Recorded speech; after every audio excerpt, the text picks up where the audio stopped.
I'm 73, and my children put me in a nursing home to steal my house. I'm taking it all back.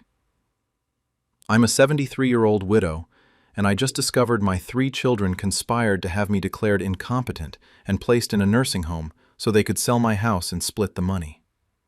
They told me I was confused and needed professional care, convinced a doctor I had dementia, got power of attorney, and put my house on the market within weeks of institutionalizing me. I spent 6 months in that facility before a social worker realized I was perfectly lucid and helped me get legal help. Now I've been declared competent, revoked their power of attorney, and I'm suing all 3 of them for elder abuse and fraud. They're claiming they were acting in my best interest, and I'm being ungrateful for their care. I'm 73, not senile, and I'm taking back everything they tried to steal. My name is Dorothy. I'm 73 years old. My husband Frank died 2 years ago after 50 years of marriage. We raised 3 children: Robert, 49, Linda, 47, and Michael, 44. Frank and I owned our home, a beautiful 4-bedroom house in a nice neighborhood worth about $650,000. No mortgage, fully paid off. After Frank died, I grieved but managed fine on my own. I had friends, stayed active at church, maintained the house, handled my finances. I was lonely without Frank but functioning perfectly well. My children visited regularly. They seemed concerned about me living alone. Asked if I was managing okay, if I needed help, if I was taking care of myself. I appreciated their concern and assured them I was fine. About 8 months ago, Robert suggested I see a doctor for a checkup. Said he was worried about my memory, that I'd been repeating myself and seeming confused. I told him I felt fine, but he insisted. To humor him, I agreed. Robert took me to a doctor I'd never met before, not my regular physician. This doctor, Dr. Harrison, asked me lots of questions. Some seemed odd. What year is it? Who's the president? Can you count backwards from 100? I answered everything correctly as far as I knew. A week later, Robert told me Dr. Harrison was concerned about my cognitive function, that I'd shown signs of early dementia, that I needed more support than living alone could provide. I was shocked. I felt fine. I wasn't confused or forgetful beyond normal age-related things, but Robert seemed so certain, so worried. Linda and Michael agreed. They'd noticed I was declining too. They suggested a nice facility where I could get proper care. I resisted. I didn't want to leave my home, but they were insistent. Showed me a document from Dr. Harrison recommending assisted living due to cognitive decline. I was scared. Was I losing my mind and didn't realize it? My children seemed so sure. They'd arranged everything already: a room at Meadowbrook Senior Living, a beautiful facility with gardens and activities. They said I could try it for a few weeks and see how I felt. If I hated it, we'd reconsider. That seemed reasonable. I'd try the facility temporarily while we figured out if I really needed help. That was 6 months ago. I've been at Meadowbrook ever since, and it was never temporary. My children lied to me. Within a week of moving me to Meadowbrook, my children had gotten power of attorney over my affairs. They told me it was just to help manage things while I was in the facility. I signed papers I didn't fully understand, trusting my children to look out for me. Within a month, they'd put my house on the market, told me it was too much for me to maintain, and selling it would pay for my care at Meadowbrook. I protested weakly, but I was confused and isolated in the facility. My children controlled everything: my money, my house, my phone calls. They sold my house 3 months ago for $625,000, split the money 3 ways, about $208,000 each. Meanwhile, I remained at Meadowbrook, which costs $4,500 per month and eats into my savings. I felt helpless and confused. Maybe I really was declining and didn't realize it. My children seemed to think I needed this care. The facility staff treated me like I had dementia, speaking slowly, supervising everything I did. Everything changed 2 months ago when a new social worker named Patricia started at Meadowbrook. She was doing assessments of all residents. When she evaluated me, she seemed surprised. She asked me questions, current events, math problems, memory tests. I answered everything correctly. She looked at my file and seemed confused, asked me why I was at Meadowbrook when I seemed perfectly capable. I told her my children said I had dementia, that Dr. Harrison had diagnosed cognitive decline. Patricia asked if she could see the medical records. I didn't have them. My children had handled everything. Patricia spent the next week investigating. She requested my medical records from Dr. Harrison, found out I'd been assessed once, during a single visit, and Dr. Harrison had written a vague recommendation for increased support, but had never actually diagnosed dementia. Patricia arranged for me to be evaluated by a geriatric psychiatrist independent of my children's influence. The psychiatrist spent hours with me. Cognitive tests, memory assessments, psychiatric evaluation. His conclusion? I was cognitively intact with no signs of dementia. I had normal age-related memory changes, but was fully capable of independent living and managing my own affairs. Patricia was horrified. She said I'd been placed in assisted living under false pretenses, that my children had used a questionable medical opinion to have me institutionalized so they could control my assets. She helped me contact a lawyer, a pro bono attorney who specializes in elder abuse cases. His name was James Carter. When I told him my story, he was furious. James reviewed everything. The power of attorney my children had obtained, signed when I was confused and isolated in the facility, possibly not fully informed about what I was signing. The sale of my house, done without my meaningful consent while I was institutionalized. The medical evaluation from Dr. Harrison, minimal assessment, vague conclusions, possibly influenced by my children's agenda. James said this was textbook elder abuse and fraud, that my children had conspired to have me declared incompetent so they could steal my primary asset, my house, and control my money. We filed for an emergency competency hearing. I was evaluated by a court-appointed psychiatrist who confirmed I was fully competent. The judge revoked my children's power of attorney immediately and restored my legal capacity. I was free, legally competent, able to make my own decisions again. The first decision I made was to leave Meadowbrook.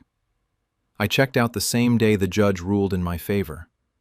Patricia helped me find a senior apartment, a nice one-bedroom where I could live independently. The second decision was to sue my children, all three of them, for elder abuse, fraud, undue influence, and conversion of assets, the house sale proceeds. When Robert, Linda, and Michael were served with the lawsuit, they were shocked. They'd thought I was safely tucked away in Meadowbrook, incompetent and manageable. They didn't know I'd been declared competent and freed. Robert called me, angry. "What are you doing? We were helping you. You needed care." I said, "You lied to me. You had me declared incompetent when I wasn't. You stole my house and split the money. That's not care. That's theft." Linda tried a different approach. Called crying, saying they'd been worried about me, that they genuinely thought I needed help, that selling the house was for my own good. I said, "If you were genuinely worried, you would have talked to me, not conspired behind my back. You would have helped me stay in my home, not stolen it." Michael was defensive, said I was being ungrateful, that they'd spent time and money arranging my care, that Meadowbrook was expensive, and they'd been covering some costs. I said, "You put me in Meadowbrook and sold my house to pay for it. You covered costs with my own money. That's not generosity. That's theft with extra steps." The lawsuit is ongoing. My attorney James says we have an excellent case. The evidence is clear. My children used a minimal medical evaluation to justify institutionalizing me, obtained power of attorney while I was confused and isolated, sold my house without my meaningful consent, and split the proceeds while I remained in an expensive facility, draining my remaining savings. The judge has frozen the assets from the house sale. My children can't access the money they split while the case proceeds. Robert had bought a new car with his share. That's been seized. Linda had put a down payment on a vacation property. That's been reversed. Michael had paid off his mortgage. The court is working on unwinding that transaction. They're all facing the possibility of having to return every penny, plus damages, plus my legal fees. Criminal charges for elder abuse are also being considered. My children are furious with me. They claim they were acting in my best interest, that I was declining and needed care, that selling the house was necessary. But the psychiatric evaluations prove I wasn't declining. I was, and am, fully competent. They didn't place me in care because I needed it. They placed me in care so they could steal my house. Robert's wife has actually testified against him. She said Robert had talked about Mom's house money for months before I was ever evaluated, that he'd researched power of attorney and guardianship laws, that the whole thing was planned. Linda's husband is divorcing her. He'd believed Linda when she said I had dementia and needed help. When he learned the truth, that Linda had fabricated my incompetence to steal my house, he was appalled. He's divorcing her and supporting my lawsuit. Michael remains defiant. Says I'm rewriting history, that I was confused when I agreed to Meadowbrook, that selling the house made sense at the time. But the medical evidence contradicts him. I was never incompetent. My grandchildren are split. Robert's adult son is embarrassed by his father and has reached out to apologize on behalf of his generation. Linda's daughter refuses to speak to her mother. Michael's children are standing by him, claiming I'm being vindictive. The family is completely fractured. Holidays are impossible. Extended family has taken sides. Some think my children were wrong, but I should forgive them and drop the lawsuit. Others think my children committed terrible elder abuse and deserve everything coming to them. I'm 73 years old. I should be enjoying my retirement, maybe traveling, spending time with grandchildren. Instead, I'm fighting legal battles against my own children who tried to steal my home and warehouse me in a facility I didn't need. Some people think I should forgive them, that they're my children and family should stick together. But they didn't treat me like family. They treated me like an inconvenient problem to be solved by stealing my assets and locking me away. I'm not senile.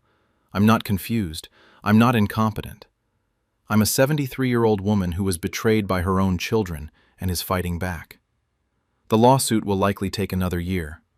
My attorney thinks I'll recover most, if not all, of the house sale proceeds. Criminal charges may or may not happen, depending on the prosecutor's office. I'm living in my senior apartment. It's nice, but it's not my home. The home Frank and I built together, the home I raised my children in, the home they stole from me. I'll never forgive them. They had me locked in a nursing home so they could steal my house. They visited me at Meadowbrook, acting concerned while they were spending my money.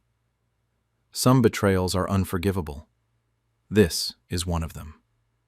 I'm 73, I'm competent, I'm angry, and I'm taking back everything my children tried to steal. They wanted me in a nursing home so they could control my money. Now they're facing lawsuits, asset seizures, and possibly criminal charges. They thought I was an old woman they could manipulate and discard. They were wrong. I may be 73, but I'm not done fighting. And my children are learning that trying to steal from your elderly mother has consequences: legal, financial, and familial. The house is gone, sold to innocent buyers I can't recover it from. But I'll recover the money, the damages, and my dignity. My children thought they could warehouse me and steal from me. Instead, they're facing legal consequences and family destruction. I'm Dorothy. I'm 73, I'm competent, and I'm not going down without a fight. I'm 76, and my grandchildren started a fake charity using my terminal illness. I'm not dying. I'm a 76-year-old retired accountant, and my 4 grandchildren just spent 8 months running a fake charity called Hope for Grandpa, claiming I had terminal pancreatic cancer and needed funds for experimental treatment. They created a website, social media accounts, hosted fundraising events, and collected over $290,000 from my church, former colleagues, and community members who believed they were helping save my life. The problem? I don't have cancer. I'm healthy. I had a routine medical scare last year that turned out to be nothing, but my grandchildren took that opportunity to launch their scam. I only found out when someone from church asked how my chemotherapy was progressing. Now I've reported all 4 of them for charity fraud, and they're facing federal charges. They claim they were going to use the money for my future care, and I'm ungrateful for exposing them. I'm 76, I'm perfectly healthy, and I'm making sure they all go to prison for profiting from a fake terminal illness. My name is Gerald. I'm 76 years old, retired accountant, relatively healthy for my age. I have high blood pressure and arthritis, normal aging issues, but nothing serious. I'm active, independent, manage my own affairs. Last year I had a health scare, experienced abdominal pain and went to my doctor. He ordered tests including a CT scan to rule out serious issues. There was a spot on my pancreas that concerned him initially. He ordered more tests, endoscopy, biopsy. Turned out to be a benign cyst, not cancer, just a fluid-filled sac that required monitoring but no treatment.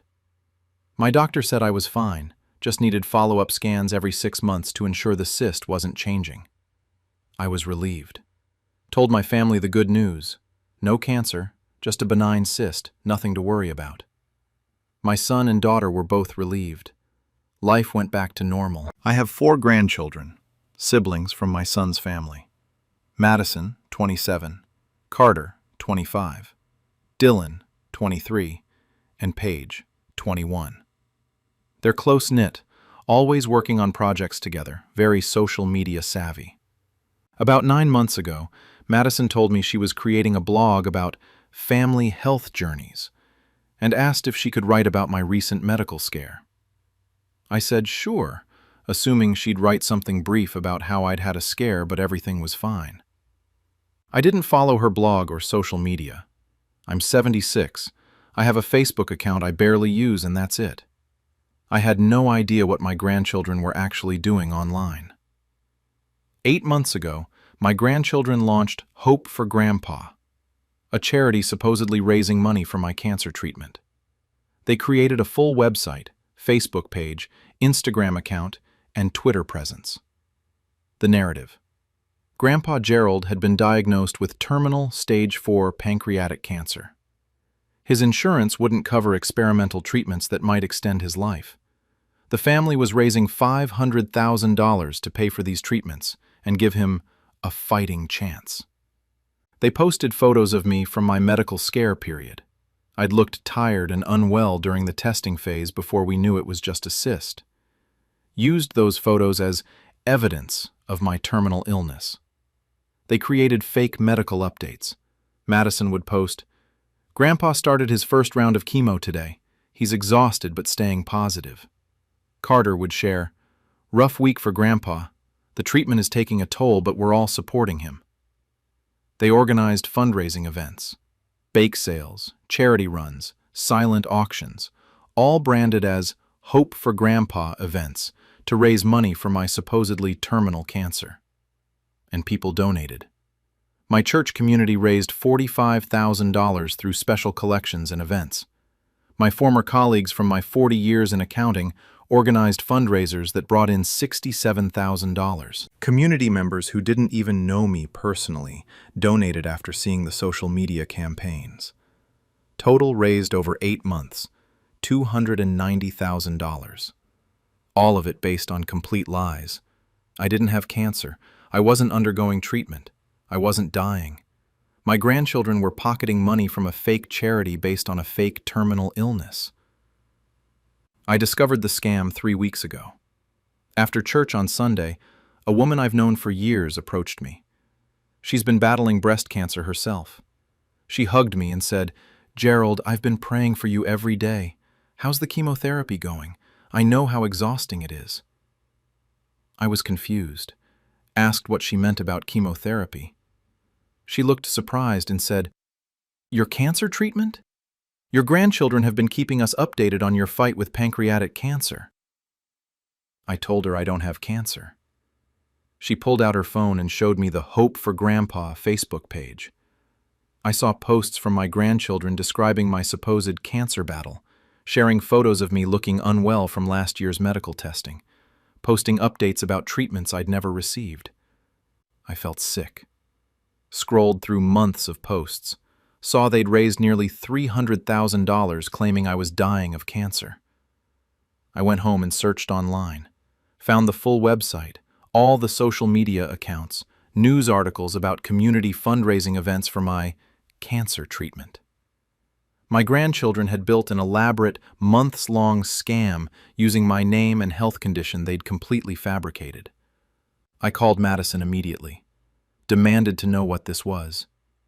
She tried to downplay it, said they'd started the fundraising to help with my future health costs, and maybe the cancer story had gotten a bit exaggerated.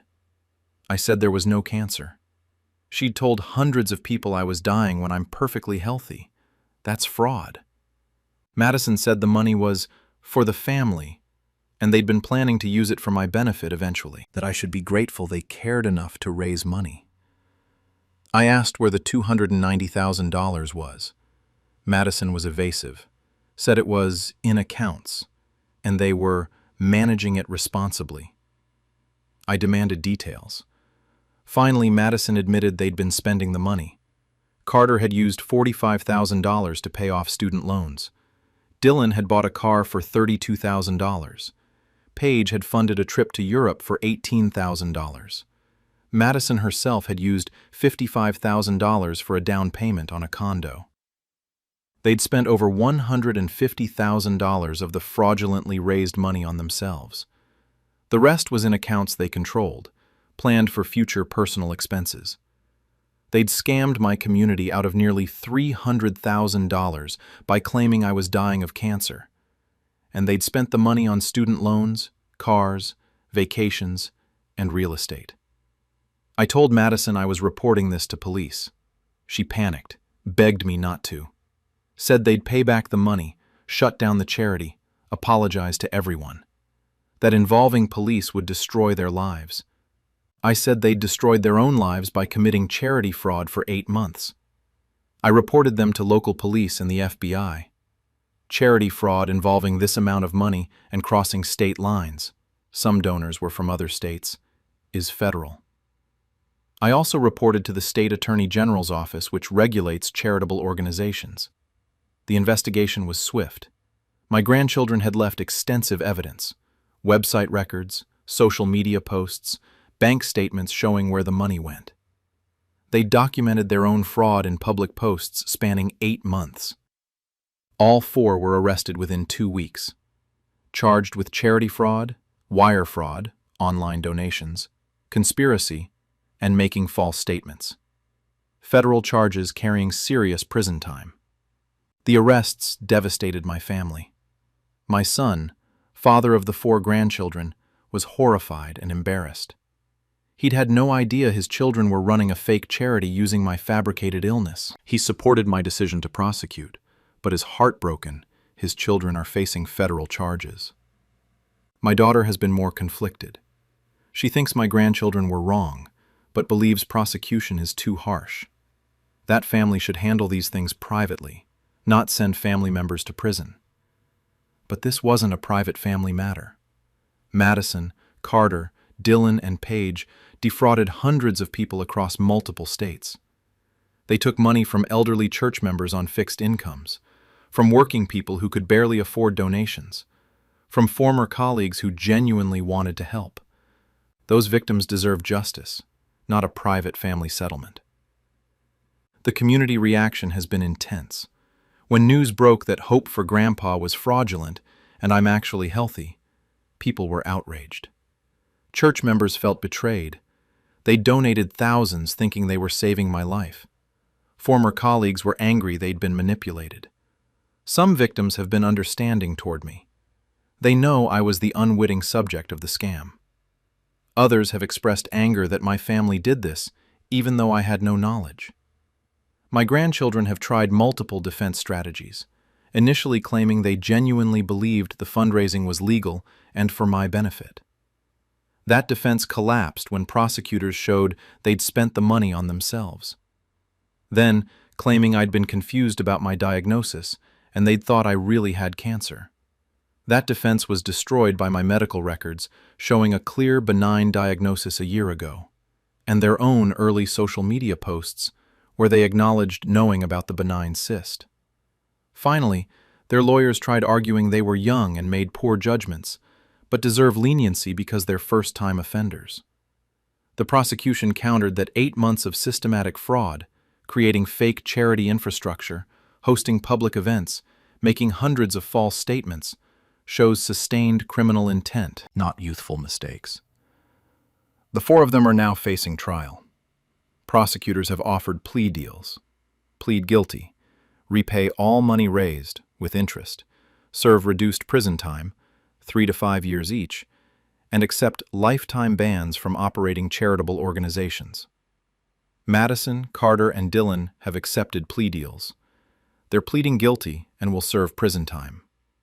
Paige is still fighting, claiming she was just following her older siblings and didn't understand it was criminal. But she accepted $18,000 for a European vacation, so prosecutors aren't buying the innocent follower defense. I'm cooperating fully with prosecution. I've provided medical records proving I never had cancer. I've testified about having no knowledge of the charity. I've helped investigators trace where the money went. Some family members think I'm being vindictive by cooperating so fully, that I could ask prosecutors for leniency or support probation instead of prison time for my grandchildren. But I'm 76 years old. My grandchildren told my church, my friends, my former colleagues, people I'd known for decades, that I was dying of cancer. They collected hundreds of thousands of dollars based on that lie. They let people worry about me, pray for me, sacrifice financially for me, all while I was perfectly healthy and unaware. That's not a youthful mistake. That's systematic fraud against people I care about. The sentencing is scheduled for next month. Madison, Carter, and Dylan will likely get 3 to 5 years each. Paige's trial is still pending, but she'll probably get similar or slightly less time if convicted. They'll serve federal prison time. They'll have felony fraud convictions. Their lives will be permanently altered. And the $290,000? Most of it's been spent. Prosecutors are seizing what's left and going after the assets purchased with fraud money. Carter's car will be sold. Madison's condo will be foreclosed. But much of the money is gone, spent on student loan payments, vacations, living expenses that can't be recovered. The victims are getting partial reimbursement from seized assets, but many will never get their full donations back. People who gave $500 or $1,000 thinking they were helping save my life will get maybe $200 back. I'm Gerald. I'm 76. I'm healthy. I don't have cancer.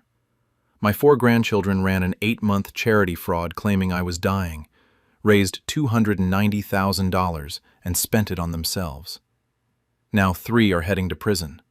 1 is still fighting but will probably join them. They'll have felony records and destroyed futures.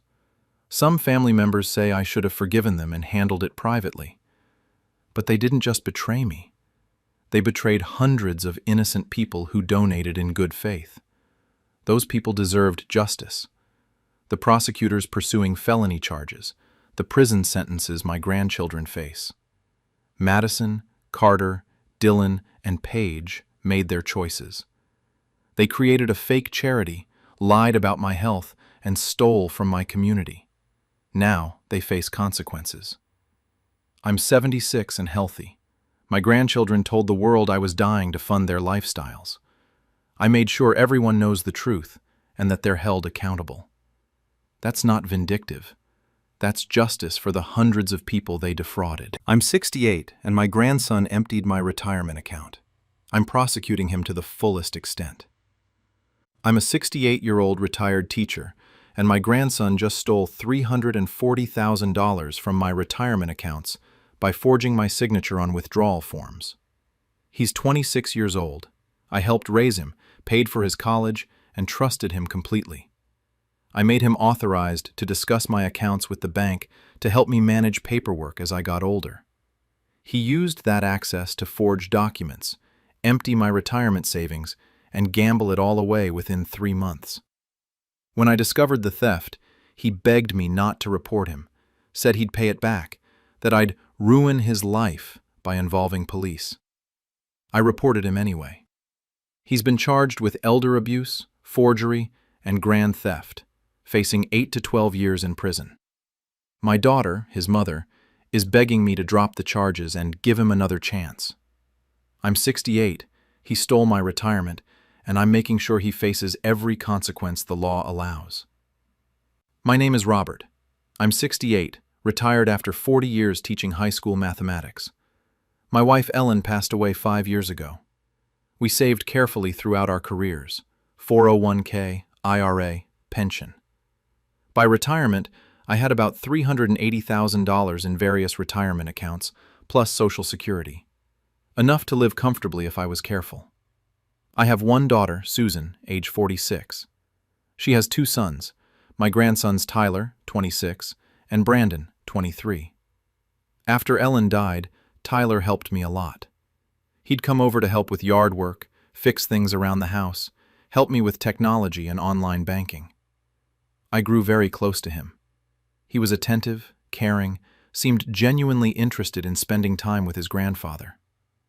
2 years ago, Tyler graduated college. I'd helped pay his tuition, about $45,000 over 4 years. I was proud to help him start his adult life without crushing debt. Last year, Tyler suggested I make him an authorized user on my bank accounts, not joint ownership, just authorized to discuss my accounts with the bank and help me manage paperwork. He said as I got older, it would be helpful to have someone who could call the bank on my behalf, help me understand statements, manage any issues that came up. It seemed reasonable. I'm 68, not particularly tech-savvy, and having Tyler's help navigating online banking and phone trees was genuinely useful. I signed forms making him authorized to discuss my accounts, my checking, savings, and retirement accounts at the same bank. For several months, Tyler did help. He'd call the bank when I had questions, help me understand statements, even caught an erroneous charge once. I trusted him completely. Then, about 6 months ago, Tyler started visiting less frequently. He was busy with work, dealing with personal stuff, couldn't come by as often. I understood. He was 26, building his career and life. I didn't want to be a burden. 3 months ago, I went to check my retirement account balance online. Wanted to verify a pension deposit had processed. The balance showed $38,000. That was wrong. It should have been about $340,000. I thought it was a website error. Called the bank. The representative confirmed. My retirement accounts had been liquidated. Multiple withdrawals over the past 5 months, totaling $302,000, leaving only $38,000 remaining. I was confused and terrified. Asked when these withdrawals happened and who authorized them. The representative said the withdrawals were processed via signed forms submitted by mail. My signature authorizing liquidation and transfer to my checking account. Then withdrawal from checking. I said I never signed those forms or authorized those transfers. The representative suggested I come to the bank immediately to review the documents and file a fraud report. I went to the bank that afternoon, shaking and terrified. They showed me the withdrawal authorization forms. Each had a signature that looked like mine. Robert Mitchell, my name and signature style. But I'd never seen these forms before. The bank manager pulled up the tracking information. The forms had been mailed from my city. The money had been transferred to my checking account, then immediately withdrawn via cashier's checks made payable to Tyler Mitchell, my grandson. 12 withdrawals over 5 months. Amounts ranging from $15,000 to $40,000, all made payable to Tyler. Total, $302,000 stolen from my retirement accounts. I felt physically sick. My grandson, the boy I'd helped raise, paid for college, trusted completely, had forged my signature on documents to steal my retirement savings. The bank manager was sympathetic but firm. This appeared to be fraud, perpetrated by someone with access to my personal information. I needed to file a police report immediately. I filed the report that day, explained everything to the detective: Tyler's authorized user status, his access to my account information, the forged withdrawal forms, the cashier's checks made to him. The detective said this was likely elder financial abuse and forgery, that Tyler had used his authorized status to learn how to access my accounts, then forged documents to steal from me. She started investigating immediately. Within a week, they had proof: Tyler's fingerprints on the withdrawal authorization envelopes, handwriting analysis confirming he'd forged my signature.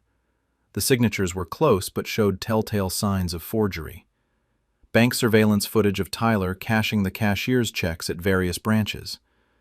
The detective arrested Tyler at his apartment, charged him with elder abuse, forgery, grand theft, and identity theft. The bail was set at $100,000. My daughter Susan paid it, mortgaging her house to free her son. Tyler called me from jail before Susan bailed him out. He was crying, begging me to drop the charges. Said he'd made terrible mistakes but would pay everything back. That he'd gotten involved in online gambling and lost control, needed money to cover debts, and kept thinking he could win it back. That he never meant to hurt me and was desperate. I asked him how he could steal from me, his grandfather who'd helped raise him and paid for his college. He said he was ashamed, that the gambling addiction had made him do things he'd never thought he was capable of, that he needed help, not prison. I said he needed consequences, that stealing $302,000 from his elderly grandfather's retirement accounts wasn't a mistake. It was systematic theft over 5 months. He begged me to please not prosecute, said a felony conviction would ruin his life, he'd never get a good job, I'd be destroying his future over money that could theoretically be repaid. I said he'd destroyed my future by stealing my retirement, that I was 68 with $38,000 left instead of $340,000, that I'd have to go back to work or radically downsize my life because of his theft. Tyler said he was sorry, that he'd been planning to tell me and come clean, that he just needed a little more time to figure out how to fix it. 3 months. He'd had my money for 3 months and gambled it all away. There was no fixing it. The money was gone, lost to online casinos and sports betting sites. I told Tyler I wouldn't drop the charges. He'd committed serious crimes against me and needed to face legal consequences. He became angry then, said I was vindictive and unforgiving, that families should protect each other, not send each other to prison, that I was choosing money over my own grandson. I said he'd chosen gambling over his grandfather when he forged my signature and stole my retirement. Since then, my family has split completely. My daughter Susan is begging me to drop the charges. She says Tyler is her son. He's made mistakes but deserves another chance, that sending him to prison will destroy him and our family. I've told Susan repeatedly, Tyler stole $302,000 from me through systematic forgery and fraud. He used access I'd given him to help me, and he violated that trust to steal my retirement. He committed felonies and needs to face consequences. Susan says I'm being cruel and unforgiving, that Tyler is sick, he has a gambling addiction, and needs treatment, not prison, that I can recover financially. I'm on Social Security and pension, but Tyler can't recover from a felony conviction. But I can't recover financially. I'm 68. I had $380,000 in retirement savings carefully accumulated over 40 years. Now I have $38,000. I was planning to live comfortably, maybe travel, help my grandchildren with down payments on houses someday. Now I'm considering going back to substitute teaching to make ends meet because my grandson stole my retirement. Susan has organized family pressure. My sister called asking me to show mercy to my grandson. Tyler's younger brother Brandon called saying I'm destroying the family. Even some of my own friends from church have suggested I'm being too harsh, that Tyler is young and made mistakes, that forgiveness is important. But none of them are 68 years old with $38,000 left after working and saving for 40 years. None of them had someone they trusted completely forge documents and steal from them. The prosecutor handling Tyler's case told me the evidence is overwhelming. Tyler has confessed to the forgery and theft. His lawyer is trying to negotiate a plea deal, maybe probation and restitution instead of prison time, with mandatory gambling addiction treatment. I've told the prosecutor I want the maximum sentence allowed by law. Tyler committed elder abuse and grand theft. He stole over $300,000 from his elderly grandfather. He should serve significant prison time. The prosecutor said with a plea deal, Tyler might serve 3 to 5 years. If we go to trial and win, he could get 8 to 12 years. She asked if I was comfortable with that. My grandson in prison for potentially a decade. I said yes, completely comfortable. He stole my retirement through systematic fraud. He deserves a decade in prison. Susan stopped speaking to me when she heard about my conversation with the prosecutor. She sent a letter saying, I've chosen revenge over family, that I'll regret this when Tyler's life is destroyed, that she'll never forgive me for not showing mercy to her son. Tyler's lawyer sent me a letter with a repayment proposal. Tyler would plead guilty to reduced charges, serve no prison time, and repay $5,000 per month for the next 5 years, total of $300,000 repaid over time. In exchange, I'd agree to support the reduced sentencing. I refused.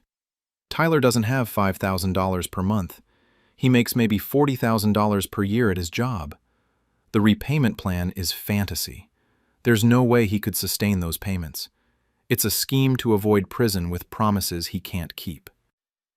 The case is going to trial next month. Tyler's lawyer tried to argue he should be treated leniently because he's young and has addiction issues. The prosecutor countered that elder financial abuse is a serious crime, regardless of the perpetrator's age or addiction status. I'll be testifying.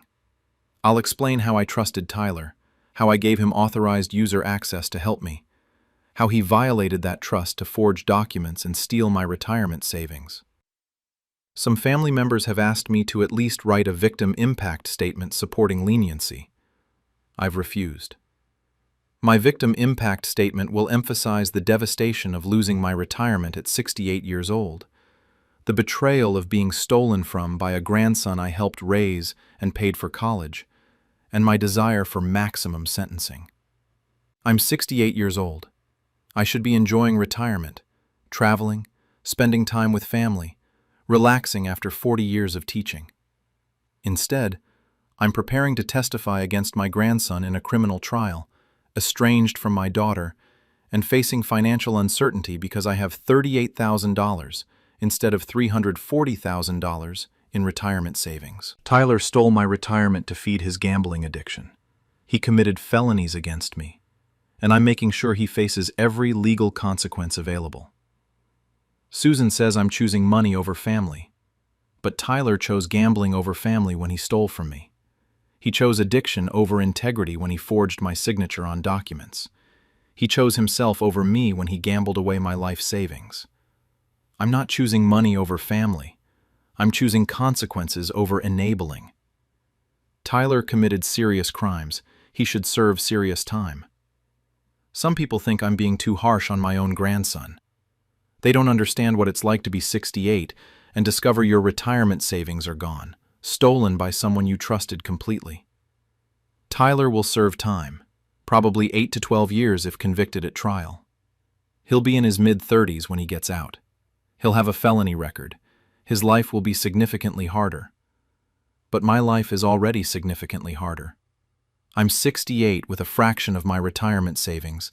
I trusted my grandson and he destroyed that trust and my financial security. I'm Robert. I'm 68. I'm a retired teacher who saved carefully for 40 years. My grandson stole my retirement, and I'm prosecuting him to the fullest extent of the law. Family members who say I should show mercy can write him letters in prison. I'll be testifying at his trial and advocating for maximum sentencing. Some betrayals are unforgivable. Stealing $302,000 from your 68-year-old grandfather's retirement accounts is one of them. I'm 69 and my son forged my will to cut out his sister. I'm outliving him and changing it back. I'm a 69-year-old retired architect, and I just discovered my son forged a new will in my name 5 years ago to disinherit his sister, my daughter. He convinced me I was updating estate documents and had me sign papers I didn't read carefully. But they were actually a completely new will, leaving everything to him and nothing to his sister. I only discovered this when my daughter mentioned never receiving her copy of my will, which made me check with my attorney, who confirmed he'd never prepared any recent will. My son had used a different lawyer and forged my signature on multiple pages. Now I've revoked the fraudulent will, created a legitimate new one, leaving everything to my daughter, and I'm reporting my son for forgery and fraud. He's claiming he was protecting the family assets from his sister's husband. I'm 69. He committed felony forgery against me, and I'm making sure he gets nothing. My name is Patricia. I'm 69, retired architect, financially comfortable from a successful career and smart investments. I have 2 adult children, Michael, 44, and Karen, 41. I've always intended to split my estate equally between them when I die. My estate is substantial. House worth $800,000, investment accounts totaling $1.2 million, pension and life insurance. About $2.2 million total to be divided between my 2 children. 5 years ago, Michael suggested I update my will. Said estate tax laws had changed, and I should make sure my documents were current. He recommended a lawyer he knew who specialized in estate planning. Said this lawyer could save my estate significant taxes. I met with this lawyer, a man named Robert Chen, who Michael had arranged. Robert had prepared documents he said would optimize my estate plan. I trusted Michael's judgment and signed the papers after reviewing them briefly. They seemed like standard estate planning documents. Lots of legal language about trusts and tax minimization. I assumed I'd updated my existing will, which split everything 50-50 between Michael and Karen. The documents Robert prepared seemed complex, but he assured me they achieved what I wanted, providing for both my children after my death. What I didn't realize was that Michael had arranged for Robert to prepare an entirely new will that left everything to Michael and explicitly disinherited Karen. The documents I'd signed weren't updates to my existing will. They were a replacement will that cut out my daughter completely. I discovered this 3 weeks ago, when Karen mentioned in passing that she'd never received a copy of my will. I was surprised, said I thought Michael had provided copies to both of them after I'd updated documents 5 years ago. Karen said she'd asked Michael for a copy multiple times, and he'd always said he was working on getting it, but never provided one. That seemed odd. I contacted my regular attorney, the one who'd prepared my original will decades ago, asked him for a copy of my current will. He said the most recent will he had on file was from 1995, which split everything equally between Michael and Karen. I was confused. Told him I'd updated my will 5 years ago with a lawyer Michael recommended. My attorney said if I'd prepared a new will, he wouldn't have it on file, but I should have received copies, and it should have been filed with the county. I checked my files, found the documents Robert Chen had prepared, read them carefully this time. They weren't updates. They were a complete replacement will, and they left my entire estate to Michael, with Karen specifically disinherited for reasons known to me and my son. I never wrote that. Never wanted Karen disinherited. The entire will was structured to give everything to Michael while cutting Karen out completely. I looked more closely at the signature pages. Several pages required my signature and initials. Some of the signatures looked like mine. Others looked slightly off, like someone had tried to copy my signature but hadn't quite matched it. I took the documents to a handwriting expert. His analysis. Several of the signatures were genuine. I'd signed those pages. But several others were forgeries. Someone had copied my signature onto pages I'd never actually signed. I was devastated. Michael had arranged for me to sign some legitimate estate planning documents. Then someone, probably Michael himself, had forged my signature on additional pages that disinherited Karen. They'd created a will that appeared fully executed by me, but was actually partially forged. I confronted Michael immediately, called him to my house and showed him the handwriting analysis, asked why he'd forged my signature to disinherit his sister. Michael initially denied everything, said I must be confused, that I'd signed all the documents, that the handwriting expert was wrong. But when I pressed him, he broke down. He admitted he'd arranged the whole thing, said Robert Chen had prepared 2 sets of documents, one legitimate, which I'd signed, and one fraudulent, which included the disinheritance language. Michael had taken the legitimately signed pages and combined them with forged pages to create a will that appeared valid but actually disinherited Karen. I asked why he'd done this. Michael said he was protecting family assets from Karen's husband, Tom, who he claimed was financially irresponsible. Said if I left Karen half my estate, Tom would waste it and the family money would be gone. I said that didn't give him the right to forge documents and steal his sister's inheritance.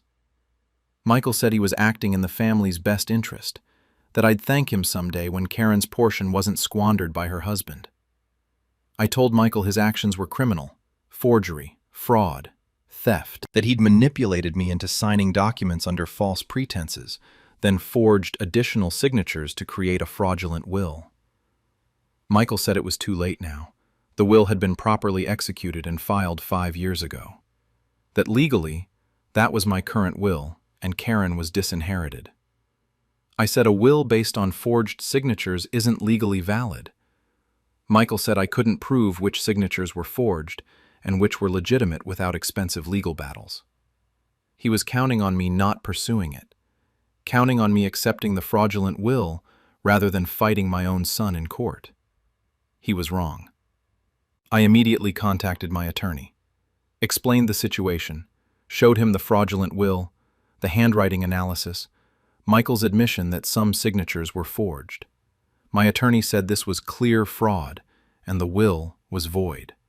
We filed to have the fraudulent will declared invalid, submitted the handwriting analysis as evidence. My attorney also arranged for me to execute a new, legitimate will. This one leaving my entire estate to Karen and explicitly disinheriting Michael due to his fraudulent actions in forging my signature on a previous will. Michael would get nothing. Karen would get everything. The opposite of what Michael's forged will had intended. We also reported Michael to the police for forgery and fraud. The detective said, forging signatures on estate documents is a serious crime. It's not just fraud, it's specifically targeting elderly people and stealing from intended beneficiaries. Michael was charged with multiple counts of forgery, fraud, and attempted theft. The charges were felonies, carrying potential prison time. Michael hired a lawyer who tried to argue the whole thing was a misunderstanding, that I'd signed all the documents willingly and was now confused or being manipulated by Karen to change my mind. But the handwriting analysis was clear. Some signatures were forged, and I had Michael's recorded admission that he'd arranged the fraudulent will. The court case is ongoing. The judge has already issued a preliminary ruling that the 5-year-old will is invalid due to forged signatures. My attorney filed my new will, the one leaving everything to Karen, as my legitimate current will. Michael is facing criminal prosecution and civil penalties. His lawyer has proposed a plea deal. Michael pleads guilty to fraud, pays restitution and fines, serves probation. No prison time if he complies. I've rejected the plea deal. Told the prosecutor I want Michael to face full consequences. He forged documents, created a fraudulent will, and tried to steal his sister's inheritance. That deserves prison time. Michael's wife has begged me to accept the plea deal, said Michael made a terrible mistake, but prison would destroy their family. They have 3 children who need their father. I said Michael should have thought about his children before committing felonies, that he made choices, and those choices have consequences. Karen has been quietly supportive. She's horrified by what Michael did, but trying not to gloat. She's angry that her brother tried to steal her inheritance, but she's also sad that our family has fractured this way. The extended family is divided. Some think Michael was wrong, but I'm being too harsh by pursuing criminal charges, that he's my son and I should forgive him. But Michael didn't just betray me. He betrayed his sister by trying to steal her inheritance. He betrayed the family by forging documents, and he committed crimes that could have succeeded if I hadn't discovered them. 5 years. Michael had me living under a fraudulent will for 5 years, thinking everything was properly arranged. During that time, if I'd died, Karen would have been disinherited, and Michael would have taken everything based on forged documents. The thought makes me furious.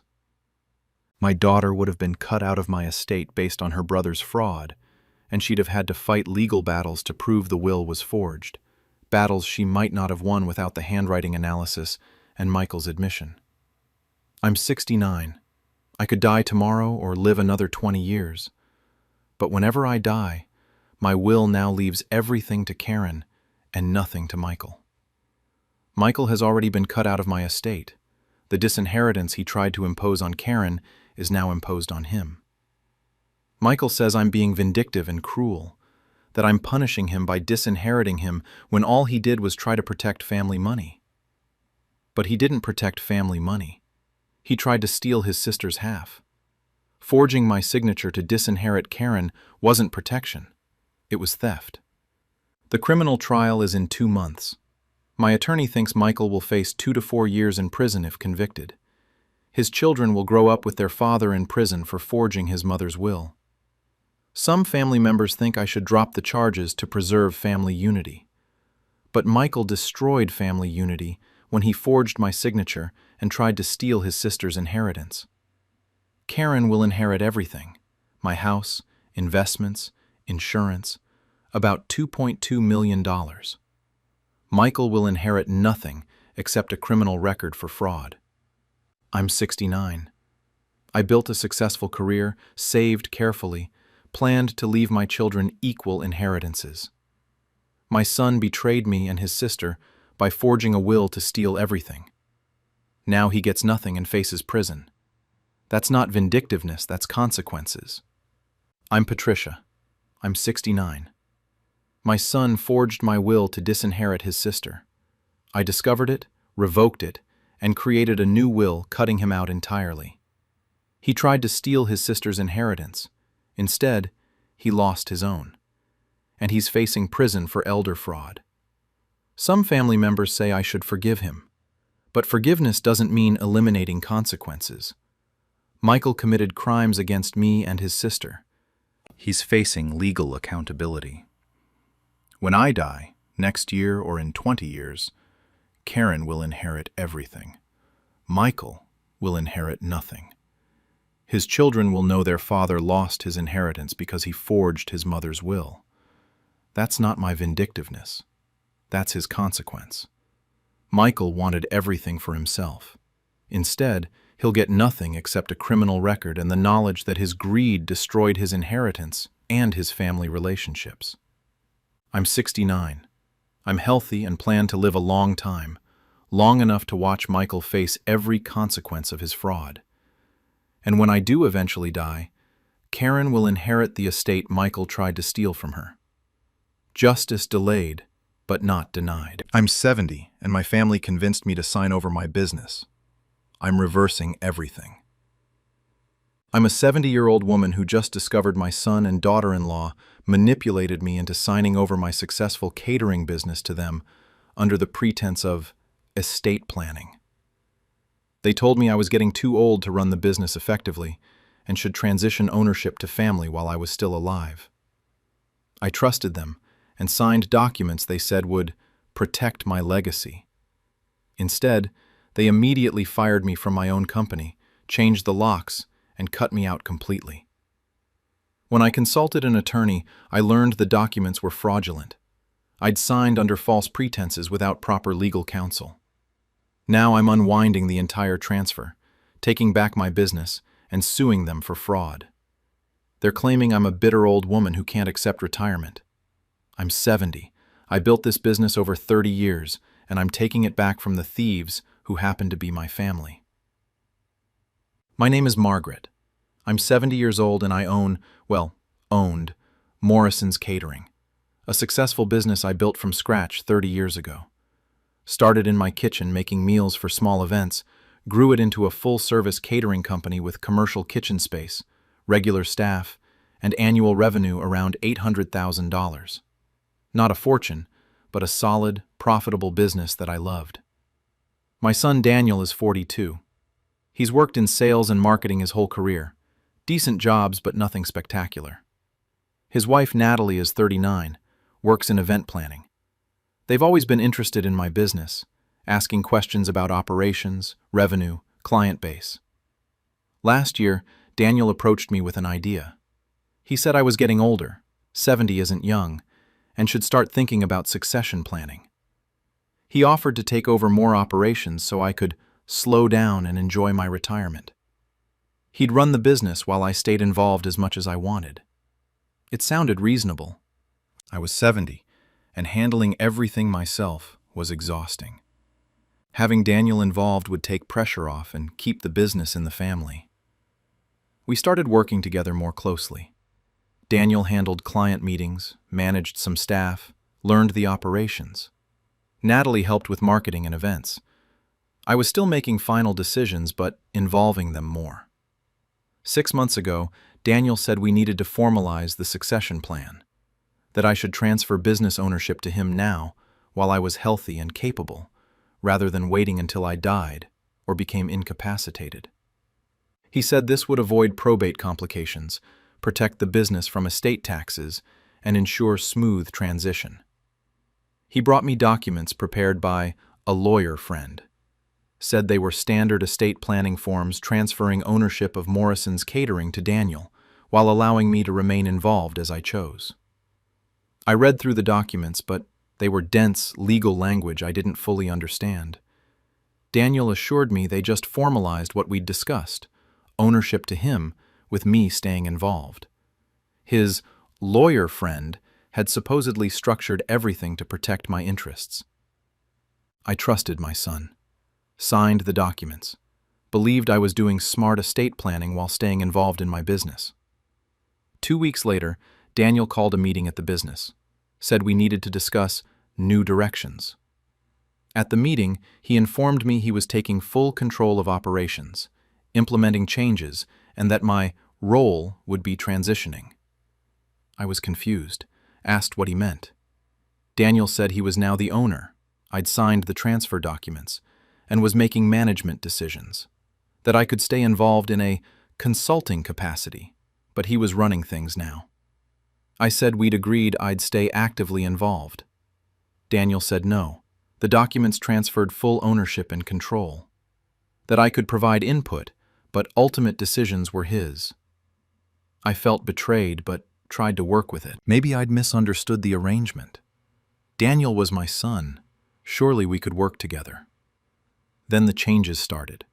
Daniel fired 2 of my longtime staff members, people who'd been with me for over a decade. He changed vendors, altered recipes, made decisions without consulting me. When I objected, he said these were his decisions to make as owner. Within a month, I was effectively pushed out of my own business. Daniel scheduled meetings when I wasn't available, made major decisions without my input, eventually told me my presence was disruptive to the new management structure. 2 months ago, Daniel and Natalie changed the locks on the commercial kitchen and office. When I showed up for work, I couldn't get in. Daniel called and said I was no longer needed at the business, that I'd transferred ownership, he was running things now, and my involvement was no longer productive. I'd been locked out of my own business. The company I'd built over 30 years signed over to my son, and now he wouldn't even let me through the door. I was devastated and furious. Consulted my regular attorney, not Daniel's lawyer friend, and showed him the documents I'd signed. My attorney reviewed them carefully, and his face grew darker. He said these documents were problematic in multiple ways. First, they transferred 100% ownership with no provisions for my continued involvement or compensation. Second, they included clauses waiving my rights to contest the transfer or claim any ongoing interest in the business. Third, there was no independent legal counsel. Daniel's lawyer friend had prepared documents that solely benefited Daniel with no protection for me. My attorney said this looked like fraud or undue influence, that I'd signed documents transferring a valuable asset based on Daniel's misrepresentations about what they contained. That any competent attorney would have advised me to retain partial ownership, set up compensation structures, and protect my interests, none of which these documents did. I said Daniel had told me these were standard estate planning documents that would let me stay involved. My attorney said that was either a lie or gross negligence. These documents gave Daniel everything and gave me nothing. We filed a lawsuit immediately: fraud, undue influence, and breach of fiduciary duty.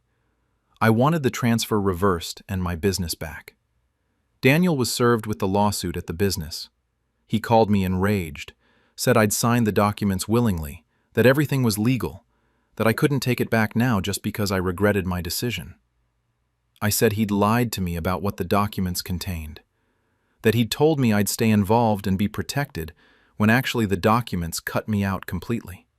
Daniel claimed he'd never said I'd stay involved, that I'd retired and transferred the business to him, that the documents were clear about full ownership transfer and I'd signed them freely.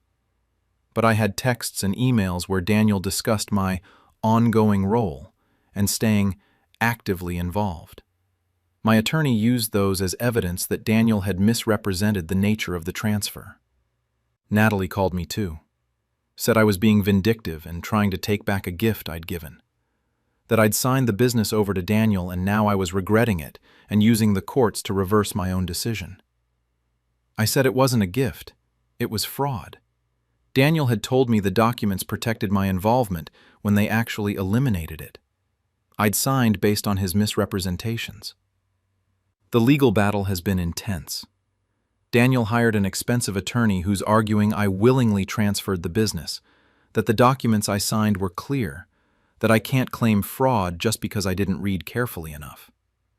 My attorney is arguing I was a 70-year-old business owner who trusted her son, who was told the documents did something they didn't actually do, and who signed based on that misrepresentation. That Daniel had a fiduciary duty to me as family and violated it by manipulating me into signing documents that solely benefited him. We've had multiple court hearings. The judge seems skeptical of Daniel's claims. She noted that the documents were prepared by Daniel's associate, not my independent attorney. That there was no consideration paid for the transfer. I received nothing in exchange for giving Daniel a business worth hundreds of thousands of dollars. That my contemporaneous communications with Daniel show I believed I'd retain involvement, which contradicts the document's terms.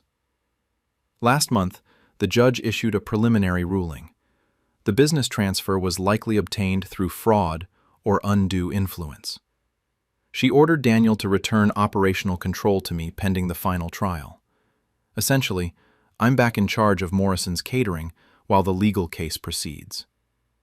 Daniel and Natalie are furious. They'd spent months running their business, making changes, even planning to sell it to a larger catering company for a substantial profit. Now, they're ordered to step back and let me resume control. I walked back into my business last week. Daniel and Natalie had changed everything. The recipes were different. Half the longtime clients were unhappy with service quality. The commercial kitchen was disorganized. My company, the business I'd built carefully over 30 years, had been damaged in just 6 months under Daniel's control. I started fixing things immediately, rehired the fired staff members, reached out to unhappy clients and apologized for the recent service issues, restored the original recipes and quality standards. It's been exhausting. I'm 70 years old, working 60-hour weeks to repair the damage my son did to my business. But I'd rather work myself to exhaustion than let Daniel and Natalie destroy what I built. The trial is scheduled for next month. My attorney is confident we'll win the full reversal. The evidence of Daniel's misrepresentations is strong, and the documents themselves are so one-sided that they suggest fraud or undue influence. If we win, ownership returns fully to me. Daniel and Natalie get nothing, except potentially facing fraud charges if I choose to pursue them criminally. My family is completely fractured. Daniel and Natalie are telling everyone I'm a bitter old woman who can't accept that she's no longer capable of running a business. That I willingly transferred ownership, then regretted it, and am using the courts vindictively. Daniel's sister, my daughter Lisa, has been neutral but leaning towards supporting me. She says Daniel's behavior seems suspicious and that he should have ensured I had independent legal counsel before signing major documents. My friends from church are supportive. Several of them know how hard I worked to build Morrison's Catering. They're horrified that Daniel manipulated me into signing it over, then locked me out. But some family members think I should let it go. That Daniel is my son. The business would have been his eventually anyway, and fighting in court is tearing the family apart. My response? Daniel didn't wait to inherit the business. He stole it through manipulation and fraud. He told me I'd stay involved, had me sign documents that cut me out completely, then locked me out of my own company. That's not inheritance. That's theft. And I'm not letting my own son steal from me just because we share DNA. The business is worth approximately $750,000 based on recent valuations. Daniel and Natalie had plans to sell it for that amount and pocket the money. They would have made $750,000 by manipulating a 70-year-old woman into signing away her life's work. I'm 70, not senile or incompetent. I was manipulated by my son, who I trusted completely. Now, I'm taking back what's mine. Some people say I should forgive Daniel and work out a family solution. But Daniel showed his character when he changed the locks and cut me out. He didn't want a family solution. He wanted my business. Now he's losing it. The judge's preliminary ruling suggests the full transfer will be reversed. Daniel will end up with nothing except maybe criminal charges and a destroyed relationship with his mother. I'll own Morrison's Catering again. I'll run it for as long as I'm capable. Then I'll make proper estate plans, with my own attorney, not my son's friend, to ensure it's handled correctly when I'm actually ready to step down. Daniel gambled that I wouldn't fight back, that I'd accept being pushed out of my own business rather than sue my own son. He was wrong. I'm Margaret. I'm 70. I built Morrison's Catering from scratch over 30 years. My son manipulated me into signing it over to him, then locked me out and tried to sell it. I'm taking it all back. And Daniel can explain to people why his 70-year-old mother had to sue him to get her own business back from his fraudulent theft. Some betrayals are unforgivable. Stealing your elderly mother's business through manipulation and fraud is one of them. The trial is in a month. My attorney is confident, and I'm ready to testify about exactly how my son betrayed me. Daniel wanted my business without waiting for me to die. Now he'll have nothing except the knowledge that he destroyed his relationship with his mother for money he'll never receive. I'm 70. I'm still working 60-hour weeks fixing the damage he did, but I'd rather work myself to exhaustion than let my son steal my life's work. Morrison's Catering will be mine again, legally and fully.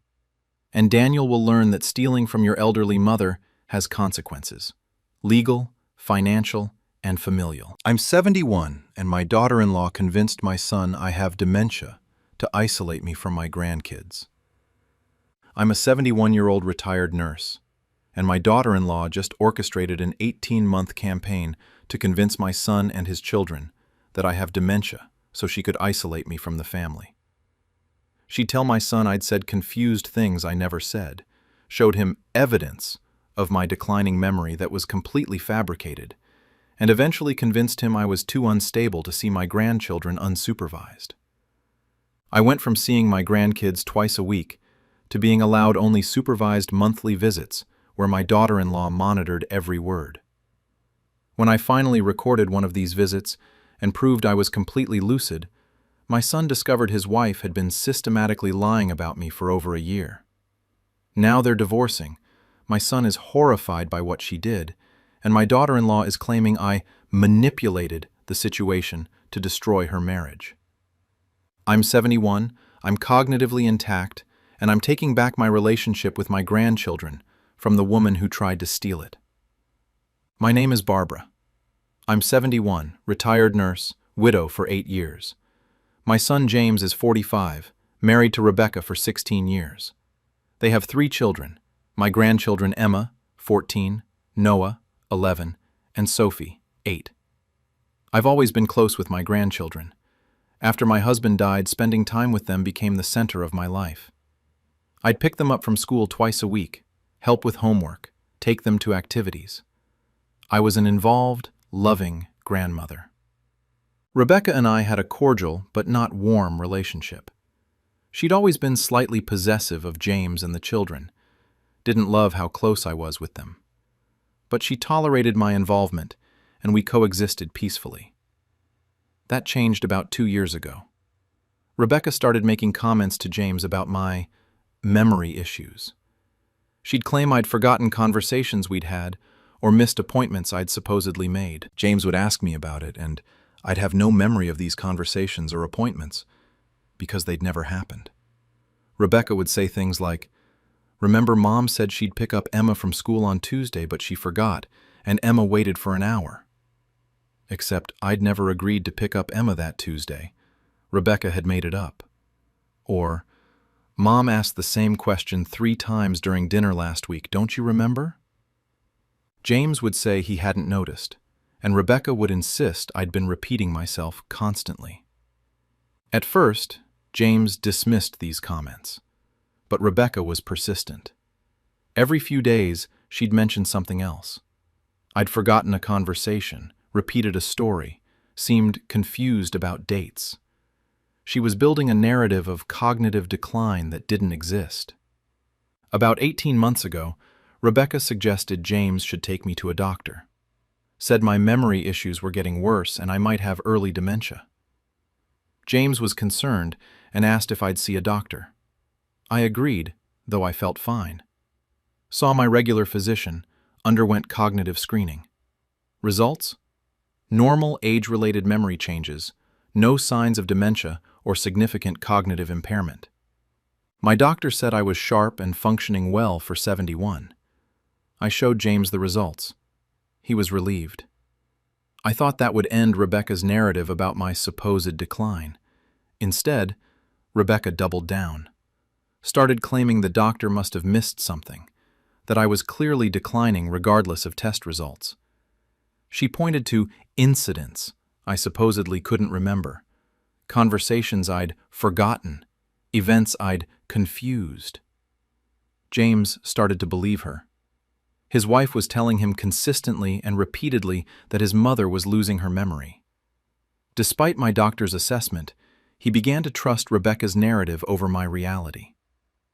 Rebecca suggested limiting my time with the grandchildren, said if I was having memory issues, it wasn't safe for me to supervise them alone.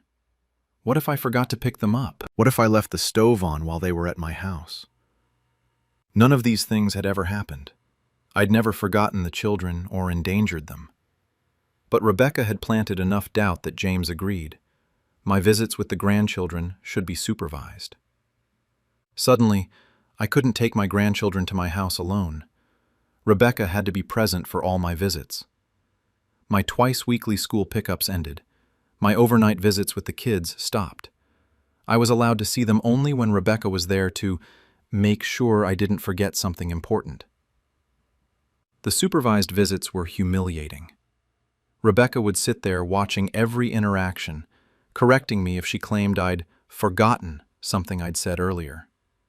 She'd interrupt conversations to remind me of things I supposedly couldn't remember. She was performing my alleged dementia in front of my grandchildren. Emma, Noah, and Sophie started treating me differently, speaking slowly, repeating things they thought I might not remember, asking, "Do you remember me, Grandma?" in ways that broke my heart. Rebecca was teaching my grandchildren to see me as confused and declining. She'd say things like, "Grandma's memory isn't very good anymore, so we need to be patient with her." The kids believed her. Why wouldn't they? Their mother was telling them their grandmother had dementia. I tried to talk to James about it, said Rebecca was exaggerating or misremembering things I'd supposedly done. James said he trusted his wife and I needed to accept that I was having memory issues, whether I recognized them or not. Rebecca had successfully isolated me from my grandchildren while making everyone believe it was for safety reasons due to my cognitive decline. I felt helpless. How do you prove you don't have dementia when someone is systematically lying about your behavior? Every time I'd insist I was fine, Rebecca would frame it as me being in denial about my decline. 6 months ago, I decided to document everything. I started recording my supervised visits with the grandchildren. Not secretly, I told James and Rebecca I wanted to record visits so I could remember them better since my memory is supposedly failing. Rebecca was uncomfortable with this but couldn't object without seeming suspicious. James agreed it was harmless. I recorded every visit for 4 months, hours of footage showing me interacting normally with my grandchildren, having coherent conversations, remembering details, functioning perfectly well. Then I compiled a video. Clips showing me talking with Emma about her school project and remembering details from weeks prior. Footage of Noah telling me a story and me referencing things he'd told me in previous visits, proving I remembered our conversations. Scenes of Sophie and me doing puzzles and activities that required focus and memory. I also included clips of Rebecca's interruptions, her correcting me about things I supposedly forgot that I'd actually remembered correctly, her telling the children to be patient with Grandma's memory when I was functioning normally. The video made it clear. I was cognitively intact. Rebecca was the one creating a false narrative of decline. I showed the video to James, sat him down and said, "Watch this carefully. This is 4 months of recorded visits. I'm going to prove to you that your wife has been lying about my cognitive function." James watched the entire compilation, about 90 minutes of footage. His face changed as he realized what he was seeing. I was fine. Normal. No confusion, no memory issues, no signs of dementia. Then, he watched Rebecca's interjections, her constant corrections, her performance of concern, her telling the children to accommodate my supposed memory problems when I was demonstrating no such problems. James was horrified. He'd believed his wife for 18 months, had restricted my access to my grandchildren based on her lies, had treated me as if I were declining when I was perfectly fine. He confronted Rebecca that evening. I wasn't present, but he told me later what happened. He'd shown her the video compilation and asked her to explain why she'd been claiming I had memory issues when the footage clearly showed I didn't. Rebecca tried several defenses. First, that the videos didn't show the bad moments when I was confused. James pointed out that 4 months of footage showing no confusion suggests there were no bad moments. Then Rebecca claimed she'd been genuinely concerned and maybe mistaken. James said 18 months of consistent false claims wasn't a mistake. It was systematic lying. Finally, Rebecca admitted the truth. She'd never believed I had dementia.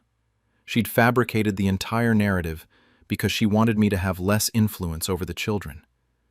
She didn't like how close they were to me, how much time they spent with me, how much they talked about Grandma Barbara. She'd invented my cognitive decline as a way to limit my access while making herself look like a concerned daughter-in-law, protecting vulnerable children from a declining grandmother. James was devastated. For 18 months, his wife had lied to him about his mother's health.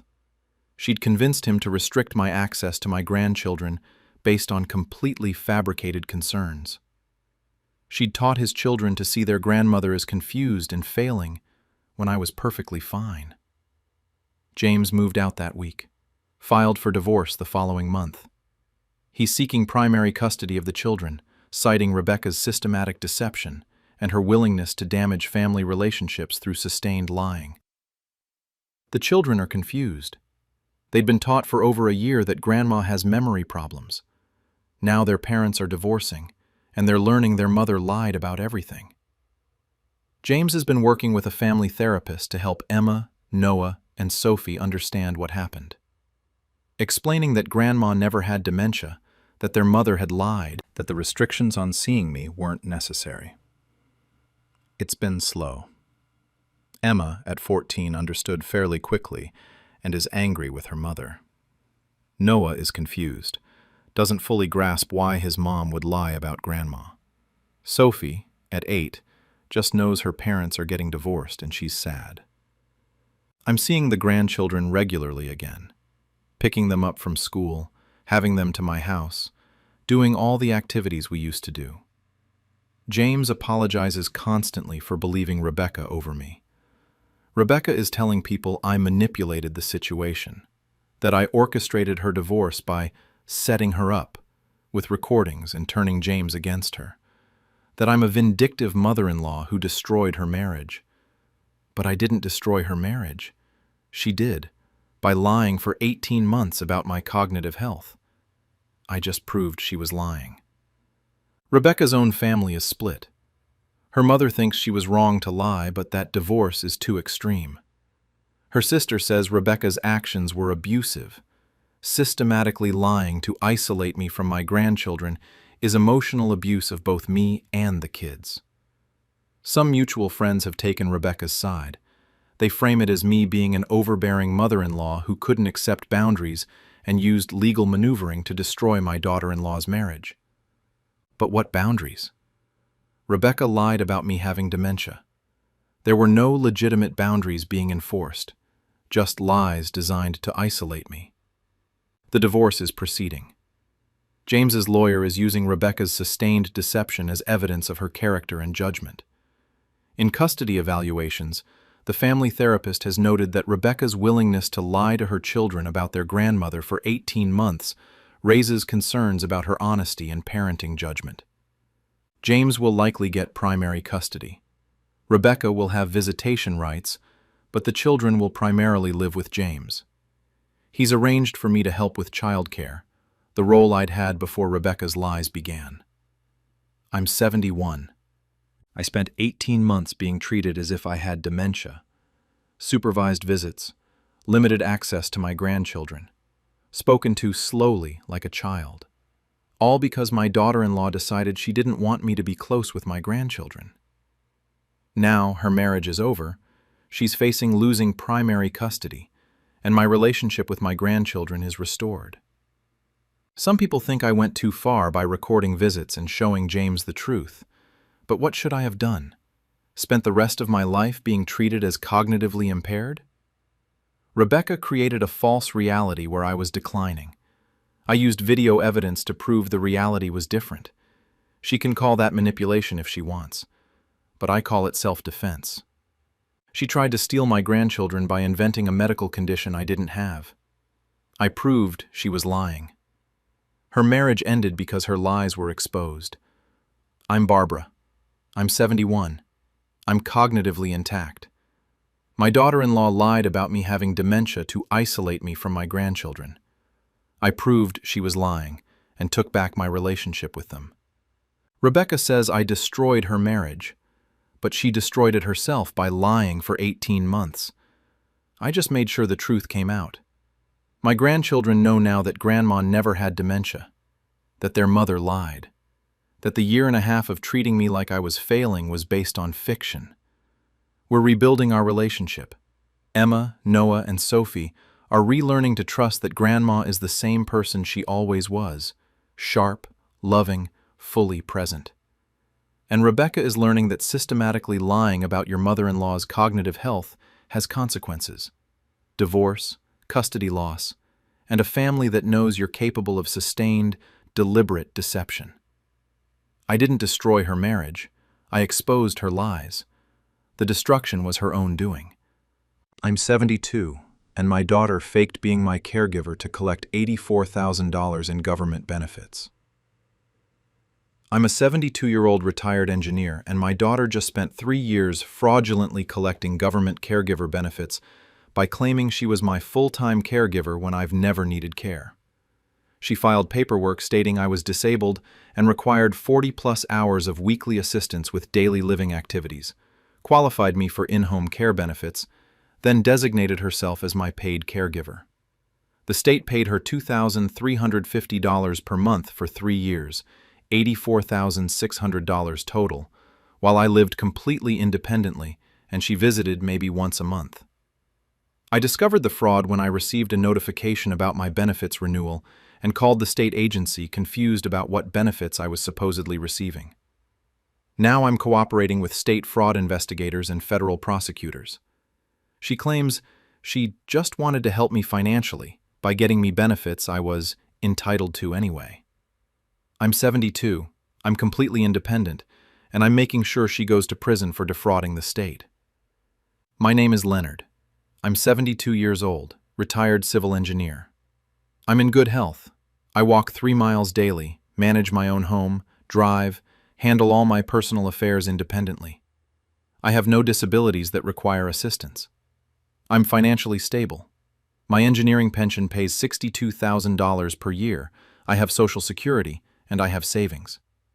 I live comfortably and have never needed financial assistance or caregiving services. My daughter Andrea is 46 years old, works as an office manager making about $45,000 per year. She's divorced, has 2 teenage children, and has always struggled financially, lives paycheck to paycheck despite a decent income. About 4 years ago, Andrea started asking about my health more frequently. Whether I needed help with anything, if I was managing okay living alone, if I ever felt I needed assistance with daily activities. I told her repeatedly, I'm fine and don't need help. Andrea suggested I look into senior services programs, said many programs offer support for seniors even if they don't strictly need it, that I'd paid into the system my whole life and should take advantage of available benefits. I told Andrea I don't need benefits. I'm healthy, independent, and financially comfortable. I didn't think about it again.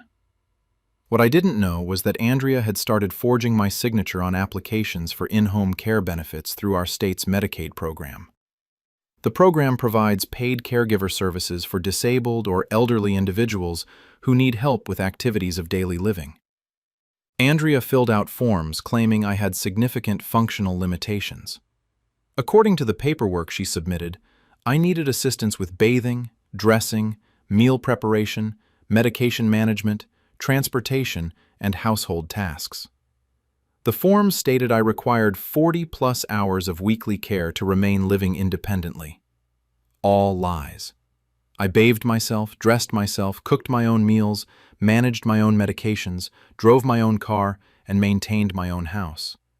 I needed 0 hours of weekly care assistance. But based on Andrea's fraudulent applications with forged signatures, the state approved me for in-home care benefits.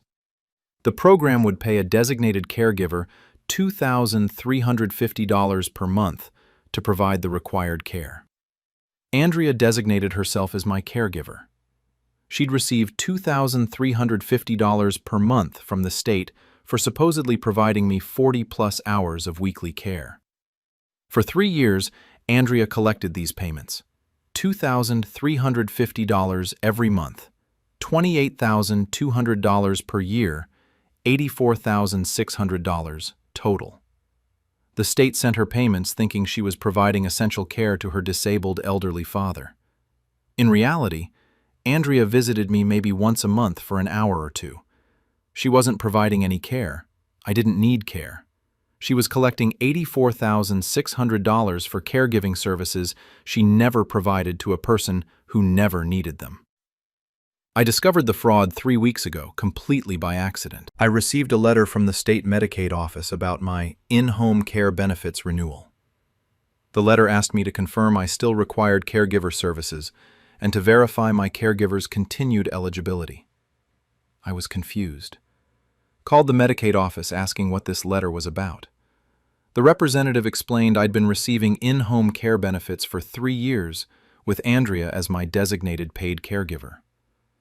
I said I didn't have in-home care benefits and didn't need a caregiver. The representative pulled up my file and read back the approved benefits. 40+ hours weekly care for assistance with daily living activities. Paid caregiver Andrea Hoffman, my daughter. Monthly payments of $2,350. I told the representative this was fraudulent. I'd never applied for these benefits, didn't need them, and Andrea wasn't providing any caregiving services. The representative transferred me to their fraud investigation unit. The fraud investigator took my statement immediately. I explained I'm fully independent, never applied for benefits, never signed any forms, and Andrea visits occasionally but provides no care. The investigator pulled Andrea's original applications. The signature on the forms looked somewhat like mine, but was clearly forged. I have distinctive handwriting and signature characteristics from decades of engineering work, requiring careful documentation. The investigator agreed the signatures looked questionable.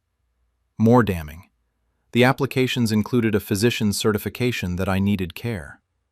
The doctor listed was someone I'd never heard of, Dr. Marcus Patterson.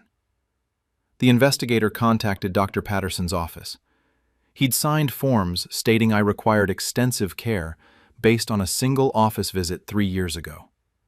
I'd never visited Dr. Patterson. I see my regular physician, Dr. Susan Chen, annually for routine checkups. Dr. Chen's records show I'm healthy and independent. Her notes specifically state, "Patient manages all ADLs independently without assistance." The investigator obtained Dr. Patterson's records. He'd supposedly examined me and found significant functional limitations requiring 40+ hours weekly care. But his appointment records showed no payment from me or my insurance. Someone had paid him $800 cash for the visit and certification. Andrea had paid Dr. Patterson $800 to examine someone claiming to be me, probably Andrea herself describing fake symptoms, and signed forms certifying I needed extensive care. Dr. Patterson had committed fraud by signing certification for a patient he'd never actually examined. The investigation expanded quickly. Investigators reviewed Andrea's bank records, showing the $2,350 monthly deposits from the state. Checked the caregiver service logs Andrea was required to submit. She'd claimed 160+ hours of care each month, with detailed descriptions of services provided. All fabricated. The logs claimed she was bathing me, dressing me, cooking meals, managing medications, providing transportation. None of it had happened. Investigators interviewed neighbors who confirmed I lived independently. My neighbor Mary said she'd never seen Andrea at my house more than once a month for brief visits.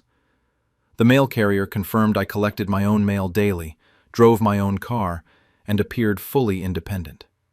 The evidence was overwhelming. Andrea had committed systematic fraud, forged applications, paid a doctor for fraudulent certification, collected $84,600 in benefits for services never provided to a person who didn't need them.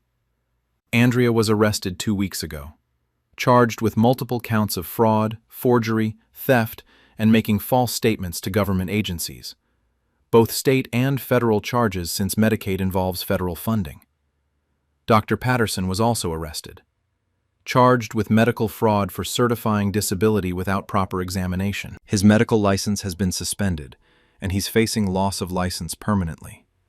When confronted, Andrea claimed she'd been trying to help me financially, that she'd researched senior programs and found I qualified for benefits but wasn't claiming them, that she'd filled out the applications on my behalf to make sure I got money I was entitled to.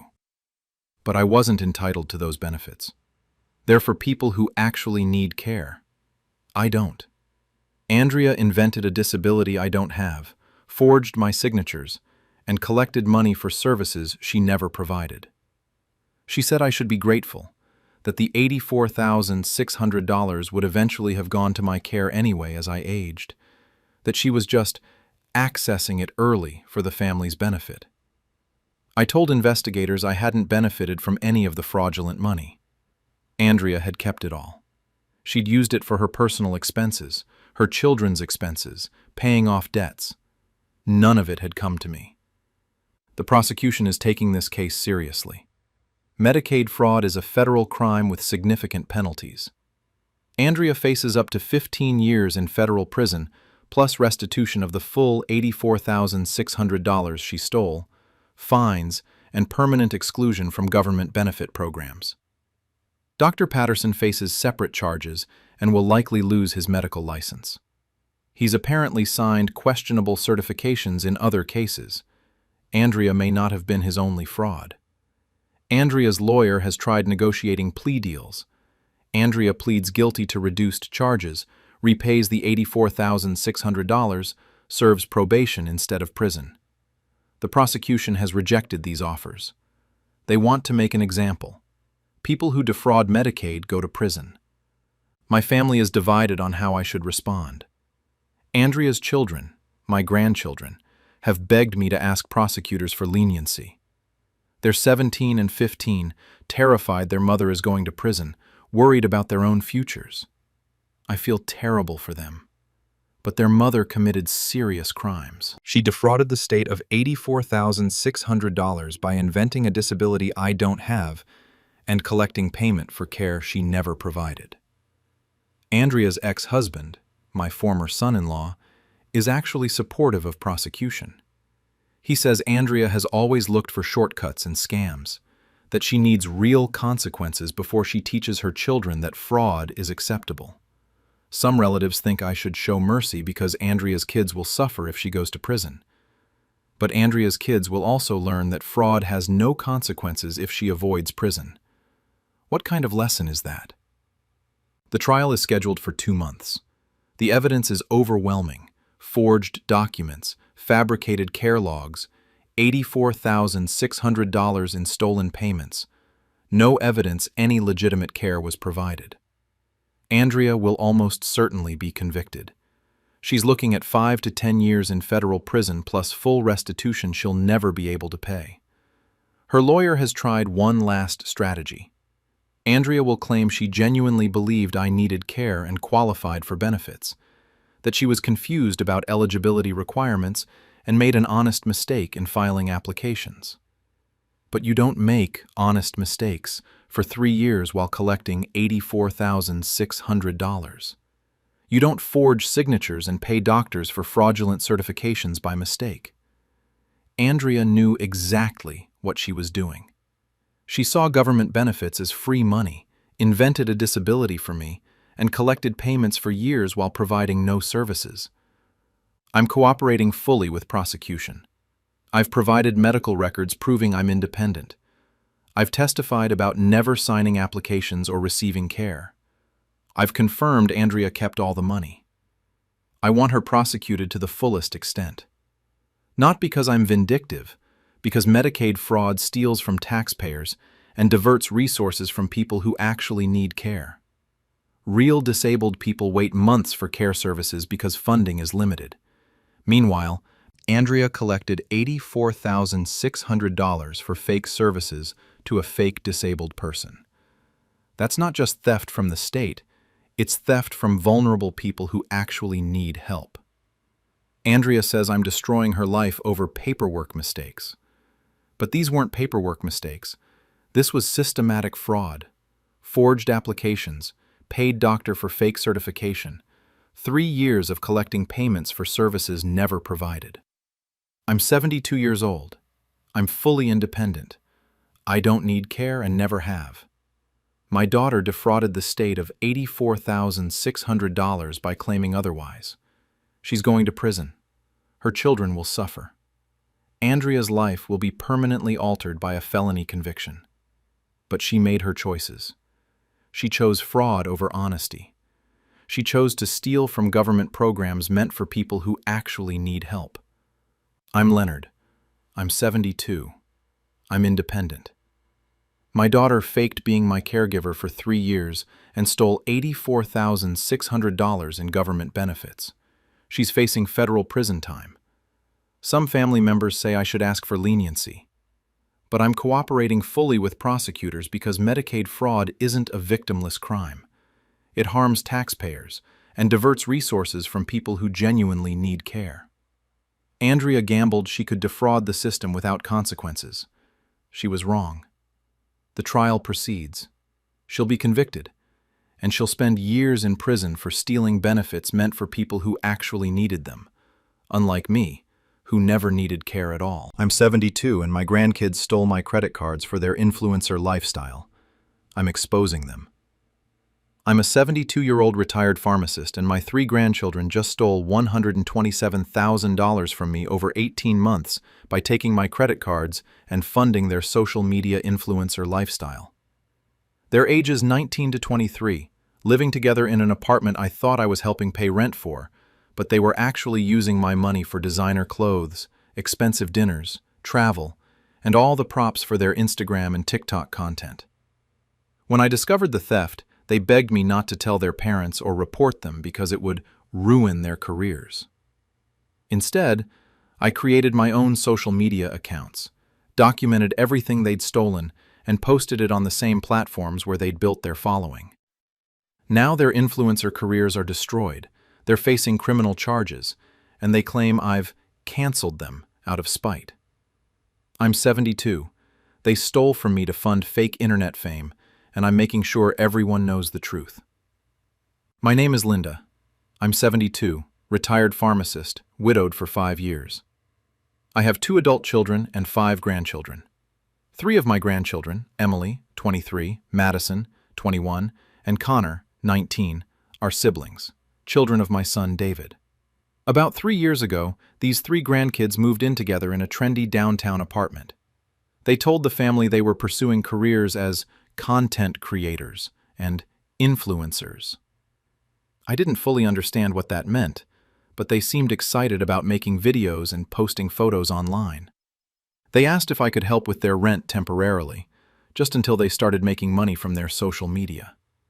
They said brands would pay them for sponsored posts once they built their following.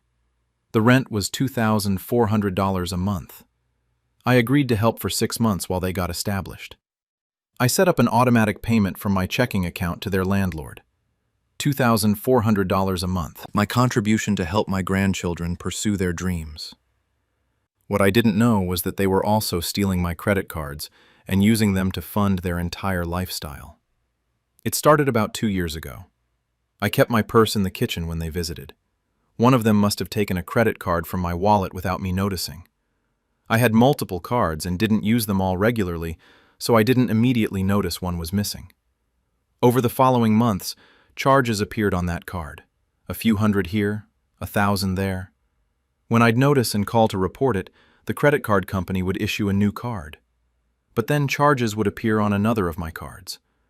I thought I was being targeted by identity thieves, reported it multiple times, changed all my cards, set up fraud alerts, but the charges kept appearing across different cards. Finally, about 4 months ago, I decided to review all my credit card statements carefully. Noticed patterns. The charges were always at trendy restaurants, clothing boutiques, travel bookings, always in my city or places I knew my grandchildren traveled. I looked closer at the merchant names and dates, matched them against my grandchildren's social media posts. Every expensive restaurant charge on my card corresponded to a post from Emily, Madison, or Connor at that restaurant. Every designer clothing purchase matched outfits they wore in their videos. My grandchildren were stealing my credit cards and using them to fund their influencer lifestyle. The designer clothes, the expensive dinners, the travel, all paid for with my stolen credit cards. While I thought I was just helping with rent, I felt sick. I'd been supporting them legitimately with rent payments while they stole from me to fund everything else. I compiled evidence. Months of credit card statements showing purchases matched against their social media posts showing them using the items or visiting the locations I'd been charged for. The correlation was undeniable. Total stolen, $127,000 over 18 months, plus the $43,200 in legitimate rent payments I'd made, $2,400 per month for 18 months. I'd given them over $170,000 in total while they built their social media following. I called a family meeting. Just me and Emily, Madison, and Connor. Told them I knew about the credit card theft. Showed them the evidence, statements, and corresponding social media posts. They initially denied it. Then Emily broke down crying, admitted they'd been taking my cards when they visited, said they needed the money to build their brand, that to be successful influencers, they needed to look successful, designer clothes, nice restaurants, travel to interesting locations. Madison said they'd been planning to pay me back once they started making real money from sponsorships, that their following was growing, and soon brands would pay them thousands per post. Connor said they'd never meant to hurt me. They just needed funding to establish their careers. Traditional jobs wouldn't give them time to create content, so they'd borrowed from me temporarily. I asked if they understood that taking credit cards without permission and making unauthorized charges is theft. Emily said yes, but it was family, not like they'd stolen from strangers. I said theft from family is still theft. Asked how much money they'd actually made from their influencer careers. Madison admitted they'd made about $3,000 total from sponsorships, mostly free products, a few small cash payments. So, they'd stolen $127,000 from me to build influencer careers that had earned them $3,000. They'd funded a fake luxury lifestyle to attract followers while actually being thieves. I told them I was reporting the theft to police and the credit card companies. They begged me not to, said it would ruin their reputations, destroy their influencer careers, and result in criminal records. Emily said if I reported them, they'd lose all their followers and brand partnerships, that their careers they'd worked so hard to build would be destroyed. I said they'd built their careers with stolen money, that every photo of them in designer clothes, every post from expensive restaurants, every travel video, all funded by theft from their grandmother. Connor promised they'd pay me back, said if I just gave them time, they'd make it right. I asked how long. Another 18 months? Another $127,000 stolen while they waited for the big sponsorship deals that clearly weren't coming. They had no answer, just begging and crying and promising to change. I left the meeting and went directly to the police, filed a report for credit card theft and fraud, provided all my evidence. The detective said it was one of the clearest cases of theft she'd seen. Detailed statements, social media posts proving they'd used the stolen money, and their own admission. Emily, Madison, and Connor were arrested within a week, charged with multiple counts of identity theft, credit card fraud, and elder abuse. The charges were serious. They faced years in prison if convicted. But I wasn't done. They'd built their influencer careers on my stolen money. Their followers thought they were successful, aspirational young people living glamorous lives.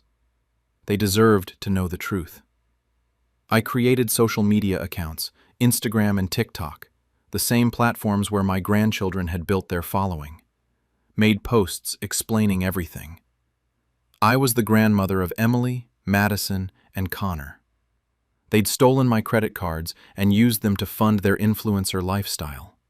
Every designer outfit, expensive meal, and luxury experience they'd posted about was paid for with money stolen from their 72-year-old grandmother. I included evidence, screenshots of charges matched to their posts, the arrest records, a statement from the detective confirming the theft charges. I tagged all 3 of their accounts, posted it publicly. The response was immediate and massive. My grandchildren had a combined following of about 150,000 across their accounts. When I posted the evidence of their theft, it went viral. Their followers were horrified. Comments poured in calling them scammers, thieves, frauds. Brands that had given them free products or small sponsorships immediately cut ties. Their follower counts plummeted as people unfollowed en masse. Emily, Madison, and Connor's carefully curated influencer images collapsed overnight. Everyone now knew they'd funded their lifestyle by stealing from their elderly grandmother. News outlets picked up the story.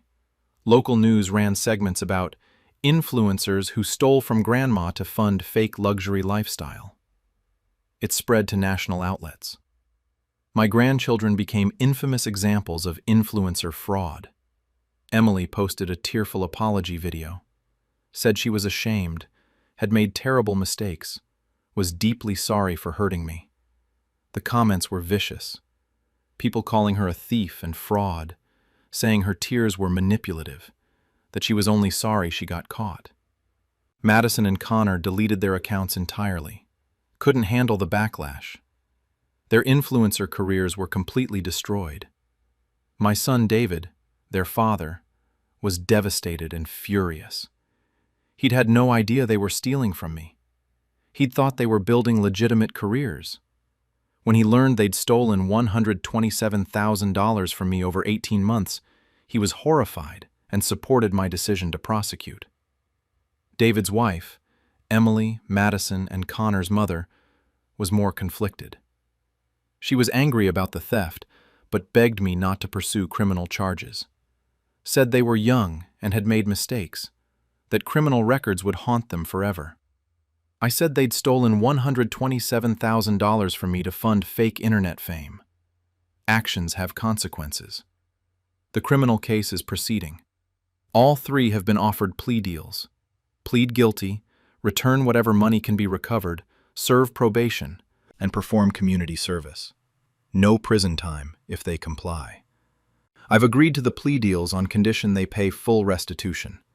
$127,000 plus interest and my legal fees. They'll be paying me back for years, probably decades. Their influencer dreams are dead, replaced by real jobs to repay their theft. The family is fractured. David supports me. His wife thinks I went too far by exposing them publicly. Some extended family members think I was vindictive, that pressing criminal charges was enough without destroying their social media careers. But their social media careers were built on money they stole from me. Every follower, every sponsorship, every bit of their influencer success came from stolen funds. Those careers deserved to be destroyed because they were fraudulent from the beginning. Emily, Madison, and Connor are infamous now, not as successful influencers, but as cautionary tales about fraud. Their faces appeared in news articles about theft and influencer scams. Potential employers Google their names and find stories about how they stole from their grandmother. Some people think I was too harsh, that I should have handled it privately, maybe just pressed charges without the social media exposure. But they built their fame on stolen money. Their followers believed in a lie, that Emily, Madison, and Connor were successful young people living aspirational lives. The followers deserved to know the truth, that the success was funded by elder abuse. My grandchildren claim I've ruined their lives and canceled them vindictively. But they ruined their own lives by choosing to steal from me instead of getting real jobs. They're now 19, 21, and 23 with criminal records for elder abuse and fraud. Their influencer careers are over. They owe me $127,000 plus interest, and everyone who follows them online knows they're thieves. I'm 72. I worked hard my entire career as a pharmacist, saved carefully for retirement. My grandchildren stole over $100,000 from me to pretend to be successful online. I made sure everyone who followed them knew the truth. Their fake influencer success is exposed. Their faces are associated with theft and fraud. Their careers are destroyed. Some family members think I was vindictive. I think I was honest. They stole from me publicly, posting about the things they bought with my money, so I exposed them publicly. I'm Linda. I'm 72. My grandchildren stole my credit cards to fund their fake influencer lifestyle. I exposed them on the same platforms where they built their fraud. Their careers are over. My money will slowly be repaid, and everyone knows the truth about the luxury lifestyle they flaunted online. It was all stolen from Grandma. I'm 73 and my grandson stole my identity to rack up $180,000 in debt. I'm letting him face prison. I'm a 73-year-old retired librarian, and my 25-year-old grandson just destroyed my credit by stealing my identity and opening 14 credit cards, 3 car loans, and 2 personal loans in my name over 2 years. He racked up $180,000 in debt buying a sports car, funding a lifestyle he couldn't afford, and impressing his friends. All while I thought I was helping him by letting him live with me rent-free after college. I only discovered it when I was denied a mortgage refinance due to my suddenly terrible credit score. When confronted, he begged me not to report him because it would mean prison time and ruin his future. I reported him anyway. Now he's charged with identity theft and fraud, facing 5-10 years, and my family claims I'm destroying his life over money that can be repaid. I'm 73, my credit is ruined, and I'm making sure he faces every consequence for stealing my identity. My name is Ruth. I'm 73 years old, worked as a librarian for 45 years before retiring. I've always been financially responsible, excellent credit score around 780, never missed a payment, managed money carefully my whole life. I own my home, a modest 3-bedroom house worth about $320,000, with a remaining mortgage of $85,000. I'd been planning to refinance to a lower rate, which would save me about $300 a month in retirement. My grandson Tyler is 25, the son of my daughter Karen. He graduated college 3 years ago with a degree in communications, but struggled to find stable work. 2 years ago, Karen asked if Tyler could move in with me temporarily while he got on his feet. I agreed. I had the space, Tyler needed help, and I wanted to support my grandson. Tyler moved into my spare bedroom. I didn't charge rent. Figured helping him save money would let him establish himself faster. He had various jobs, retail, food service, eventually a marketing assistant position, making about $35,000 per year. Tyler seemed to be doing fine. He was working, saving money supposedly, planning his future. We got along well. He'd help around the house, we'd have dinner together, watch TV. I was happy to have the company after my husband died. I didn't realize Tyler was systematically stealing my identity to fund a lifestyle far beyond his means. About 3 months ago, I applied to refinance my mortgage. Expected it to be routine. I had excellent credit, steady income from my pension and Social Security, plenty of equity in my house. Instead, I was denied. The mortgage officer said my credit score was 512. Terrible credit, multiple delinquencies, high debt-to-income ratio. I was shocked, asked for details. The credit report showed 14 credit cards in my name I'd never opened. Total balances, $87,000, all maxed out or in collections. 3 auto loans in my name totaling $68,000. 2 vehicles repossessed, 1 still being paid. 2 personal loans totaling $25,000, both in default. Total debt in my name, $180,000, almost all of it delinquent or in collections. My credit was destroyed. I told the mortgage officer this was fraud. I'd never opened these accounts. He suggested I file police reports and identity theft claims with the credit bureaus. I went home in shock. Checked my credit reports from all 3 bureaus. The fraudulent accounts had been opened over the past 2 years, starting shortly after Tyler moved in with me. The pattern was clear. Someone with access to my personal information, Social Security number, birth date, address, had been systematically opening credit accounts in my name. Someone living in my house. I confronted Tyler that evening, showed him the credit reports, asked if he knew anything about these fraudulent accounts. Tyler's face went white. He tried to deny it initially, but I pressed. Finally, he broke down and admitted everything. Tyler confessed he'd been stealing my identity for 2 years. He'd found my Social Security card and other documents in my desk while I was at a doctor's appointment shortly after moving in. He'd photographed everything on his phone. Over the following months, Tyler had opened credit cards in my name. Started small, a few department store cards with low limits. When those weren't questioned, he got bolder. Major credit cards with $10,000, $15,000 limits. Auto loans for vehicles. Personal loans from online lenders. He'd have statements sent to a P.O. box he'd rented. I never saw bills because they never came to my house. He'd make minimum payments initially, using new cards to pay old ones. A debt spiral that eventually collapsed when he ran out of new credit. I asked what he'd spent $180,000 on. Tyler said he'd bought a BMW sports car for $42,000, later repossessed when he stopped making payments. He'd funded an expensive lifestyle. Designer clothes, expensive dinners, bar tabs, trips with friends. He'd wanted to impress people, look successful, live the life he thought he deserved. All on credit cards and loans in my name that he never intended to repay. I asked how he planned to handle the debt. Tyler said he'd been hoping to eventually make enough money to pay it off before I found out. That he'd been applying for higher-paying jobs and figured once he was earning $70,000, $80,000 annually, he could slowly repay everything. But he was making $35,000.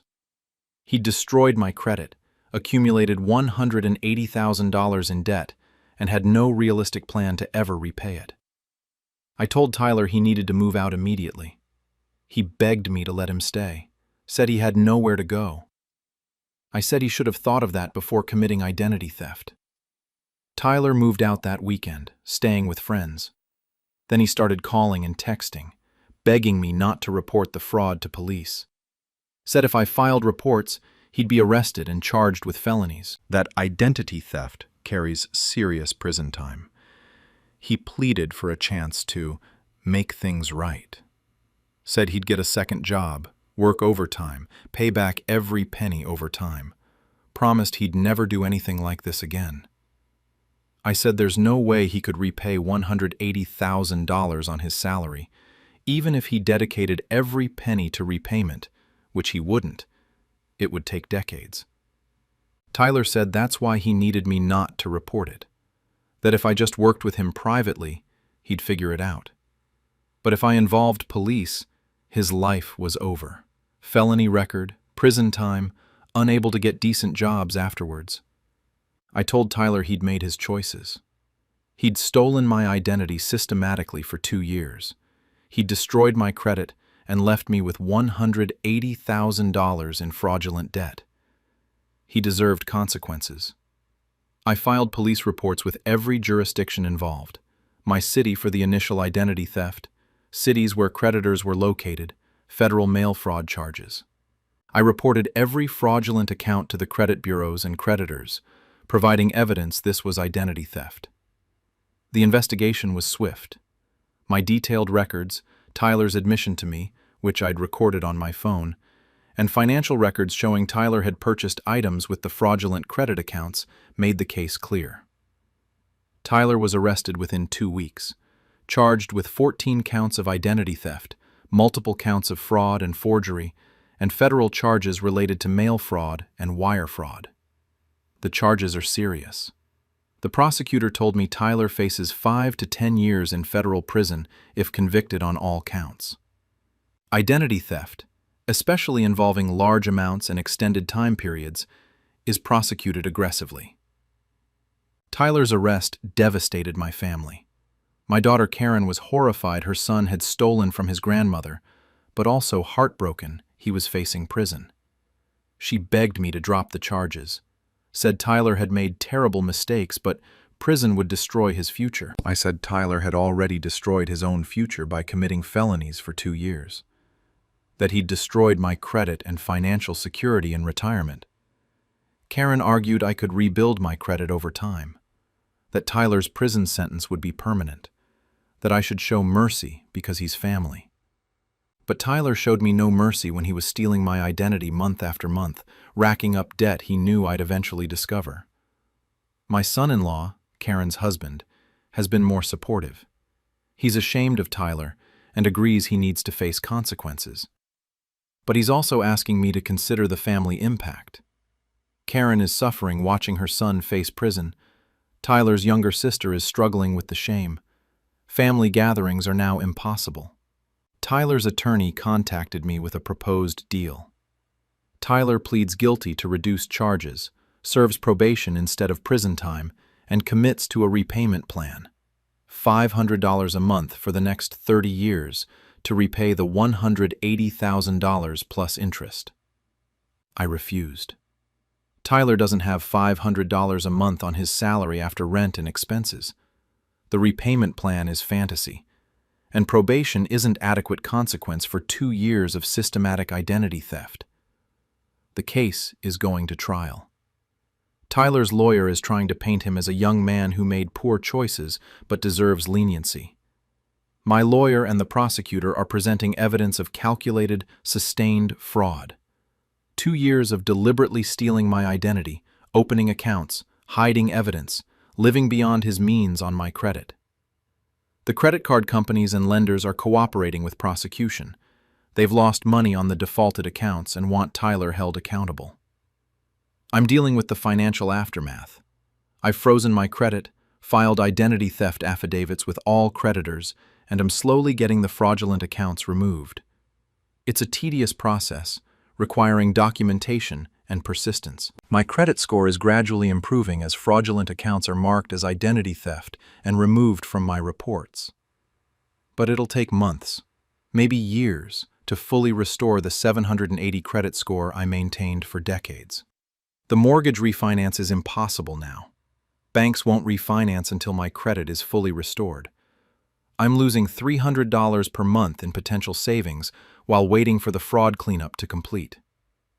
Tyler has written me letters from jail. He's being held awaiting trial because he couldn't make bail. The letters alternate between apologizing and blaming me for ruining his life by reporting him. One letter: "Grandma, I'm so sorry for what I did. I know I hurt you and I deserve to be punished. Please forgive me." Next letter: "You're destroying my entire future over money.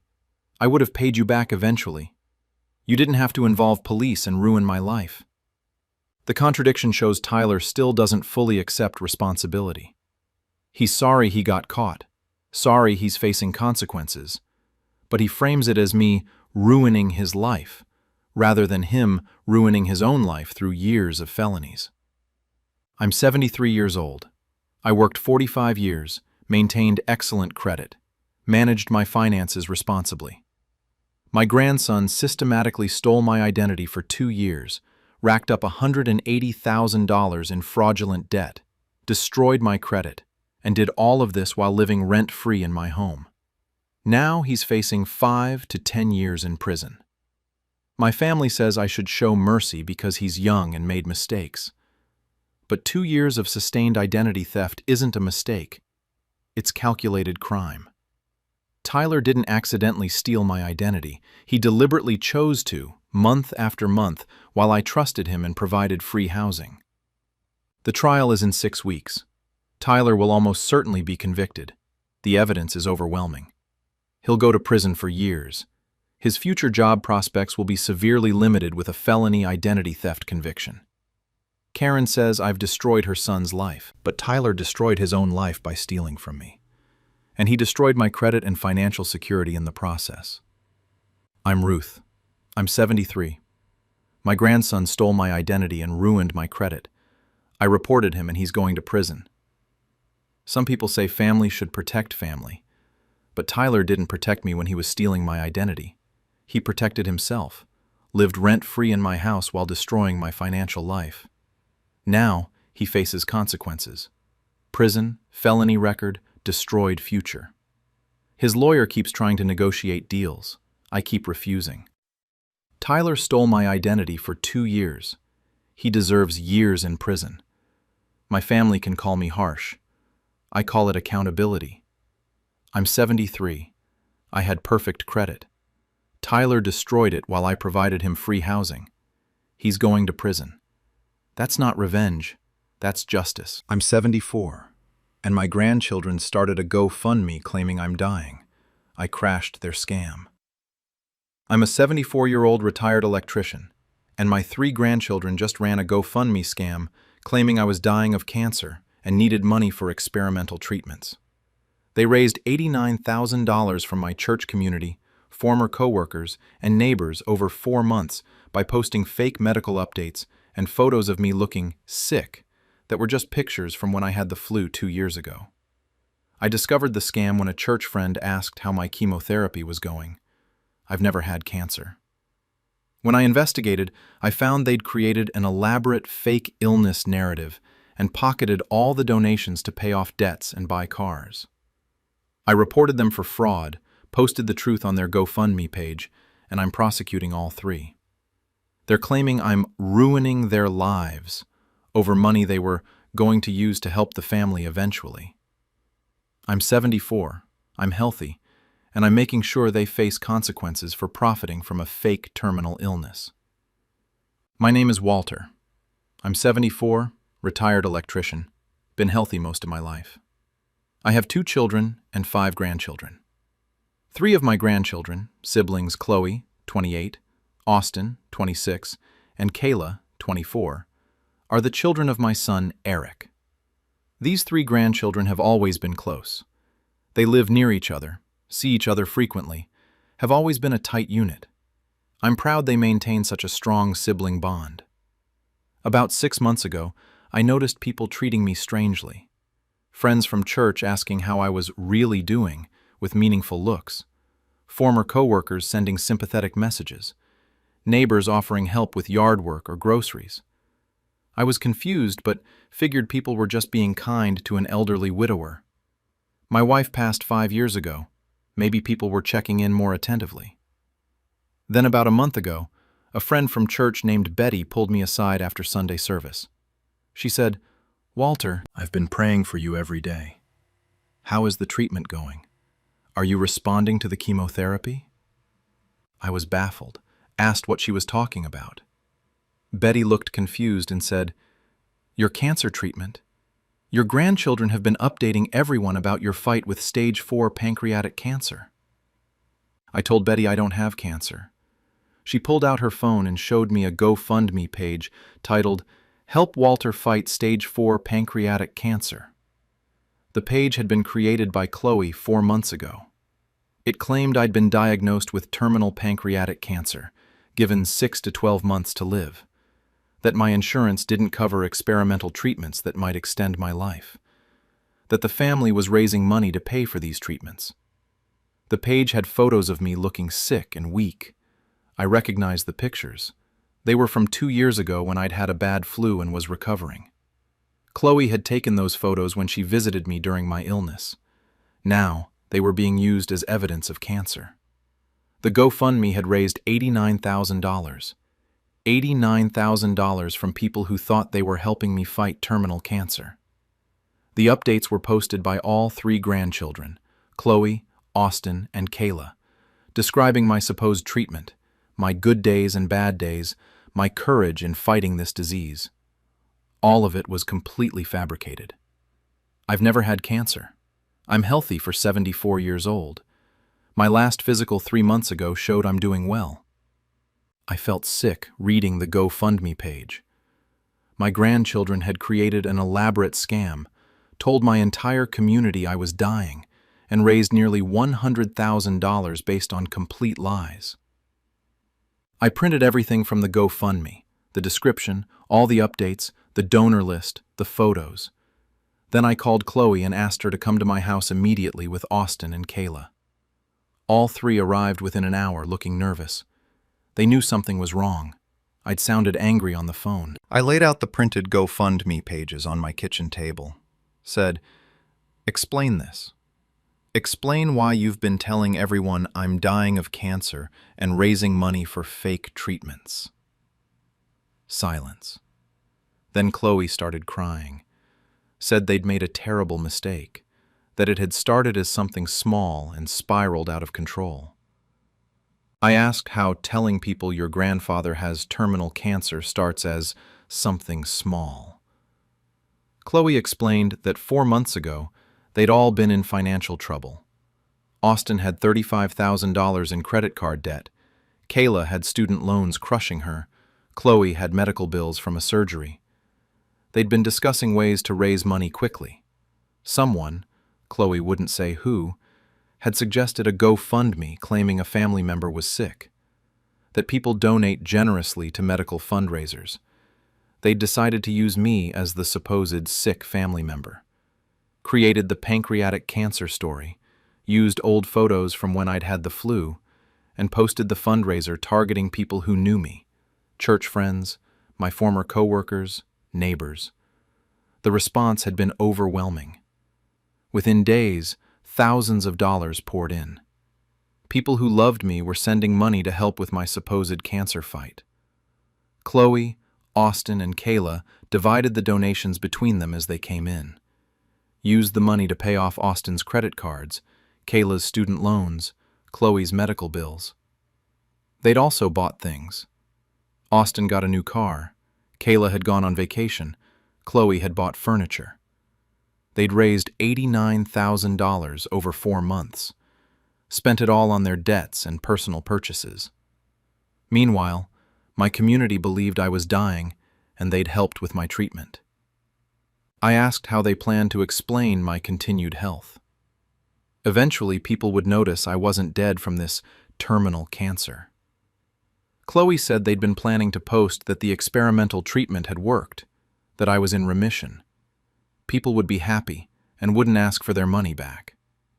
I said, "So the plan was to fake my recovery and keep everyone's money? To let my friends think they'd saved my life with their donations when none of it was real?"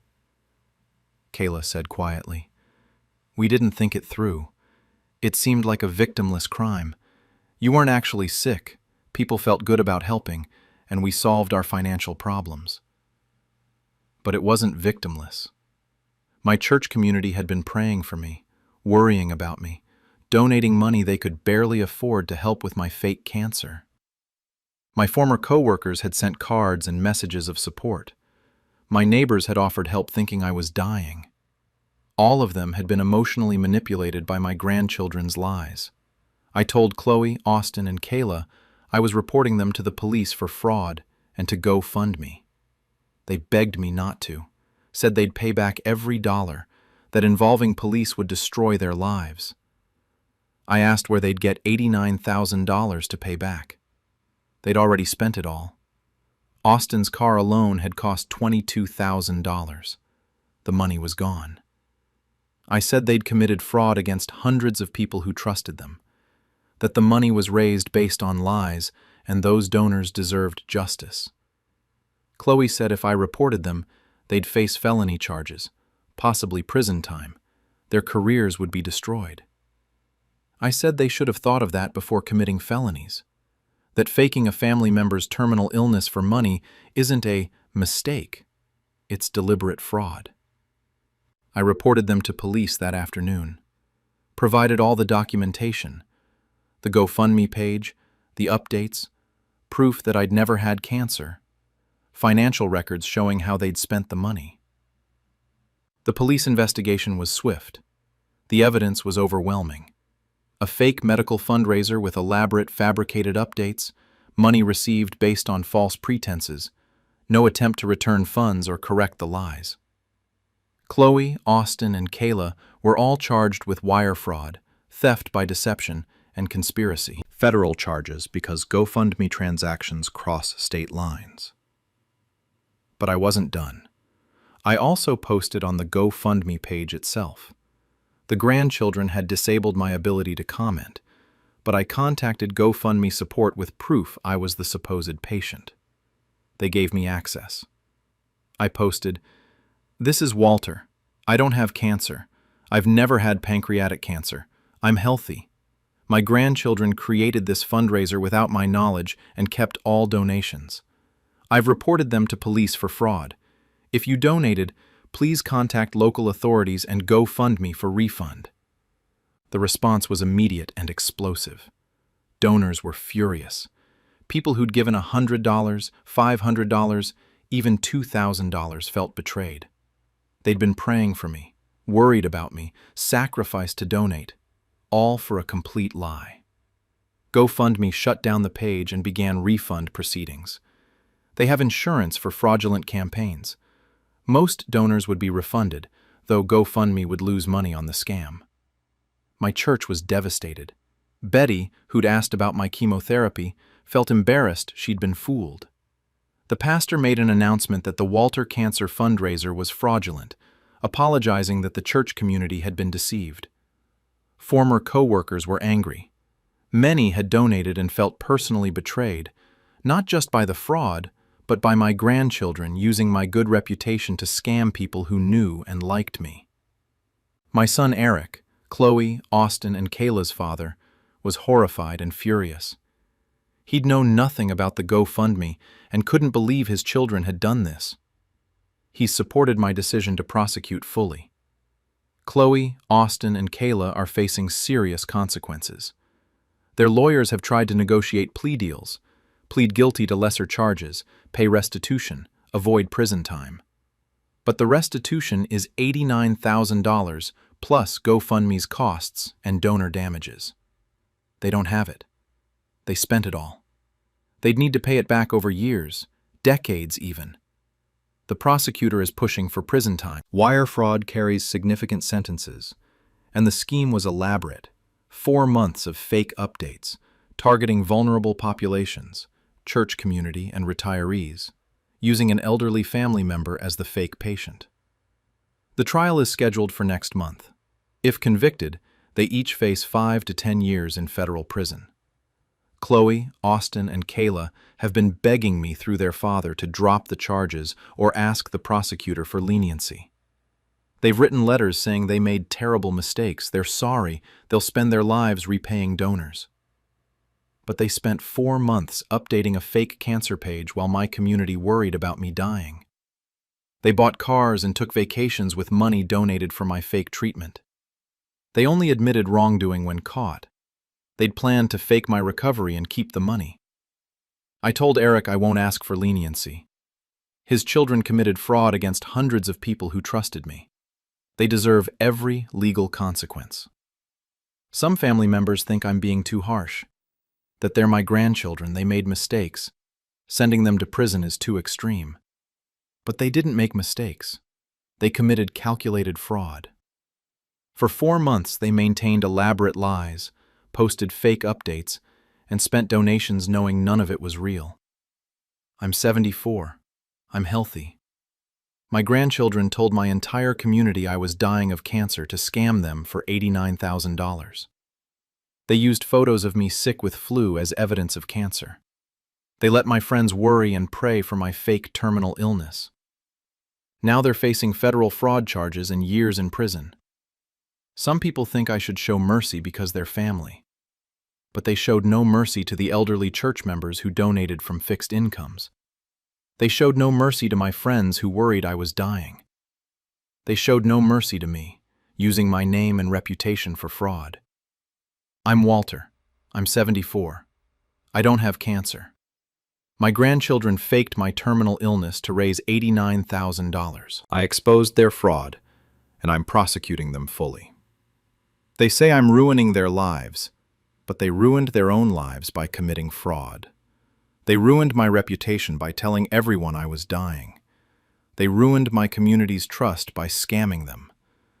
The trial will determine their sentences, but regardless of the outcome, everyone now knows the truth.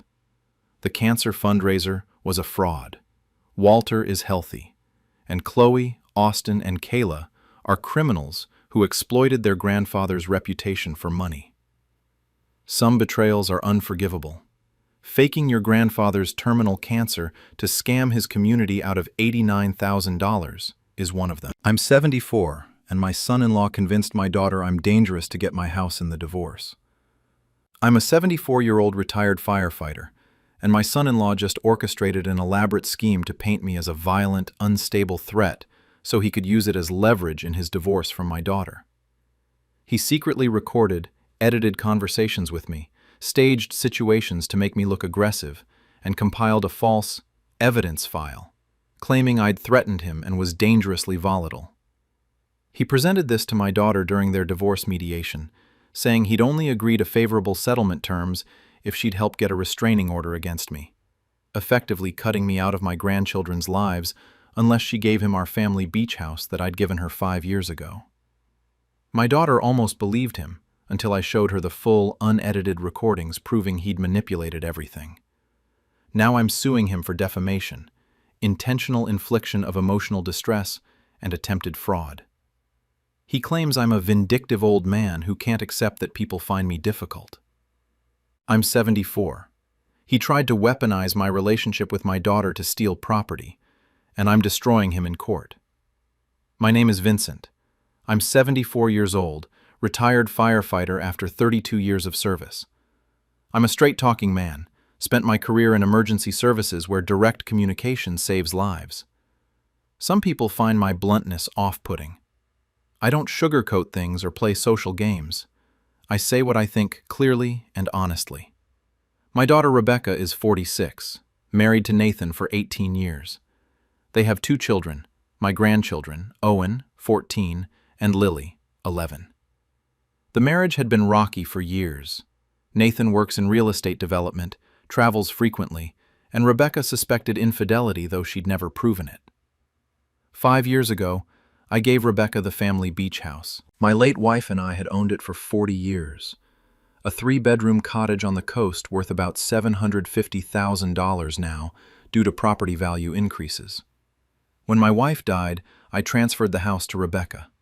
It was her inheritance early. I wanted her to enjoy it during my lifetime rather than waiting until I died. The house was titled solely in Rebecca's name. It was her separate property, not marital property with Nathan.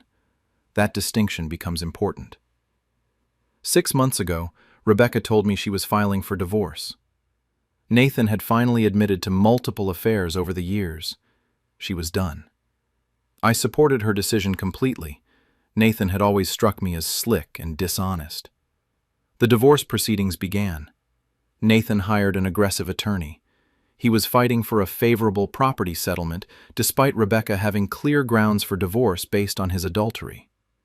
Then, Nathan's lawyer filed an unusual motion. They presented a concern for safety document, claiming Nathan felt threatened by me, his soon-to-be ex-father-in-law.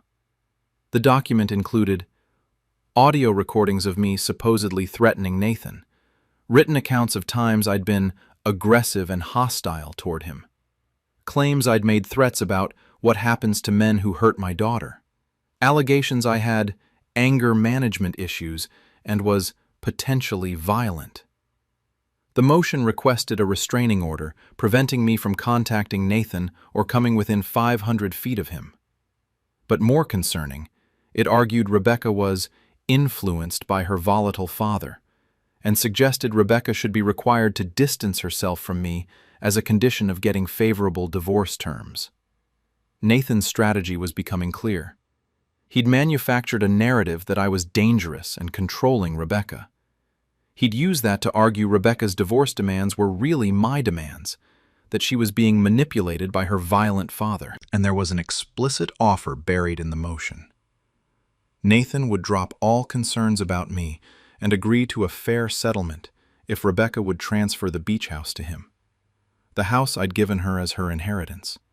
Nathan wanted it as part of the divorce settlement and was willing to destroy my reputation and relationship with my daughter to get it. Rebecca called me after receiving Nathan's motion. She was upset and confused, said Nathan's lawyer had presented her with recordings that supposedly showed me threatening Nathan. She'd listened to them, and they sounded bad. Me saying things like, "Men who betray their families deserve what's coming," and "Nathan better watch himself." I told Rebecca I'd never threatened Nathan, asked her to send me the recordings. She forwarded them. I listened carefully. They were real recordings of my voice, but heavily edited, short clips taken out of context and spliced together to sound threatening. One clip. "Men who betray their families deserve what's coming." In context, I'd been talking about a news story about a politician who'd been caught embezzling. Nathan had asked my opinion on politicians who abuse public trust. I'd said, men who betray families or public trust deserve legal consequences. Deserve what's coming, meaning deserve to face justice through the legal system. Nathan had recorded the conversation, cut out all context, and presented just that one sentence to make it sound like a personal threat. Another clip. Nathan better watch himself. Full context. Nathan had mentioned he was thinking about investing in a risky property deal. I'd said, Nathan better watch himself with risky investments, because I'd seen people lose everything on bad real estate deals. It was advice, not a threat. Nathan had been recording our conversations for months. Family dinners, casual talks, phone calls. Then he'd edited the recordings to remove context and make benign statements sound threatening. I'd kept my own recordings. I record conversations for my own records sometimes, a habit from my firefighting days where documentation was important. I had the full, unedited versions of every conversation Nathan had clipped. I sent Rebecca the full recordings with timestamps showing where Nathan had made his edits. She listened to them and was horrified. Nathan had systematically distorted my words to manufacture evidence I was threatening him. Rebecca confronted Nathan. He initially tried to defend his position, claimed even in context my words were aggressive. But when faced with the clear evidence of editing and manipulation, he finally admitted his strategy. Nathan had been recording me for months looking for anything he could use. He'd found benign statements, edited them to sound threatening, and planned to use them as leverage in the divorce. The goal? Convince Rebecca, and potentially a judge, that I was dangerous and controlling her. Then offer to drop the issue if Rebecca gave up the beach house. It was an elaborate extortion scheme using manufactured evidence of threats that never happened. Rebecca was furious. She'd almost fallen for it, almost believed Nathan's portrayal of me as volatile and threatening. The fact he'd been willing to destroy her relationship with her father to steal property cemented her determination to give Nathan nothing in the divorce. I consulted an attorney. He said Nathan's actions constituted multiple legal violations: defamation, falsely portraying me as violent and threatening, intentional infliction of emotional distress, fraud, presenting edited recordings as authentic evidence, and potentially criminal charges for filing false court documents. I filed a civil lawsuit against Nathan for defamation and emotional distress, submitted the full, unedited recordings, proving his evidence was manipulated. Also filed a complaint with the court about Nathan's false motion and submitted copies to the state bar regarding his attorney's ethics in presenting manipulated evidence. The divorce proceedings transformed completely. When Nathan's manufactured evidence was exposed, his credibility collapsed. Rebecca's attorney used the evidence tampering to argue Nathan was willing to commit fraud to benefit himself in the divorce, that nothing he said could be trusted. The judge was not pleased. She'd been presented false evidence in a court proceeding. Nathan's attorney tried to claim he didn't know the recordings were edited, but I'd proven Nathan had deliberately created the clips, and his attorney had presented them without verification. The judge sanctioned Nathan and his attorney, fined them for filing false evidence, and ruled that Nathan's attempt to manipulate the divorce through manufactured threats showed his character and intent. He'd get nothing beyond what the law minimally required. Rebecca got the divorce on her terms. She kept the beach house, her separate property. She got primary custody of the children. Nathan got minimal visitation pending completion of parenting classes. He was ordered to pay child support and spousal support. The settlement strongly favored Rebecca because the judge found Nathan had acted in bad faith throughout the proceedings. Nathan lost almost everything he'd fought for, and now he faced my civil lawsuit. My defamation case is strong. I have the original unedited recordings showing Nathan deliberately misrepresented my words. I have his court motion containing false allegations. I have documented emotional distress from being portrayed as violent and nearly losing my relationship with my daughter and grandchildren. My attorney is seeking $500,000 in damages, compensatory for the emotional distress and damage to my reputation, punitive to deter this kind of manipulation in the future. Nathan's defense has been weak. He's tried to argue he genuinely felt threatened, even if the recordings were edited, but you can't genuinely feel threatened by statements you edited yourself to create the appearance of threats. He's tried to claim I do have anger issues, and he was just documenting them. But dozens of people who know me, former colleagues, friends, family, have provided statements that I'm direct, but never threatening or violent. Nathan's attempt to paint me as dangerous has backfired completely. Instead of getting the beach house, he's lost the divorce, lost primary custody of his kids, and now faces a massive defamation judgment. My family has been supportive. Rebecca is horrified she almost believed Nathan's lies. She's apologized repeatedly for even momentarily doubting me. I've assured her Nathan's manipulation was sophisticated. He'd spent months building a fake evidence file. It's understandable she was momentarily shaken. Owen and Lily are old enough to understand what their father tried to do. They're disappointed and angry that Nathan tried to cut them off from their grandfather with lies. Our relationship is stronger than ever. They know their father is dishonest, and I'm someone they can trust. Nathan's family has been mostly silent. His parents have reached out saying Nathan made mistakes, but asking me to drop the lawsuit for the sake of the children. I've declined. Nathan's mistakes were calculated fraud. The lawsuit isn't about revenge, it's about accountability. The defamation trial is scheduled for next month. Nathan's insurance won't cover defamation claims, so he'll be personally liable for any judgment. Given his evidence tampering and the clear proof of malicious intent, my attorney expects we'll win significant damages.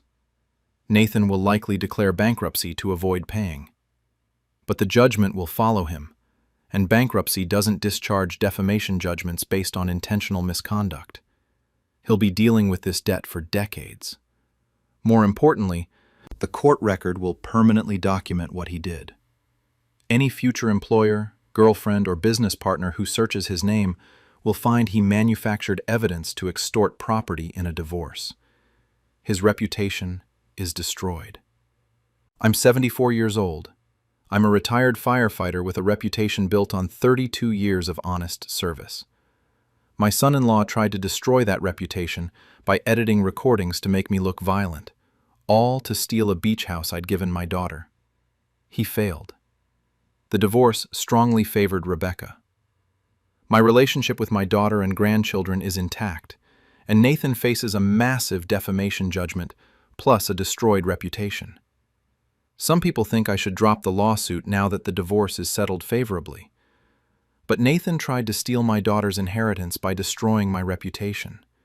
He was willing to cut me off from my grandchildren with manufactured evidence. That deserves more than just losing the divorce. That deserves financial consequences he'll be paying off for the rest of his life. I'm Vincent. I'm 74. My son-in-law tried to weaponize edited recordings to extort property and destroy my relationship with my family. I exposed his fraud, and I'm making sure he pays for it.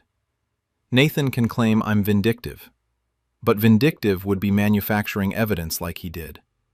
I'm just pursuing legitimate legal claims against someone who defamed me and attempted fraud. The trial proceeds next month. Nathan will lose. He'll owe me hundreds of thousands of dollars he doesn't have. His reputation will be permanently destroyed by public court records documenting his manipulation. And I'll still have my relationship with my daughter and grandchildren, the relationship Nathan tried to destroy for a beach house. That's not vindictiveness. That's justice. I'm 75 and my family rented out my house on Airbnb while I was in the hospital. I'm a 75-year-old retired pilot, and my daughter-in-law just ran my home as an Airbnb rental for 6 months while I was hospitalized and recovering from a serious car accident. She had a key to water my plants and check on the house, but instead, she listed my entire property on Airbnb, rented it out to strangers for $320 a night, and pocketed over $58,000 while I was bedridden in hospitals and rehab facilities. When I finally came home, I found my house had been used by dozens of strangers. Personal items missing, furniture damaged, my late wife's belongings disturbed. My daughter-in-law claimed she was covering the costs of maintaining the house while I was away. I'm prosecuting her for theft, fraud, and trespassing. She says I'm being ungrateful for her property management services. I'm 75. She turned my home into a hotel while I fought for my life, and I'm making sure she faces every consequence. My name is Raymond. I'm 75 years old, retired commercial airline pilot after 35 years. I own my home, a 4-bedroom house in a desirable neighborhood, paid off, worth about $580,000. The house has been my home for 40 years. My wife Caroline and I raised our family there. Caroline died 4 years ago, and I've lived alone since. The house is full of memories and Caroline's belongings, her art collection, her library, furniture we chose together, family photos and mementos from our life together. It's not just property to me. It's my home and the repository of my married life. I have one son, Derek, age 48. He's married to Vanessa, age 44. They live about 30 miles away with their 2 teenage children. I have a cordial but not particularly close relationship with Vanessa. She's always been focused on money and status in ways I find off-putting. 8 months ago, I was in a serious car accident. A drunk driver ran a red light and T-boned my car. I suffered multiple broken bones, internal injuries, and a traumatic brain injury. I spent 3 weeks in intensive care, then 2 months in acute care, then 3 months in a rehabilitation facility relearning basic motor skills. It was the hardest period of my life. At 75, recovering from major trauma is slow and uncertain. There were times I didn't know if I'd ever walk independently again or return home. Before the accident, I'd given Vanessa a key to my house. Derek and Vanessa had offered to check on the property while I was on occasional trips, water plants, collect mail, make sure everything was secure. It was a convenience arrangement. After my accident, Derek told me not to worry about the house. He and Vanessa would maintain it while I was hospitalized and recovering. I was grateful. Managing property from a hospital bed would have been impossible. What I didn't know was that Vanessa saw my 6-month absence as a business opportunity. 2 weeks after my accident, while I was still in ICU fighting for my life, Vanessa listed my house on Airbnb. Full house rental, sleeps 8, $320 per night, prime location near downtown attractions. She used the key I'd given her for emergency access to run my home as a commercial rental property. For 6 months, while I was hospitalized and in rehab, strangers were staying in my house, sleeping in my bed and Caroline's bed, using our furniture, going through our belongings. Vanessa managed the entire operation. She'd clean between guests, handle check-ins and check-outs, respond to reviews. She treated my home like it was her rental business. I came home 2 weeks ago after 6 months of hospitalization and rehab. Walked into my house expecting to find everything as I'd left it, dusty maybe, but intact. Instead, I found evidence everywhere that my house had been heavily used. Furniture was rearranged or damaged. My master bedroom had different sheets and pillows than I'd left.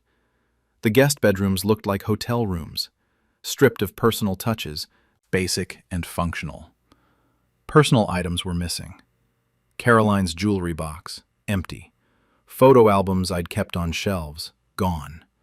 Small valuables like my watch collection and Caroline's silver tea set disappeared. The house smelled different, like cleaning products and strangers. It didn't feel like my home anymore. It felt like a space that had been commercialized and violated. I called Derek immediately, asked what had happened to the house. He seemed uncomfortable and said I should talk to Vanessa. She'd been managing the property. I called Vanessa. She explained cheerfully that she'd been taking care of everything while I was hospitalized. Said she'd listed the house on Airbnb to cover maintenance costs and make sure it was being used and maintained properly rather than sitting empty. I was stunned. Asked why she thought she had the right to rent out my house. Vanessa said she'd been doing me a favor, keeping the house occupied and generating income while I was gone. That the $58,000 she'd earned from rentals had covered expenses and then some. I demanded the $58,000. Vanessa said that money had been used for property expenses, utilities, cleaning, maintenance, her time managing the rental. That she'd kept detailed records and everything was accounted for. I told her to send me the records. She provided a spreadsheet claiming expenses totaling $62,000, which was absurd for 6 months. She'd inflated cleaning costs, claimed exorbitant property management fees for herself, and included expenses that had nothing to do with my house. It was clear Vanessa had pocketed most or all of the rental income and was now retroactively creating fake expenses to justify keeping it. I told Vanessa she'd stolen from me by renting my house without permission and keeping the money. She became defensive, said she'd been helping me and I was being ungrateful, that she'd spent hundreds of hours managing the rental and deserved compensation. I said she'd never had permission to rent my house, that using someone's property as a commercial rental without consent is theft and fraud. Vanessa said she'd assumed I'd be grateful for the income and professional management, that any reasonable person would appreciate having their property maintained and monetized during a long absence. I consulted an attorney. He said Vanessa had committed multiple crimes: theft by renting my property without authorization, fraud by keeping the rental income, trespassing by allowing strangers into my home without my consent, and potentially criminal conversion of my property. We sent Vanessa a demand letter. Return all rental income, $58,000, provide a full accounting of any legitimate expenses, return or pay for all missing personal items, and cease any further use of my property. Vanessa refused. Her lawyer responded claiming she'd been acting as a good faith property manager and had a right to reasonable compensation for her services. My attorney filed criminal complaints and a civil lawsuit. We had overwhelming evidence: Airbnb listing records showing Vanessa had created the rental, payment records showing income going to her account, guest reviews thanking Vanessa for hosting, messages between Vanessa and guests coordinating access to my house. Vanessa had documented her own crimes in Airbnb's system. Police arrested Vanessa last week. She's been charged with theft, fraud, and criminal trespassing. The monetary amount, over $58,000, makes it a serious felony. The civil lawsuit seeks return of all rental income, compensation for missing items, damages for the emotional distress of having my home violated while I was hospitalized, and punitive damages to deter this kind of exploitation. Vanessa's defense has been that she was helping me, that renting the house kept it occupied and safe, that she'd managed everything professionally, that I should be thanking her rather than prosecuting her. But she never asked permission, never told me what she was doing, kept all the money, and allowed dozens of strangers to go through mine and Caroline's personal belongings while I was fighting for my life in hospitals. The impact of discovering what Vanessa did has been devastating. I spent 6 months in hospitals and rehab fighting to recover so I could return home. The thought of home, my house with Caroline's things, our memories, sustained me through the hardest recovery of my life. I came home to find my sanctuary had been turned into a hotel. Strangers had slept in my bed. My wife's belongings had been disturbed or stolen. The house felt violated and unfamiliar. Items I can never replace are gone. Caroline's jewelry, some inherited from her grandmother, was taken by guests or disappeared during Vanessa's management. Photo albums documenting our family history are missing. My watch collection that I'd assembled over decades is gone. Vanessa's defense is that some items were accidentally removed by guests, and she couldn't track them all down. But she was running a commercial operation in my home. She was responsible for securing my property. The Airbnb reviews are particularly galling. Guests praised Vanessa's beautiful home and her warm hospitality. She was hosting in my house, letting strangers believe it was hers, accepting praise for my property. One review mentioned lovely family photos throughout the house. Guests were looking at photos of Caroline, our children, our grandchildren, thinking they were Vanessa's family. My personal family history was on display for strangers' entertainment. Derek has been caught in the middle. He claims he didn't know the full extent of what Vanessa was doing, that he thought she was just checking on the house occasionally. But bank records show Derek received some of the Airbnb income, so he benefited from his wife's theft, even if he didn't actively participate. I've told Derek our relationship is permanently damaged.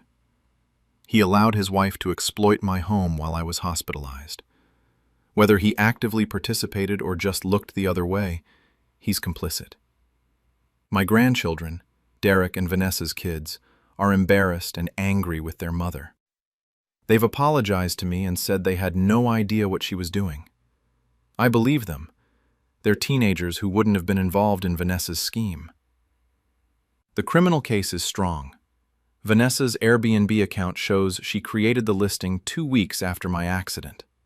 Messages show her coordinating with guests.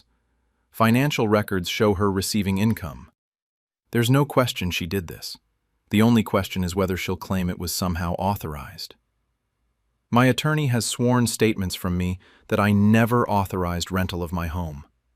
My medical records prove I was incapacitated and couldn't have managed such an arrangement even if I'd wanted to. Vanessa's only defense is claiming implied consent, that my giving her a house key somehow authorized her to rent my property commercially. No court will accept that argument. The civil case seeks $58,000 in stolen rental income plus $45,000 for missing items, some irreplaceable and valued at replacement cost for insurance purposes, $100,000 for emotional distress, and $200,000 in punitive damages. Total, over $400,000 in civil damages for Vanessa's 6-month commercial exploitation of my home. Vanessa doesn't have that kind of money. She'll likely declare bankruptcy. But the judgment will follow her, and the criminal conviction will be permanent. Derek is divorcing her. He's told me he can't stay married to someone who exploited his father's hospitalization for profit. The divorce proceedings are ugly. Derek is seeking full custody of their children because Vanessa's criminal behavior makes her an unfit parent. I'm 75 years old. I spent 6 months fighting to recover from a catastrophic accident so I could return to my home. My daughter-in-law saw my absence as a business opportunity and turned my house into a commercial rental, pocketing over $58,000 while strangers used my property and stole irreplaceable belongings. Now, Vanessa faces felony charges, a massive civil judgment, and divorce. Derek's marriage is destroyed. My grandchildren are dealing with the shame of their mother's crimes. Some distant relatives think I should drop the charges, that Vanessa made a terrible mistake but prosecution destroys the whole family, that I should accept return of the money and move on.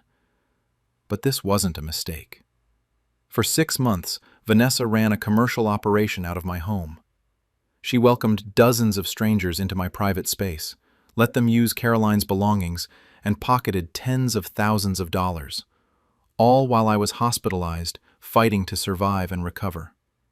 She showed me no mercy while I was vulnerable. I'll show her no mercy now that I'm back home and able to fight. I'm Raymond. I'm 75. My daughter-in-law rented my house on Airbnb while I was hospitalized. She's going to prison for theft and fraud. That's not revenge. That's accountability for exploiting a 75-year-old man's catastrophic accident for profit. I'm 75, and my family staged an intervention to take my car keys. I'm suing for false imprisonment. I'm a 75-year-old widower, and my family just staged a fake intervention where they physically took my car keys, disabled my vehicles, and declared I was no longer allowed to drive. They claimed I was a danger on the road, despite my perfect driving record and recent DMV testing showing I'm fully capable. Turns out, my daughter wanted to force me to move closer to her, and making me dependent on others for transportation was step 1. I had them all arrested for theft and false imprisonment, got my keys back, and I'm now suing for damages. They're claiming they were protecting me in the public. I'm 75, I passed all my driving tests, and I'm making sure my family learns that taking away an elderly person's independence without legal authority is a crime. My name is Harold.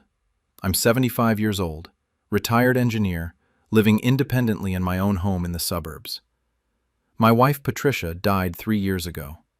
Since then, I've managed well on my own, maintain the house, handle finances, stay active. I drive regularly, grocery shopping, doctor's appointments, visiting friends, church on Sundays. I have a clean driving record, no accidents, no tickets. I renew my license every 4 years and pass all required tests. My eyesight is good with glasses, my reflexes are fine. I'm a safe, capable driver. My daughter Jennifer lives 200 miles away in a different city. She's 48, married with 2 teenage kids. She calls regularly and visits every few months. Lately, she's been pushing me to move closer to her, sell my house, get an apartment in her city, be near family. I've declined. I like my house. My friends are here. My church community is here. My doctors are here. I don't want to uproot my life at 75 to move to a city where I know no one except Jennifer's family. Jennifer wasn't happy with my decision, but seemed to accept it. Then, 2 weeks ago, she called saying she was worried about my driving. Said she'd heard elderly drivers were dangerous, that I should consider giving up my license for safety. I told her I'm a perfectly safe driver with a clean record and current license. She said, records don't matter if my reflexes are slowing or my judgment declining.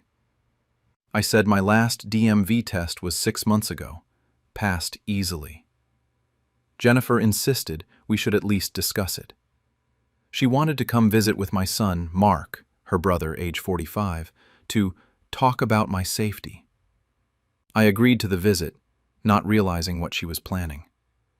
Last weekend, Jennifer and Mark arrived at my house on Saturday morning. Said they wanted to have a family meeting. I assumed we'd discuss my living situation. Maybe Jennifer would push again for me to move closer. Instead, when I sat down in my living room, Jennifer pulled out printed articles about elderly driving accidents, started talking about how many seniors cause crashes, how dangerous it is for me and others on the road. I said I wasn't a dangerous driver. Jennifer said many elderly people don't realize they're declining, that I might not recognize my own impairment. Mark joined in, said he'd been worried for a while about my driving, that he'd noticed me seeming slower and confused during my last visit. All lies. I'd been perfectly fine, and Mark had barely visited in the past year. Then, Jennifer said they'd decided, for my safety and the safety of others, I needed to stop driving immediately. She held out her hand and asked for my car keys. I refused, said I was a licensed driver with a clean record and no legal reason to stop driving. Jennifer said this wasn't about legality, it was about safety and family looking out for me.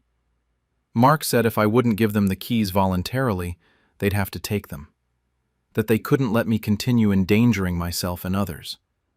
I stood up to leave the room. Mark blocked the doorway. Jennifer went to the kitchen where I kept my keys hanging on a hook. She took both sets, for my sedan and my truck.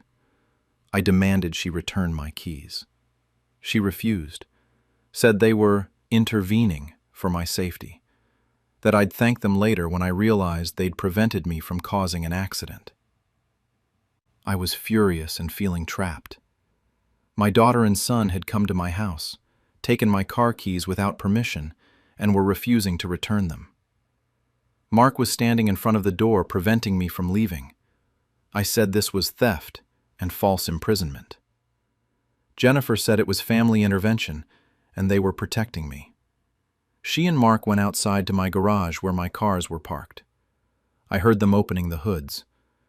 When they came back, Mark said they'd disabled both vehicles, disconnected the batteries, so even if I found spare keys, the cars wouldn't start. They'd done this for my own good, until I accepted reality about my driving. Jennifer said they'd help me arrange transportation, rides from friends, services for seniors, eventually moving closer to her where she could drive me places, that I'd adjust to not driving and realize it was for the best. I told them to get out of my house. They refused, said they needed to stay and help me process this intervention and start planning for my new normal without driving. Mark said they'd stay the weekend to help me adjust, that they'd discuss senior transportation options, maybe tour some assisted living facilities near Jennifer. I realized this wasn't just about my driving. This was about forcing me to move. Take away my car and independence, make me dependent on others, then convince me I needed to move closer to Jennifer where she could help me. I excused myself to use the bathroom. Instead, I went to my bedroom and called 911. Explained that my adult children had come to my house, forcibly taken my car keys, disabled my vehicles, and were now preventing me from leaving and refusing to leave themselves. The dispatcher asked if I felt threatened. I said yes. I was being held in my own home against my will, and my property had been stolen and vandalized. Police arrived within 15 minutes. Jennifer and Mark were shocked when officers knocked on the door. They tried to explain this was a family intervention about my unsafe driving. The officers asked if I wanted to drive. I said yes, I'm a licensed driver, and my family had no legal authority to take my keys or disable my vehicles. The officers asked Jennifer and Mark if they had legal power of attorney or guardianship. They said no, but they were concerned about my safety. The officers said without legal authority, they'd committed theft, taking my keys, and potentially false imprisonment, refusing to let me leave my own home. They arrested both of them. I pressed full charges: theft, false imprisonment, and criminal mischief for disabling my vehicles. Jennifer and Mark were held overnight, released on bail the next morning. Since then, I've hired an attorney and filed a civil lawsuit for damages, emotional distress, and violation of my rights. My attorney says I have an excellent case. My family had no legal authority to take my keys or disable my vehicles, and their actions clearly violated my rights. I've also filed a formal complaint with Adult Protective Services against Jennifer and Mark for attempted elder abuse, trying to force me into dependence and control my mobility without legal authority. Jennifer is furious with me. She's claiming she was trying to protect me, and I had her arrested for caring. That calling the police on your own children who are trying to help is vindictive and cruel. Mark is embarrassed and angry. He's told family members I overreacted, that all they'd done was take my keys temporarily to discuss my safety, that I'd escalated to police and lawsuits over a family discussion. But it wasn't a discussion. It was forced confinement. They took my keys without permission, disabled my vehicles, blocked me from leaving, and refused to leave my house when I asked. That's not an intervention, that's illegal. The criminal case is proceeding. Jennifer and Mark are charged with theft and false imprisonment. Their lawyers are trying to get the charges dropped, arguing they were acting in good faith for my safety. My attorney and the prosecutor are pushing back hard. Good faith doesn't give you the right to steal property and trap someone in their home. If they were genuinely concerned about my driving, they should have petitioned for a guardianship hearing or reported me to the DMV for retesting, not staged a home invasion. The civil lawsuit is also moving forward. I'm seeking damages for the violation of my rights, the emotional distress of being held in my own home, the cost of repairing my vehicles, they damaged the battery connections, and punitive damages for their deliberate misconduct. My attorney says I'll likely win significant damages. Jennifer and Mark's actions were clearly illegal and went beyond any reasonable attempt to help me. The family has completely fractured. Jennifer's husband called saying I'm destroying Jennifer's life by pressing charges, that she was just trying to be a good daughter and I'm punishing her for caring. I told him caring doesn't include theft and false imprisonment. If Jennifer was concerned about my driving, she should have expressed concerns legally, not staged an intervention that involved taking my property and holding me captive. Mark's wife is horrified by the whole situation. She told Mark he was wrong to go along with Jennifer's plan. She's actually been supportive of me and has apologized on Mark's behalf, though Mark himself remains defiant. My younger relatives, my grandchildren and great-nieces and great-nephews, have been supportive.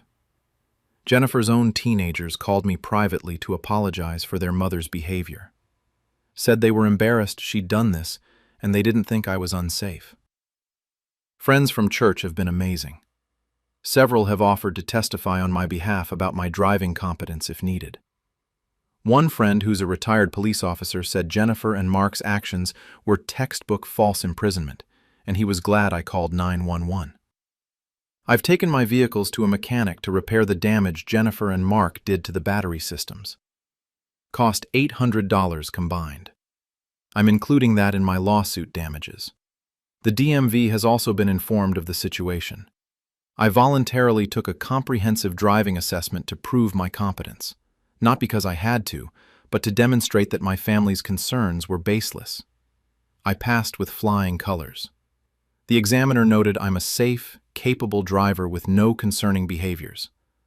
I'm using that assessment result in both the criminal and civil cases. It proves Jennifer and Mark's claims about my unsafe driving were false. They weren't acting on legitimate safety concerns, but on their agenda to make me dependent. Jennifer has tried to contact me several times. I've refused all communication except through attorneys. She sent a letter saying she's sorry for how things went, but still believes I shouldn't be driving. That she'd been trying to help, and I've destroyed our relationship by prosecuting her. But she didn't destroy our relationship by being concerned. She destroyed it by stealing my keys, disabling my cars, and holding me prisoner in my own home. Those actions have consequences. Mark has been less communicative, but I heard through family that he's resentful. Feels I've made him a criminal over trying to help. But taking someone's property and trapping them in their home isn't helping. It's crime. The trial dates are set. Criminal trial for Jennifer and Mark is in 2 months. Civil trial is scheduled for 4 months out. My attorney is confident we'll prevail in both. I'm 75 years old. I'm a safe, licensed driver with a clean record. My family tried to take away my independence through theft and imprisonment. Now they're facing criminal charges and a significant lawsuit. Some family members think I should drop everything and forgive Jennifer and Mark. But forgiveness doesn't mean allowing criminals to avoid consequences. Jennifer and Mark committed crimes against me. They're facing legal accountability. I'm Harold. I'm 75. I drive safely and independently. My family tried to steal that from me illegally. Now they're learning that elder abuse has consequences, criminal and civil.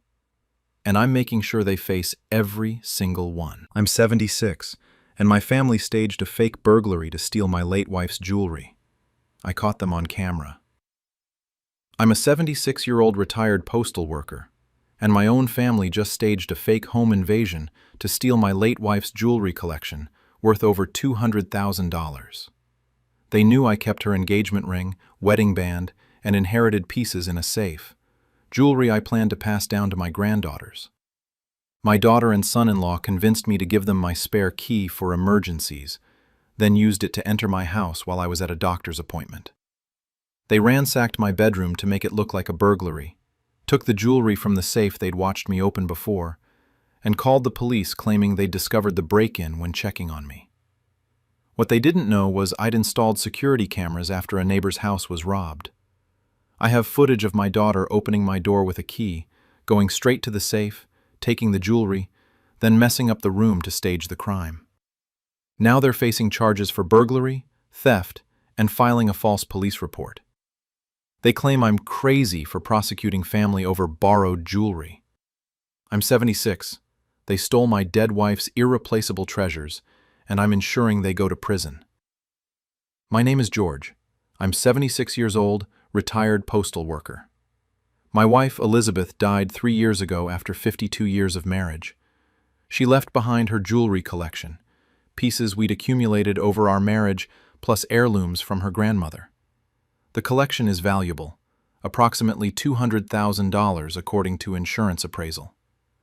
Elizabeth's engagement ring alone is worth $40,000 with a 3-carat diamond from 1969. Her grandmother's Victorian brooch is worth $35,000. Various other pieces, rings, necklaces, bracelets, all with monetary and sentimental value. I keep everything in a safe in my bedroom closet. After Elizabeth died, I had the collection reappraised for insurance purposes. My plan was always to divide the pieces among my granddaughters when they're older. Elizabeth would have wanted that. I have one daughter, Susan, age 48. She's married to Rick, age 51. They have two daughters, my granddaughters Jennifer, 19, and Ashley, 16. Susan and Rick have always had money problems despite both working. They live beyond their means, carry credit card debt, are always one financial crisis away from disaster. About 6 months ago, Susan started asking about Elizabeth's jewelry. Wanted to see the collection, talk about which pieces might go to which granddaughter eventually. I showed her the pieces, explained my plan to divide them when the girls were older. Susan asked if she could borrow some pieces, maybe the engagement ring or some of the necklaces. Said she'd love to wear Mom's jewelry occasionally. I refused, said the pieces were too valuable to loan out, and I was keeping them safe until I could properly pass them down. Susan seemed disappointed but didn't push further. Then, 2 months ago, she suggested I give her and Rick a spare key to my house, for emergencies. Said they worried about me at 76 living alone. What if I fell? What if something happened and they needed to get in to help me? It seemed reasonable. I gave them a spare key. They promised to only use it for genuine emergencies. Last month, I had a doctor's appointment on Tuesday morning, a routine checkup scheduled weeks in advance. Susan knew about it because we'd talked on the phone that weekend. When I returned home around noon, I found my front door slightly ajar.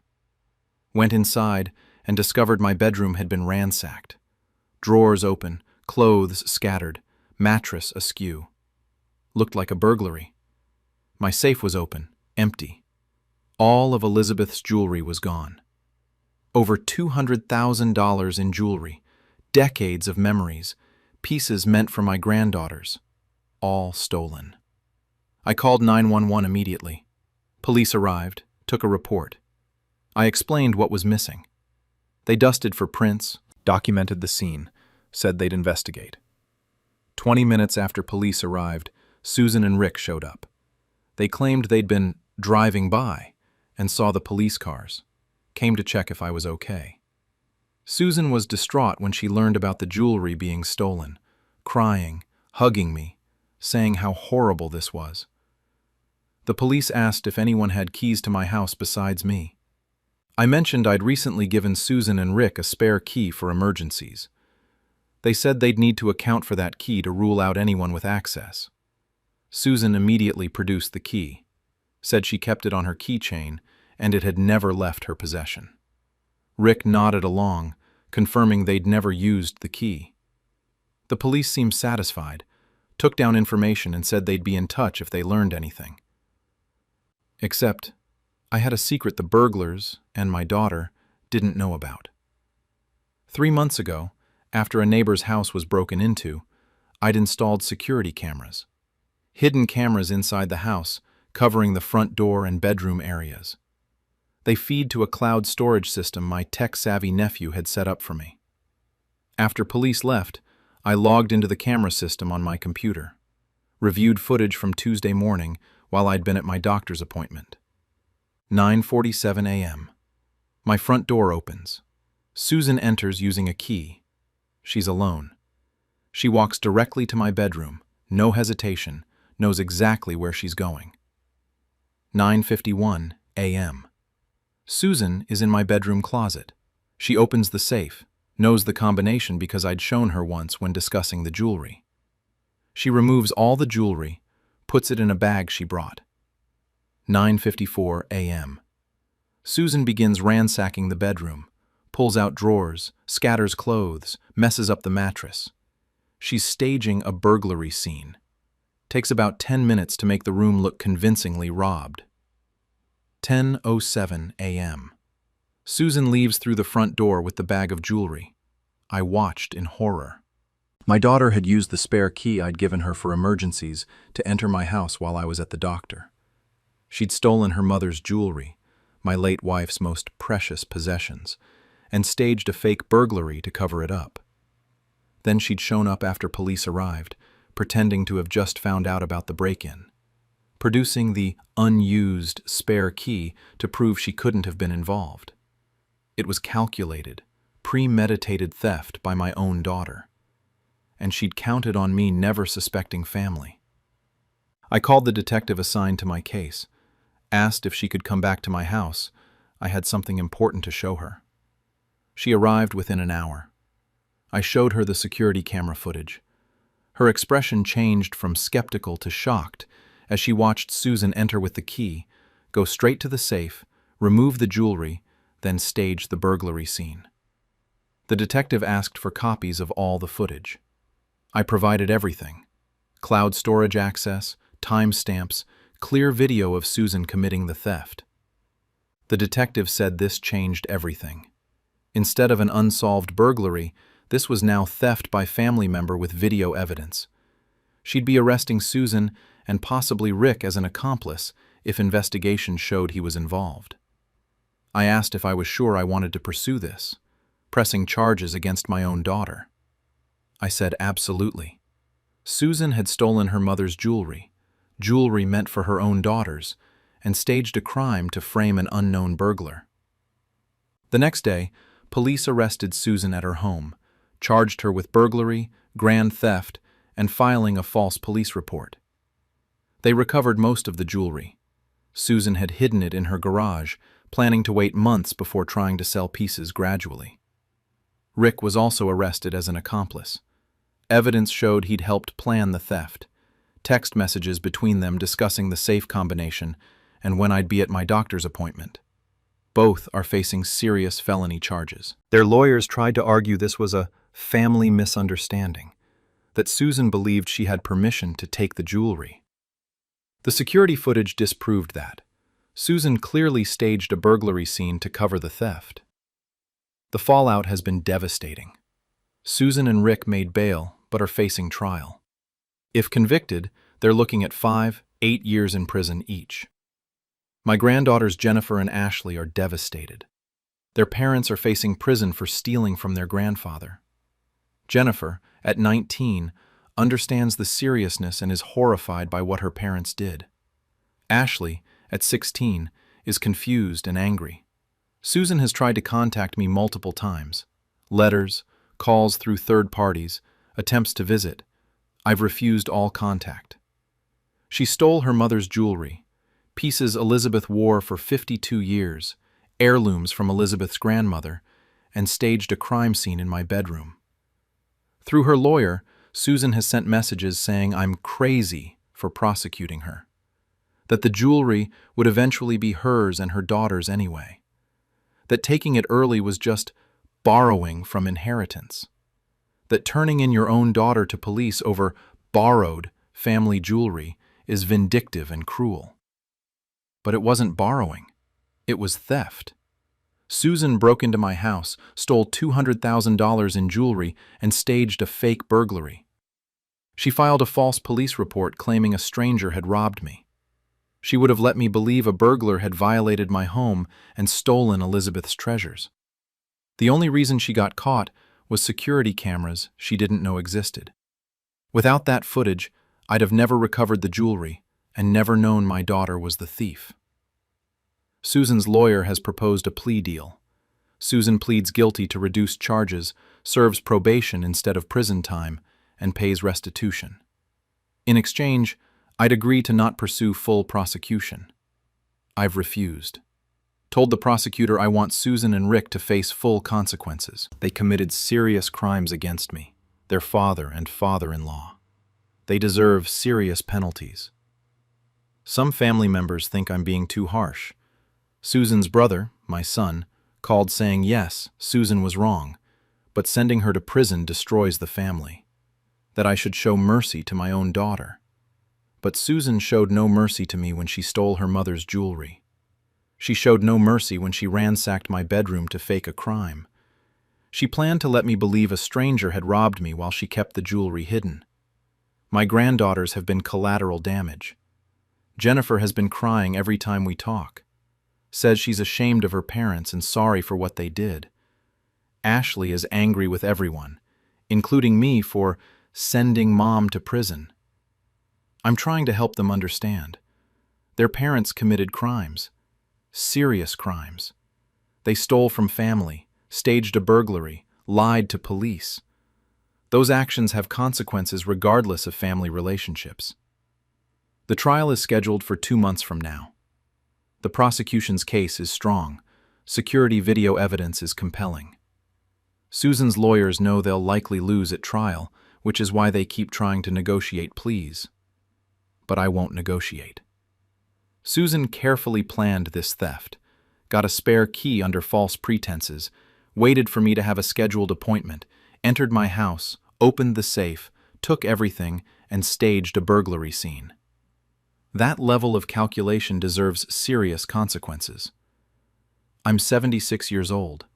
My daughter stole my late wife's jewelry collection, pieces Elizabeth wore and cherished, heirlooms from her grandmother, rings and necklaces with 50-plus years of memories attached. Susan didn't steal from a stranger.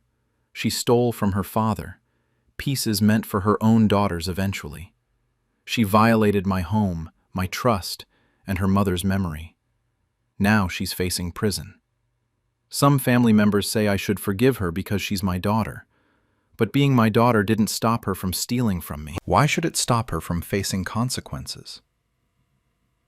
I'm George. I'm 76. My daughter staged a fake burglary to steal my late wife's jewelry. I caught her on security cameras and I'm prosecuting her fully. She chose theft over integrity.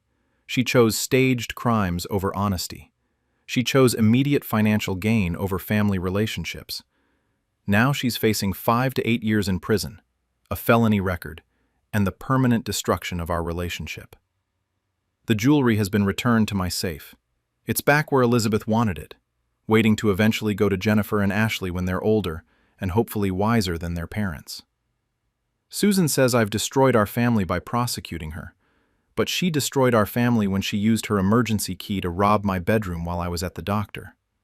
I just made sure she faced consequences. The security footage did the rest. I'm 77, and my son secretly refinanced my paid-off house. I'm reporting him for mortgage fraud. I'm a 77-year-old retired teacher, and I just discovered my son forged my signature to take out a $400,000 mortgage on my fully paid-off home. I've owned my house free and clear for 15 years, no mortgage since 2009. My son had power of attorney for financial matters. I'd given it to him last year when I had surgery and needed help managing bills temporarily. He used that authority to forge refinancing documents, took out a massive loan against my house, and pocketed all the money. I only discovered it when I received a mortgage statement in the mail 6 months later. Now I'm reporting him for mortgage fraud and elder financial abuse, and I'm having the fraudulent loan voided. He claims he borrowed against the house to invest for my benefit, and I'm destroying his life by involving authorities. I'm 77.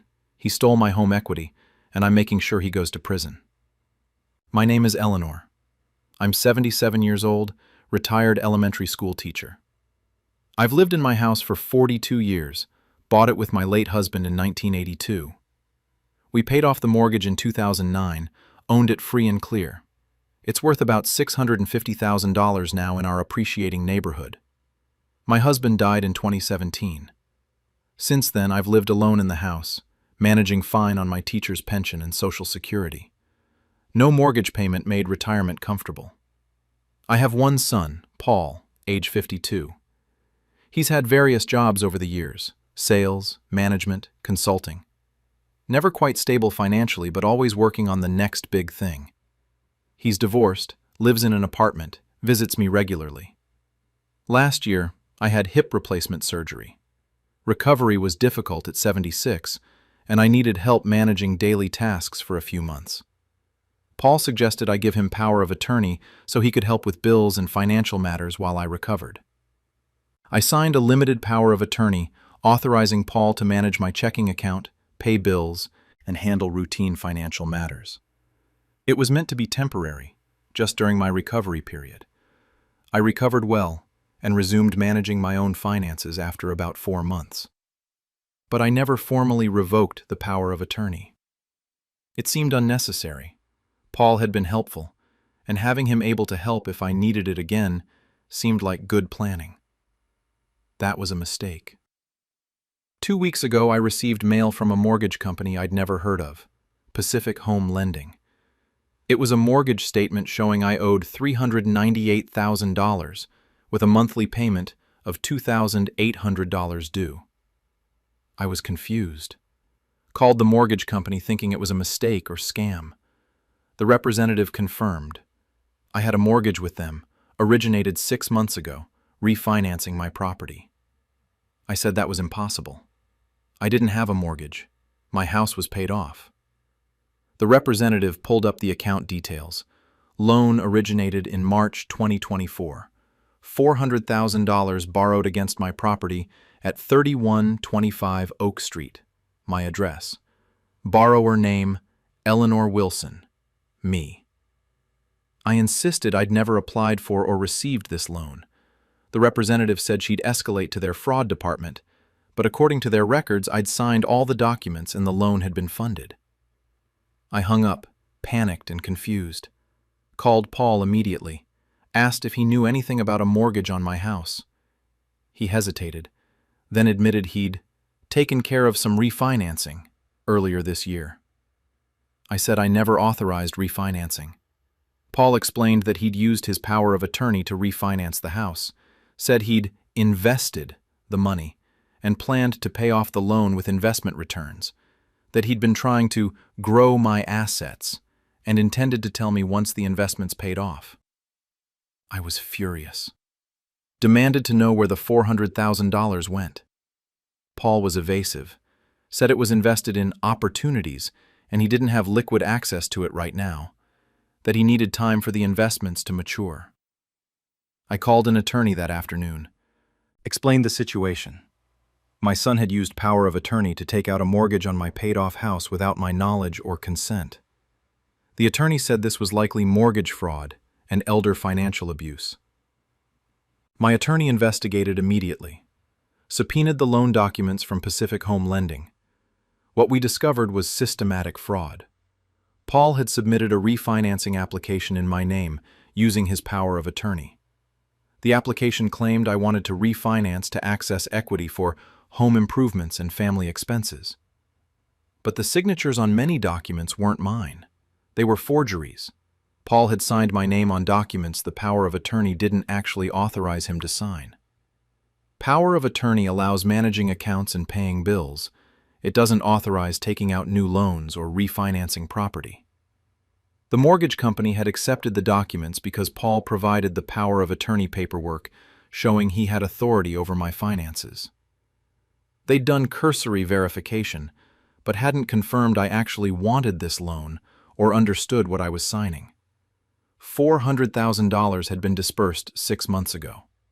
The money went into my checking account briefly, then was immediately transferred out in multiple transactions to accounts Paul controlled. My attorney traced the money.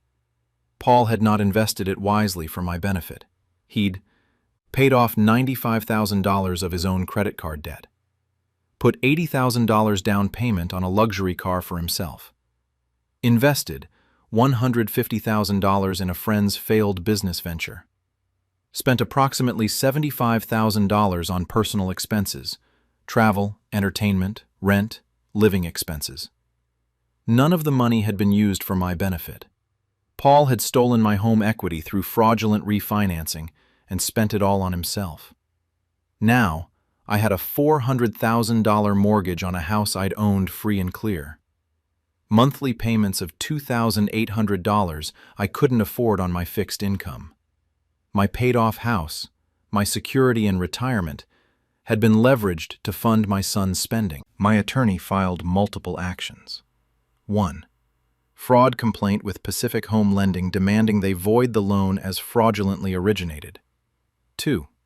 Police report for mortgage fraud and elder financial abuse. 3. Emergency motion to revoke Paul's power of attorney. 4. Civil lawsuit against Paul for the stolen $400,000. Pacific Home Lending initially resisted voiding the loan. Their position: they'd accepted documents in good faith, the power of attorney seemed legitimate, and they'd dispersed the funds. Whether Paul misused the money wasn't their problem. They wanted their loan repaid. My attorney fought back hard, showed that many signatures on loan documents were forged, that power of attorney doesn't authorize new mortgage applications, that the bank had failed adequate verification for a 77-year-old woman suddenly refinancing after 15 years without a mortgage. The bank's fraud department investigated and eventually agreed. The loan had been fraudulently originated. They couldn't legally enforce a mortgage based on forged documents. They voided the loan and wrote off the loss. I was free of the fraudulent mortgage. My house was once again mine, free and clear. But the money was still gone. Paul had spent $400,000 of equity that had been stolen from my house. Even with the mortgage voided, I'd lost that equity. The police investigation moved forward. Detectives interviewed Paul, reviewed the financial records, analyzed the signatures. Their conclusion: Paul had committed mortgage fraud and elder financial abuse. He'd forged documents, misused power of attorney, and stolen $400,000 from his elderly mother. Paul was arrested and charged with multiple felonies: mortgage fraud, identity theft, forgery, and elder financial abuse. He faced 10 to 15 years in prison if convicted. Paul made bail with help from friends. He's been calling constantly, begging me to drop the charges. Says he made mistakes but never meant to hurt me, that he genuinely believed he could invest the money profitably and pay everything back before I noticed. But 6 months had passed. He'd spent the money on his own debts and lifestyle. There was no investment strategy, just theft from his elderly mother's paid-off house. Paul's lawyer has tried multiple angles. First, claiming the power of attorney gave Paul authority to refinance.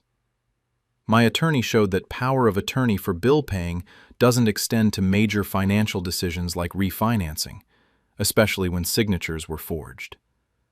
Then Paul's lawyer argued he'd intended to repay everything, so it wasn't theft, but a loan. My attorney showed Paul had spent the money on personal expenses with no realistic plan for repayment. Finally, Paul's lawyer has focused on sympathy. Paul is a 52-year-old man facing prison. He's my son. Surely I don't want to destroy his life over financial mistakes. But these weren't mistakes. Paul deliberately used power of attorney I'd given him for my hip surgery recovery to commit fraud. He forged my signature, took out a $400,000 mortgage on my paid-off house, and spent all the money on himself. He counted on me not noticing. When I received the mortgage statement 6 months later, he'd hoped the bank wouldn't investigate fraud claims. He'd gambled I'd be too confused or trusting to pursue it. He was wrong. The trial is scheduled for next month. The evidence is overwhelming. Forged signatures, misused power of attorney, financial records showing Paul spent the money on himself. He'll almost certainly be convicted. Some family members think I'm being too harsh. Paul's sister, my daughter from a previous marriage, called saying yes, Paul was wrong, but sending him to prison destroys the family. That I should work out repayment privately instead of pursuing criminal charges. But Paul stole $400,000 from my paid-off house. Without the bank voiding the loan, I'd be making $2,800 monthly payments I can't afford. I'd lose my house to foreclosure because of my son's fraud. Paul shows no remorse, only regret that he got caught. He still frames it as borrowing from me rather than theft. He still believes he was entitled to my home equity because he'd inherit it eventually anyway. That's not borrowing, that's stealing. And the fact he's my son doesn't change that. I'm 77 years old. I worked 40 years as a teacher, saved carefully, paid off my mortgage in 2009. My house was my security, paid off, mine. No one could take it from me. My son took it anyway. Used my trust and the power of attorney I'd given him for medical recovery to commit mortgage fraud and steal $400,000 of equity. The mortgage has been voided, but the equity is gone. spent on Paul's debts and lifestyle. He owes me $400,000 he'll never be able to repay. The civil judgment will follow him for life, but he'll never have that kind of money. Prison is the only real consequence he'll face, and I'm making sure he faces it. I'm Eleanor. I'm 77. My son forged documents to steal $400,000 from my paid-off house. I reported him for mortgage fraud. He's going to prison. Some people say I'm destroying my son's life, but he tried to destroy my financial security in retirement. He tried to steal my house, the home I've lived in for 42 years, through fraud. Now he's facing 10-15 years in prison. His lawyer keeps trying to negotiate pleas, but I've told the prosecutor, no deals. Paul should face full consequences. The trial will determine his sentence, but regardless, our relationship is over.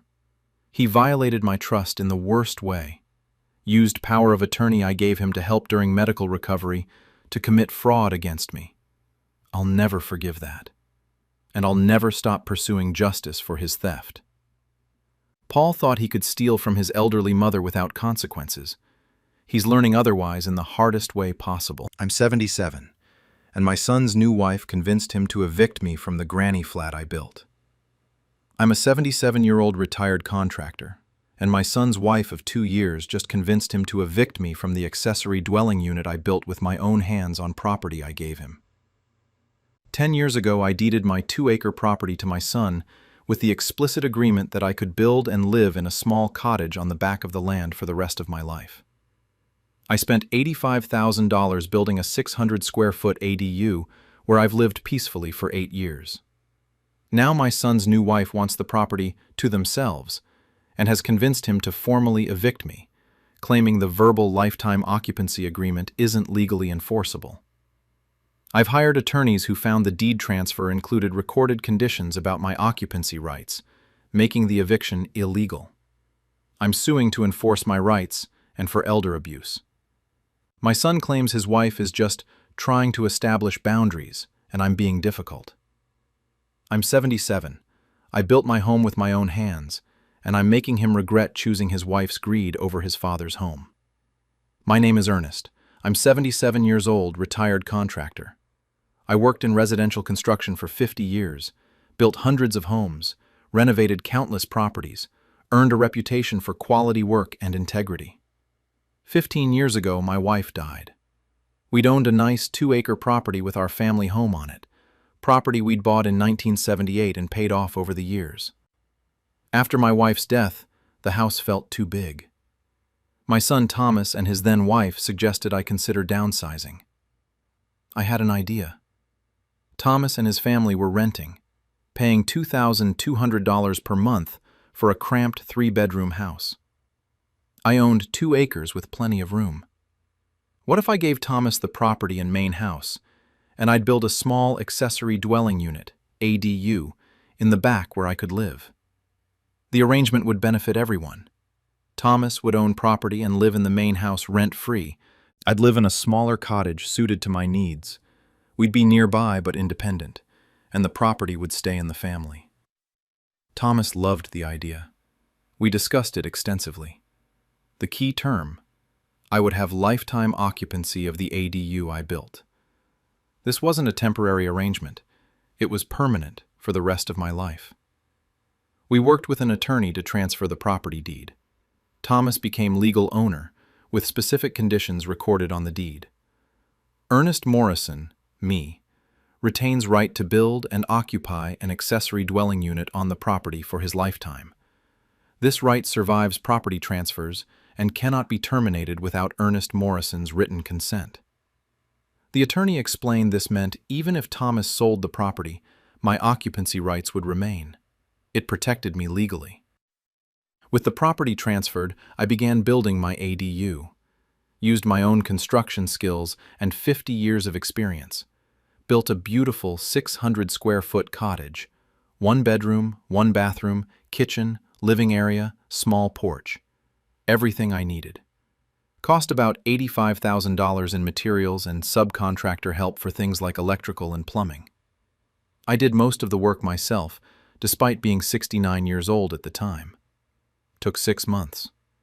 The ADU was permitted, inspected, legal, and built to last. I moved in 8 years ago, lived peacefully while Thomas, his wife, and their kids lived in the main house. We maintained separate lives, but were available if either needed help. It worked perfectly. Then, 4 years ago, Thomas and his wife divorced. Thomas got the property in the divorce settlement. He lived in the main house with the kids while going through the difficult post-divorce period. I was supportive and helpful. 2 years ago, Thomas married Gina, a 38-year-old woman he'd met online. Gina had never owned property, comes from a modest background, and was very impressed by Thomas's 2-acre estate. From the beginning, Gina was cold toward me. She'd make comments about the ADU taking up space they could use for other things. She'd suggest I might be happier in a senior community. I ignored these comments. The property legally guaranteed my lifetime occupancy. 6 months ago, Gina's attitude escalated. She told Thomas she wanted me gone, said having me on the property made her feel like they weren't real homeowners, that my presence was intrusive and prevented them from fully enjoying their property. Thomas tried to explain our arrangement, that I'd given him the property with the condition I could live in the ADU for life. Gina said that was years ago, and circumstances change, that Thomas needed to prioritize his marriage over his father. 3 months ago, Thomas came to my ADU looking uncomfortable, said he and Gina had been discussing the living arrangement, that Gina felt having me on the property long-term wasn't working for their marriage, that they wanted to reclaim the full property. I reminded Thomas of our agreement, that I'd given him valuable property with the explicit condition of lifetime occupancy for me, that I'd spent $85,000 building the ADU with my own labor. Thomas said he understood, but Gina was insisting, that he needed to keep his wife happy. He asked if I'd consider voluntarily moving to a retirement community. I refused. This was my home. I'd built it. The deed guaranteed my right to live here for life. Thomas said he'd hoped we could work something out amicably, that he didn't want conflict, but Gina was putting pressure on him. I told Thomas to review the deed. My occupancy rights were legally protected. He couldn't force me out. 2 months ago, I received formal eviction papers. Thomas, at Gina's insistence, had filed to evict me from his property. The eviction claimed I was occupying the ADU without valid lease or permission, and that I needed to vacate within 30 days. I immediately hired a real estate attorney, showed him the deed with recorded conditions guaranteeing my lifetime occupancy. My attorney said the eviction was illegal. The deed explicitly protected my rights. We filed a response challenging the eviction and countersued for elder abuse, attempting to illegally evict a 77-year-old from his legal residence, breach of contract, violating the deed conditions, and requesting declaratory judgment confirming my occupancy rights. At the hearing, Thomas's lawyer argued the lifetime occupancy was a vague verbal agreement not properly documented. My attorney produced the recorded deed with explicit conditions. The judge read the conditions and dismissed the eviction immediately. The judge said my occupancy rights were clearly documented and legally binding, that Thomas couldn't evict me any more than he could evict an easement holder. My right to occupy the ADU was a property right that ran with the land. Thomas was ordered to pay my legal fees, $12,000. The eviction was denied with prejudice, meaning he couldn't refile. But I didn't stop there. My attorney and I proceeded with the elder abuse lawsuit. We argued Thomas's attempt to evict his 77-year-old father from his legal home constituted elder abuse, that he'd tried to make me homeless despite documented legal protections. We added Gina as a defendant. While she wasn't the property owner, evidence showed she'd instigated and pressured Thomas into the illegal eviction. Text messages between them, disclosed in discovery, showed Gina repeatedly demanding Thomas get rid of me and suggesting ways to force me out. The elder abuse claim is proceeding to trial. We're seeking damages for emotional distress, punitive damages against both Thomas and Gina, and a permanent injunction preventing any future attempts to interfere with my occupancy. Thomas has tried to reconcile. Came to my ADU saying he was sorry, that Gina had pushed him to file the eviction, that he'd made a terrible mistake. As if I'd dropped the lawsuit. I refused. Thomas tried to evict me, his elderly father, from the home I built on property I gave him. He filed legal papers seeking to make me homeless. That's not a mistake, that's a choice. The relationship with Thomas is destroyed. He chose his wife's demands over his father's legal rights. He attempted to evict me, knowing I had nowhere else to go and limited financial resources to fight back. He gambled I wouldn't hire an attorney. He was wrong. Gina is furious the eviction failed, and now she's being sued. She's told mutual acquaintances I'm a vindictive old man who won't let his son have independence, that my living on the property is inappropriate, and I should have just moved when asked. But I gave Thomas a $500,000 property, current value, with one condition, that I could live in my ADU for life. He accepted that condition and benefited from the property transfer. Now, he's trying to renege on the deal because his new wife doesn't like having me around. The trial for elder abuse and damages is in 2 months. My attorney is confident. We have text messages showing Gina pressured Thomas to evict me. We have the illegal eviction filing despite clear deed protections. We have evidence I'm 77 years old with limited income, and attempting to evict me would have made me homeless. We're seeking $150,000 in damages, compensatory for emotional distress and the trauma of facing eviction from my home, and punitive to deter Thomas and Gina from future harassment. Thomas's lawyer has offered settlement. Thomas apologizes, formally acknowledges my lifetime occupancy rights, and pays $25,000 to drop the lawsuit. We've rejected it. Thomas needs to face full consequences. My grandchildren, Thomas's kids, are caught in the middle. They're teenagers who love both their father and grandfather. They've told me privately they were horrified when they learned Thomas tried to evict me. They didn't know about the eviction until after it was filed. Thomas's ex-wife, mother of my grandchildren, has been supportive. She called saying she's disgusted by Thomas's actions, that the man she married would never have tried to evict his own father, and Gina has clearly changed him for the worse. Some relatives think I should drop the lawsuit now that the eviction was dismissed. That I've won. My occupancy is protected, and continuing to sue Thomas damages family relationships. But Thomas didn't just file paperwork. He tried to make his 77-year-old father homeless. He knew I had legal protections and filed anyway, hoping I wouldn't fight back. That deserves consequences beyond just losing the eviction. I'm 77 years old. I gave my son a valuable property with one condition, that I could live in the ADU I built for the rest of my life. 10 years later, his new wife decided she wanted me gone, and Thomas tried to evict me despite explicit legal protections. I defeated the eviction. Now I'm seeking damages for elder abuse. Thomas and Gina will pay financially and face public record of attempting to illegally evict an elderly father from his home. Some people think I'm being vindictive, but I'm being protective. Thomas showed he's willing to violate my legal rights under pressure from Gina. If I don't seek damages and establish strong deterrence, what prevents them from trying again with different tactics? I'm earnest. I'm 77. I built my ADU with my own hands at 69 years old. I gave my son valuable property with legal protections for my lifetime occupancy.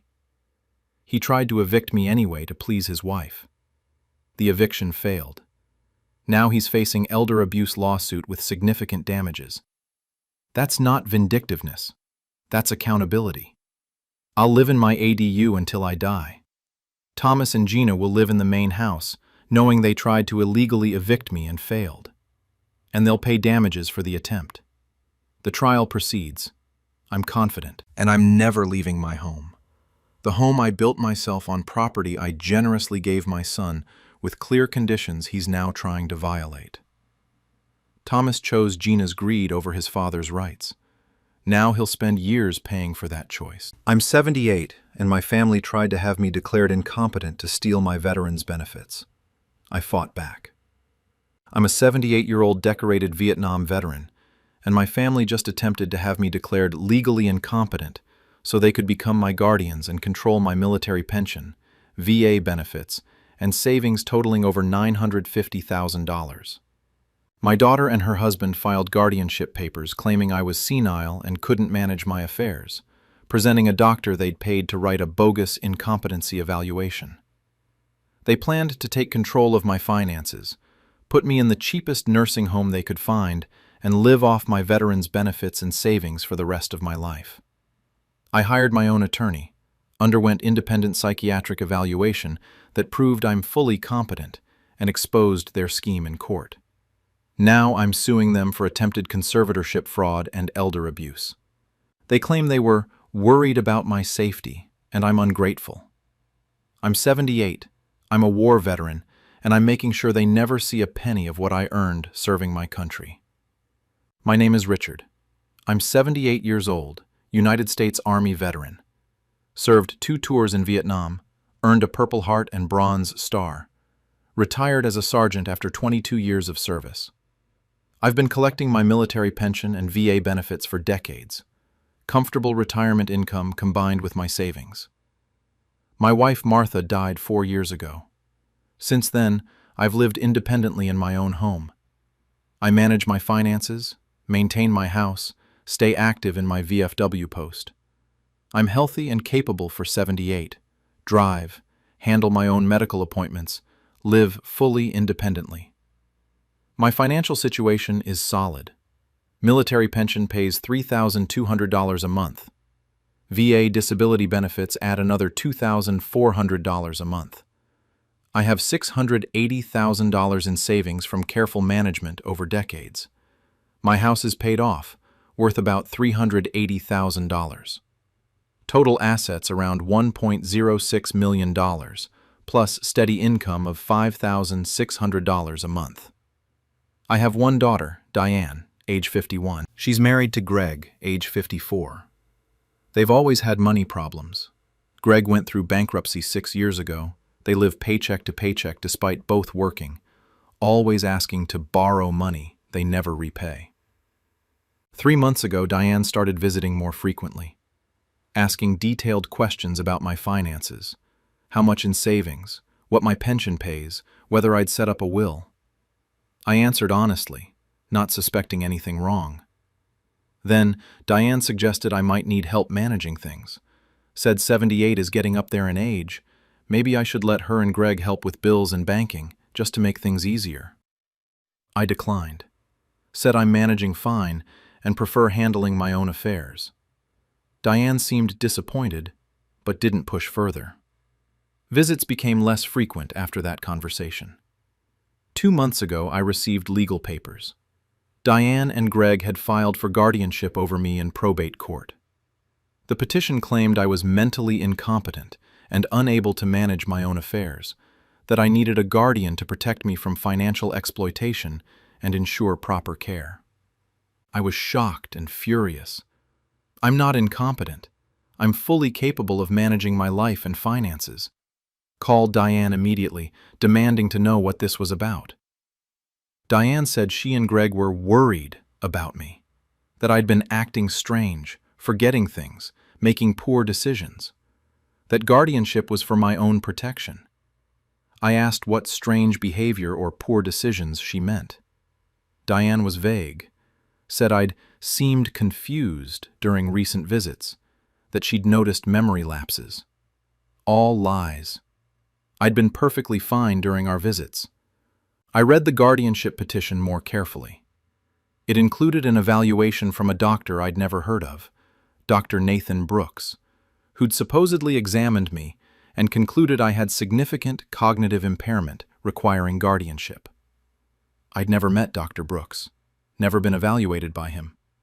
The entire evaluation was fabricated. The petition requested that Diane and Greg be appointed as my co-guardians, with full control over my finances, medical decisions, and living arrangements.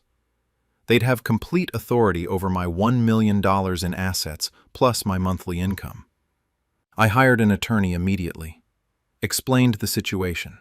My daughter had filed for guardianship based on a fraudulent medical evaluation. My attorney, James Walsh, was experienced in elder law and guardianship disputes. James investigated Dr. Brooks. Discovered he's a doctor who'd been investigated multiple times for providing questionable evaluations in guardianship cases. He writes incompetency evaluations for families seeking guardianship. Essentially, a paid expert who'll claim anyone is incompetent if the price is right. James subpoenaed Dr. Brooks's records. Found that Diane and Greg had paid him $5,000 for the evaluation. But Dr. Brooks had never actually examined me. He'd written the evaluation based solely on information Diane provided, without ever meeting or assessing me. That's medical fraud and perjury. Dr. Brooks had submitted a sworn evaluation to the court, claiming I was incompetent based on an examination that never happened. James arranged for me to undergo legitimate psychiatric and cognitive evaluation with a court-approved geriatric psychiatrist. Dr. Sarah Chen spent 3 hours assessing me. Cognitive tests, memory evaluation, psychiatric screening, functional capacity assessment. Dr. Chen's conclusion: I'm fully competent with normal age-related cognitive changes. No dementia, no significant impairment, fully capable of managing my own affairs. She noted I scored above average for my age group on cognitive testing. James compiled evidence for the guardianship hearing. Dr. Chen's evaluation proving competency. Proof that Dr. Brooks never examined me and committed fraud. My financial records showing I manage accounts competently. Statements from my VFW friends attesting to my mental clarity. Evidence that Diane and Greg had severe financial problems and motive to control my assets. The guardianship hearing was scheduled in probate court. Diane, Greg, and their attorney presented their case. Claimed I was declining cognitively, needed protection. They'd lovingly care for me as guardians. Their attorney submitted Dr. Brooks's fraudulent evaluation as evidence of my incompetency. Then James presented our case. Started by having Dr. Chen testify about her thorough evaluation and my demonstrated competency. Then he questioned Dr. Brooks directly, asked him to describe his examination of me. Dr. Brooks gave vague answers. James confronted him with evidence that we'd never met. Dr. Brooks had no record of the appointment, no notes from examination, couldn't describe anything specific about evaluating me. Dr. Brooks admitted under oath that he'd written the evaluation based on information from Diane without actually examining me. The judge was visibly angry. Fraud in guardianship proceedings is serious. James then presented evidence of Diane and Greg's financial problems and their clear motive. Gained control of my $1 million in assets plus $5,600 monthly income. Showed the court they'd paid Dr. Brooks $5,000 for a fraudulent evaluation to support their guardianship petition. Finally, James had me testify. I spoke clearly and coherently, answered questions about current events, demonstrated memory and reasoning, explained how I manage my finances and daily life. The judge could see I was fully competent. The judge denied the guardianship petition immediately. Said the evidence showed I'm fully capable of managing my own affairs. She referred Dr. Brooks to the state medical board for investigation of fraud. She also referred Diane and Greg to the district attorney for potential criminal charges, filing false guardianship petitions and presenting fraudulent evidence.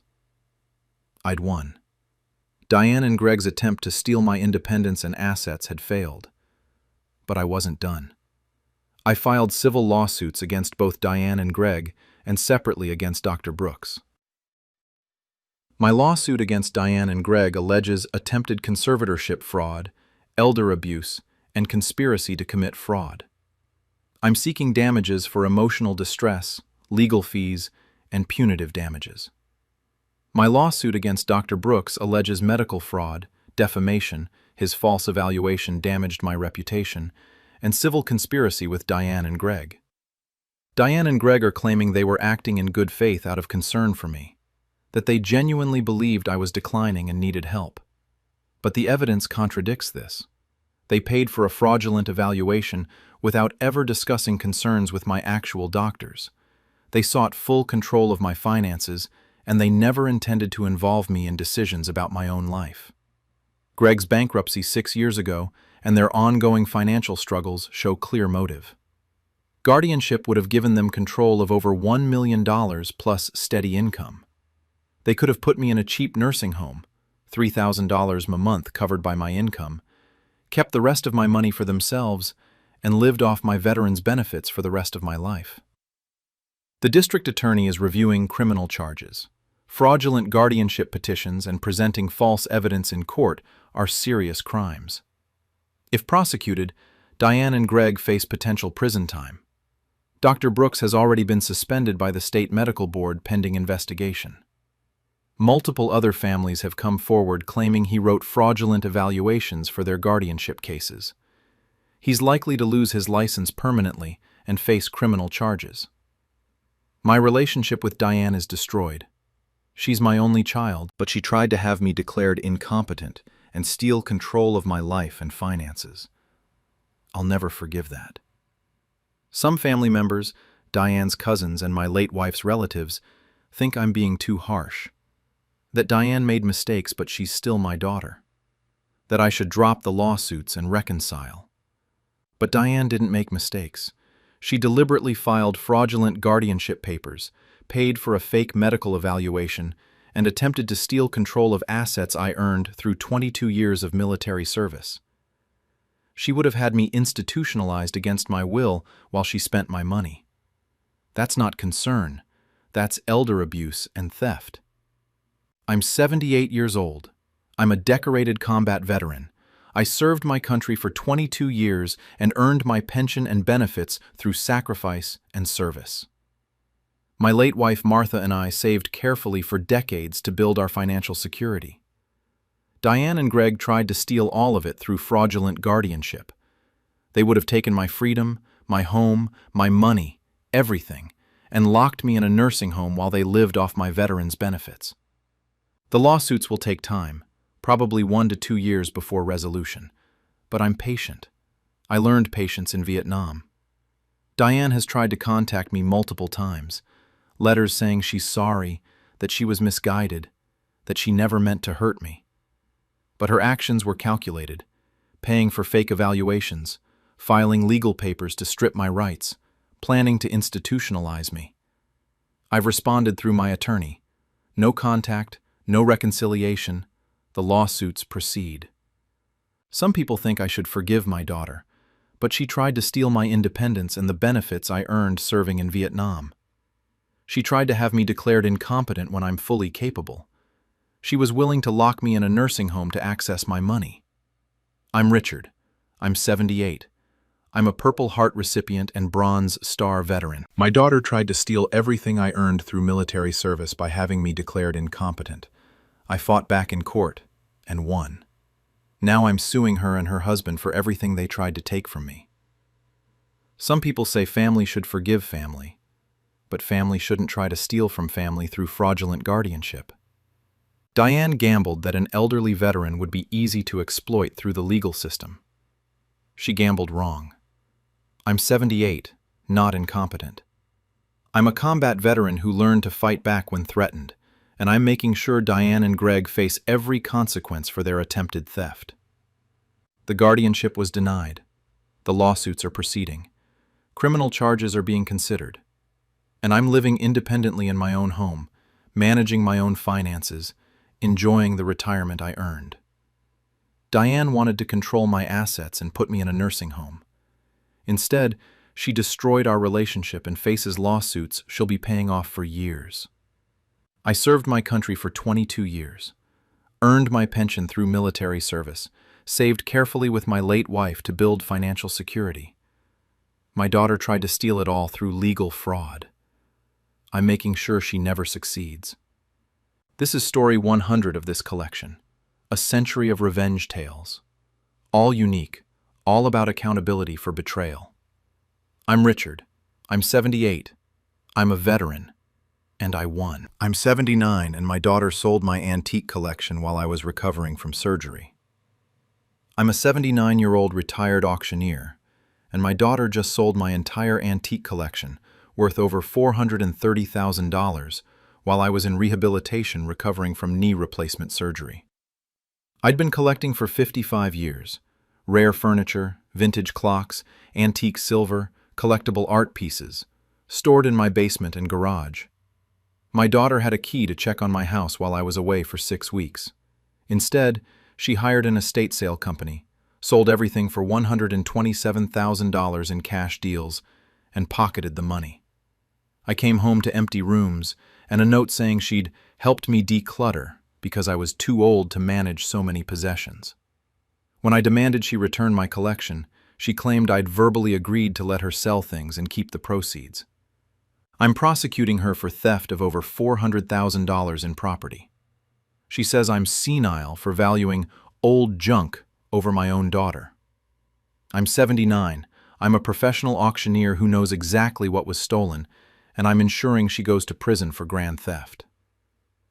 My name is Arthur. I'm 79 years old, worked as a professional auctioneer and antiques appraiser for 50 years before retiring. During my career, I developed a personal collection of exceptional pieces, items I'd acquired at estate sales, auctions, and private deals over 5 decades. My collection included American furniture from the 18th and 19th centuries, French and English clocks from the 1700s, 1800s, sterling silver sets from prominent makers, original artwork by regional artists, rare books, vintage china and glassware. Not everything was museum quality, but as a professional appraiser, I knew value. I'd had the collection professionally appraised 2 years ago for insurance purposes. $432,000 total value. I kept detailed records, purchase receipts, appraisals, photographs, provenance documentation. Every piece in my collection was cataloged in a database I'd maintained for years. This wasn't casual hobby collecting, it was a professional's curated collection accumulated over a lifetime. The collection was stored throughout my house, but primarily in my finished basement and climate-controlled garage. I had proper storage, display cabinets, protective cases, appropriate humidity control. I'd spent years not just collecting, but properly preserving these pieces. I have one daughter, Monica, age 52. She's never appreciated antiques, always called my collection old stuff cluttering up the house. After my wife died 7 years ago, Monica frequently suggested I should downsize, sell the collection, and simplify my life. I always refused. The collection was my life's work, my retirement hobby, my passion. I had no intention of selling until I was ready. 3 months ago, I had knee replacement surgery. At 79, recovery was going to take time. My doctor recommended 6 weeks in a rehabilitation facility for physical therapy and recovery support before returning home. I asked Monica if she'd check on my house while I was away, pick up mail, make sure everything was secure, water my plants. She agreed. I gave her my spare key. I entered rehab for my 6-week recovery. Knee replacement is brutal at any age. At 79, it was exhausting. I was focused entirely on physical therapy and recovery. Monica visited once during those 6 weeks, briefly, saying everything at the house was fine. I returned home 6 weeks later, opened my front door, walked through my house, and found it nearly empty. My living room furniture, gone. The antique sideboard in the dining room, gone. I went down to my basement, empty. All my display cabinets, all the pieces I'd spent decades collecting, completely cleared out. I went to the garage, also empty. The furniture I'd been restoring, the clocks I'd acquired at my last few auctions, all gone. My entire collection, 55 years of professional collecting, had been stolen while I was in rehabilitation. I called Monica immediately, demanded to know what happened to my collection. She said calmly, "I helped you declutter. You're 79 years old living alone. You don't need all that old stuff cluttering your house. I hired an estate sale company and sold it. I was stunned. Asked how she could sell my property without permission. Monica said she'd been worried about me trying to manage all that junk at my age. That selling it simplified things and gave me money for any future care needs. I asked where the money was. Monica said the estate sale had brought in $127,000, which she'd deposited in her own account for safekeeping until we could discuss how to properly manage it. I told her my collection was worth over $400,000 and she'd stolen it. Monica laughed, said maybe I thought it was worth that much, but estate sales don't bring top dollar. That she'd gotten fair market value, and I should be grateful she'd handled the burden of selling everything. I asked for the estate sale company's name. Monica gave me a company I'd never heard of, Quick Estate Solutions. I looked them up online. No website, no reviews, barely any information. Monica had found the shadiest operation possible to liquidate my collection. I contacted them, spoke to the owner. He confirmed Monica had hired them to run an estate sale at my house. Said they'd sold a house full of antiques and furniture for $127,000 cash over a 3-day sale. No auction, no professional appraisals, just bargain hunters buying valuable pieces for pennies on the dollar. I asked for buyer information, who purchased what. The owner said most sales were cash, no contact information collected. He couldn't tell me who bought my pieces or where they were now. My collection, $432,000 worth of antiques accumulated over 55 years, had been sold at a yard sale quality event for $127,000. And I had no way to recover the individual pieces. I immediately filed a police report. Explained that my daughter had stolen and sold my property without authorization while I was in rehabilitation. Provided my inventory documentation, appraisals, photographs proving ownership and value.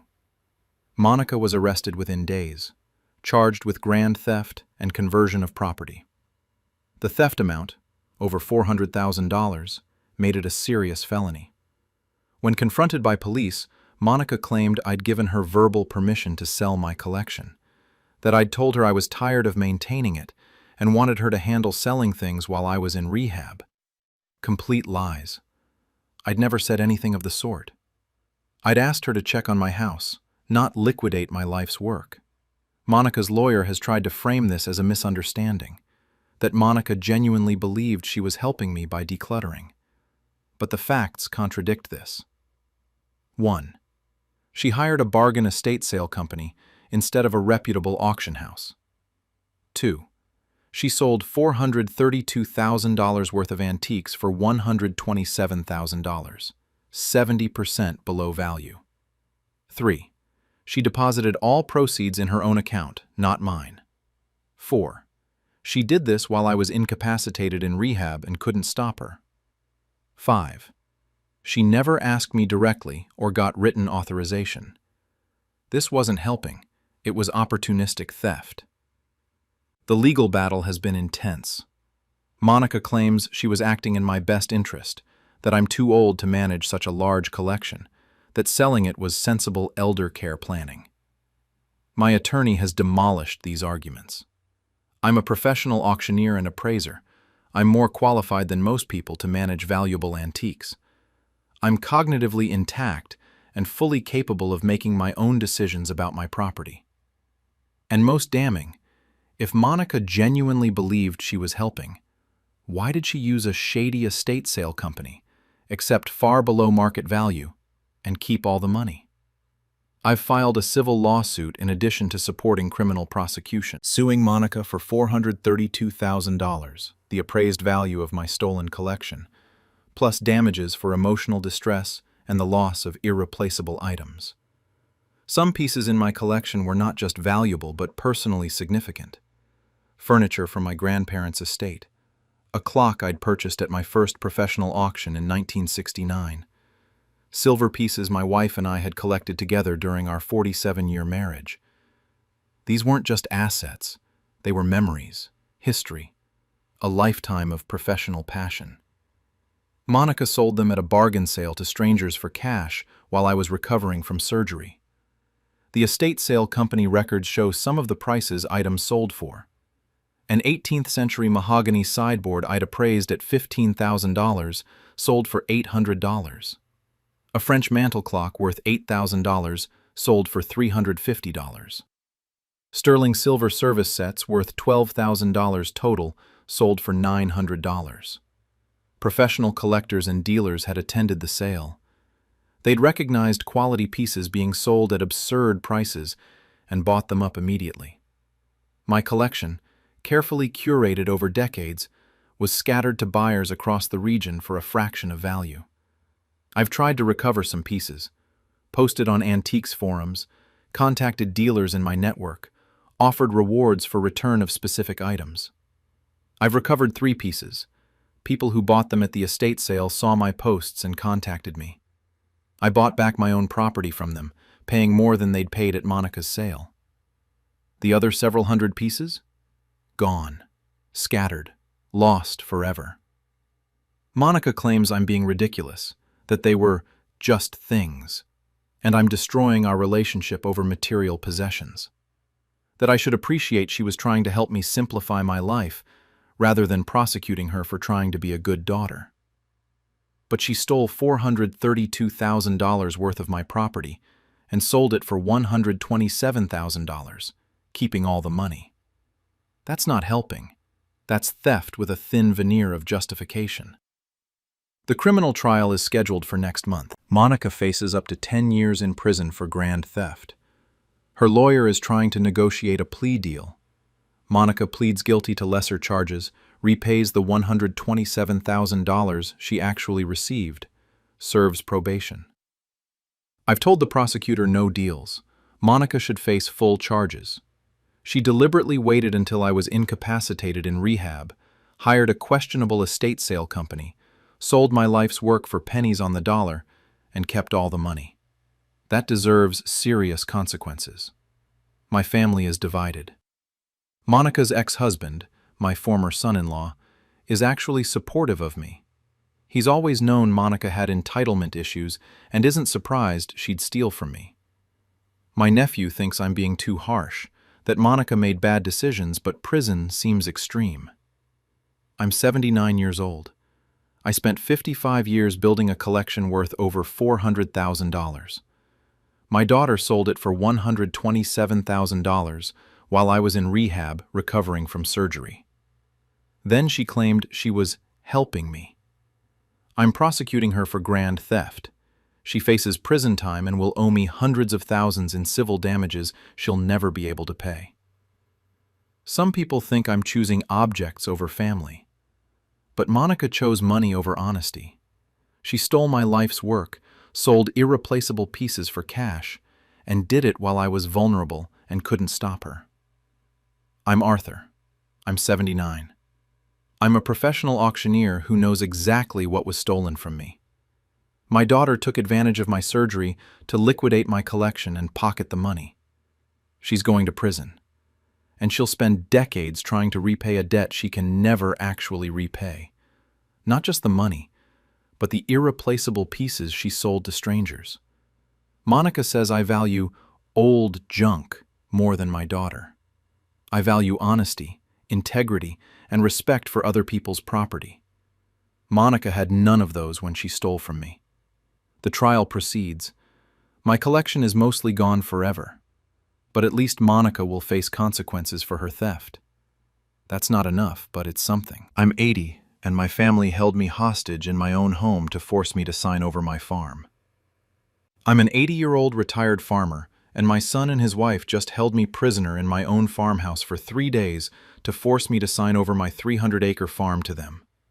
They disconnected my phone, took my car keys, physically prevented me from leaving, and told me I couldn't eat or use the bathroom without supervision until I signed transfer documents. I have dementia episodes, but I'm still legally competent. My doctor confirms I have good days and bad days, but can make my own decisions.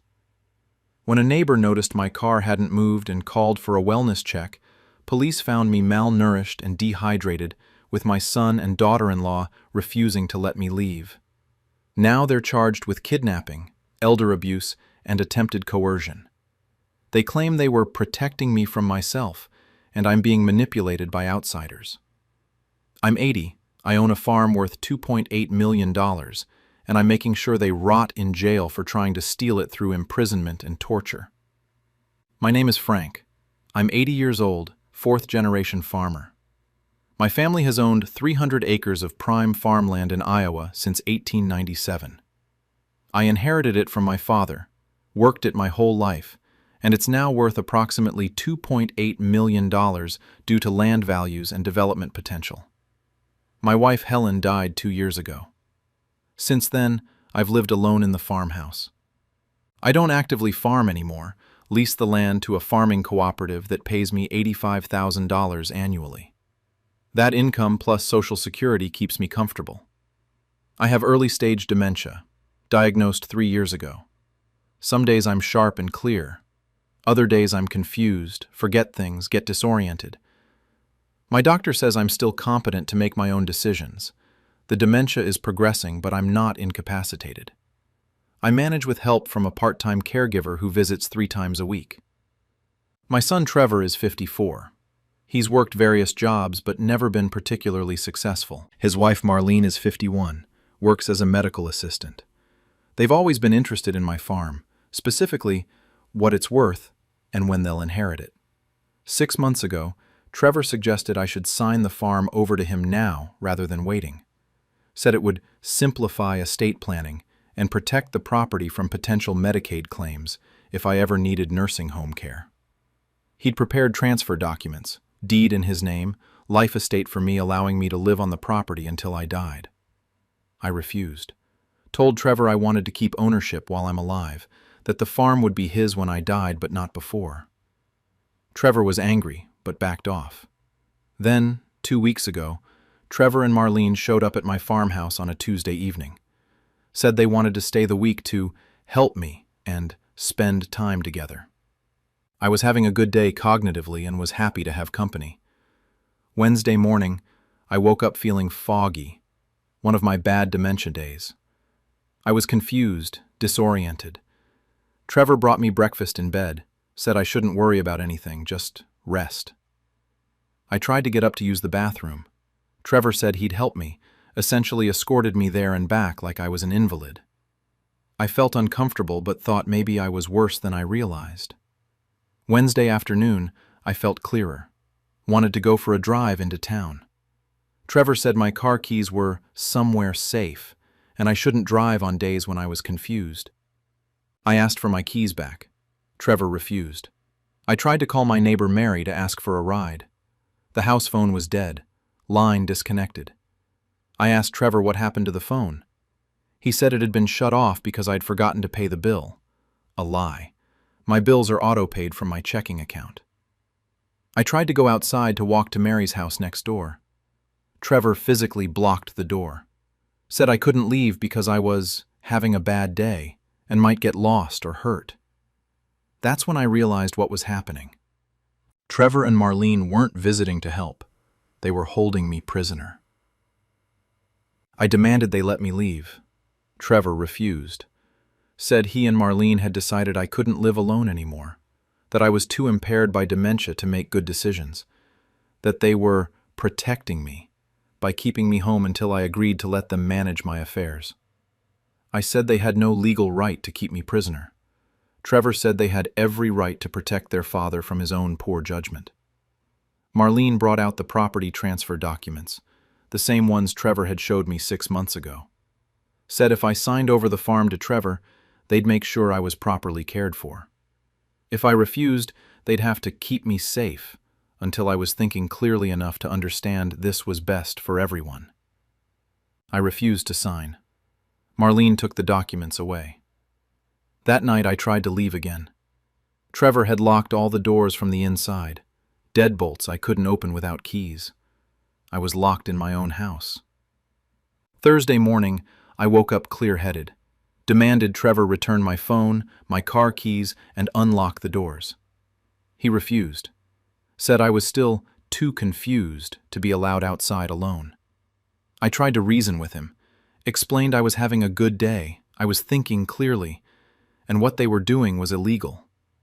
Trevor said I only thought I was thinking clearly, that the dementia made me unable to recognize my own impairment. I asked when they'd let me leave. Marlene said when I signed the property transfer, or when I was competent enough to understand they were helping me. Either way, I wasn't leaving until this was resolved their way. I wasn't being fed regularly. Thursday I got one meal, lunch. When I asked about breakfast and dinner, Marlene said I'd get food when I cooperated and signed the documents. I wasn't allowed to use the bathroom without supervision. Trevor or Marlene would escort me, standing outside the door. It was humiliating and controlling. By Friday, I was weak from not eating and dehydrated. My dementia was worse because of the stress and malnutrition. I was confused more often, which Trevor used as evidence I needed their protection.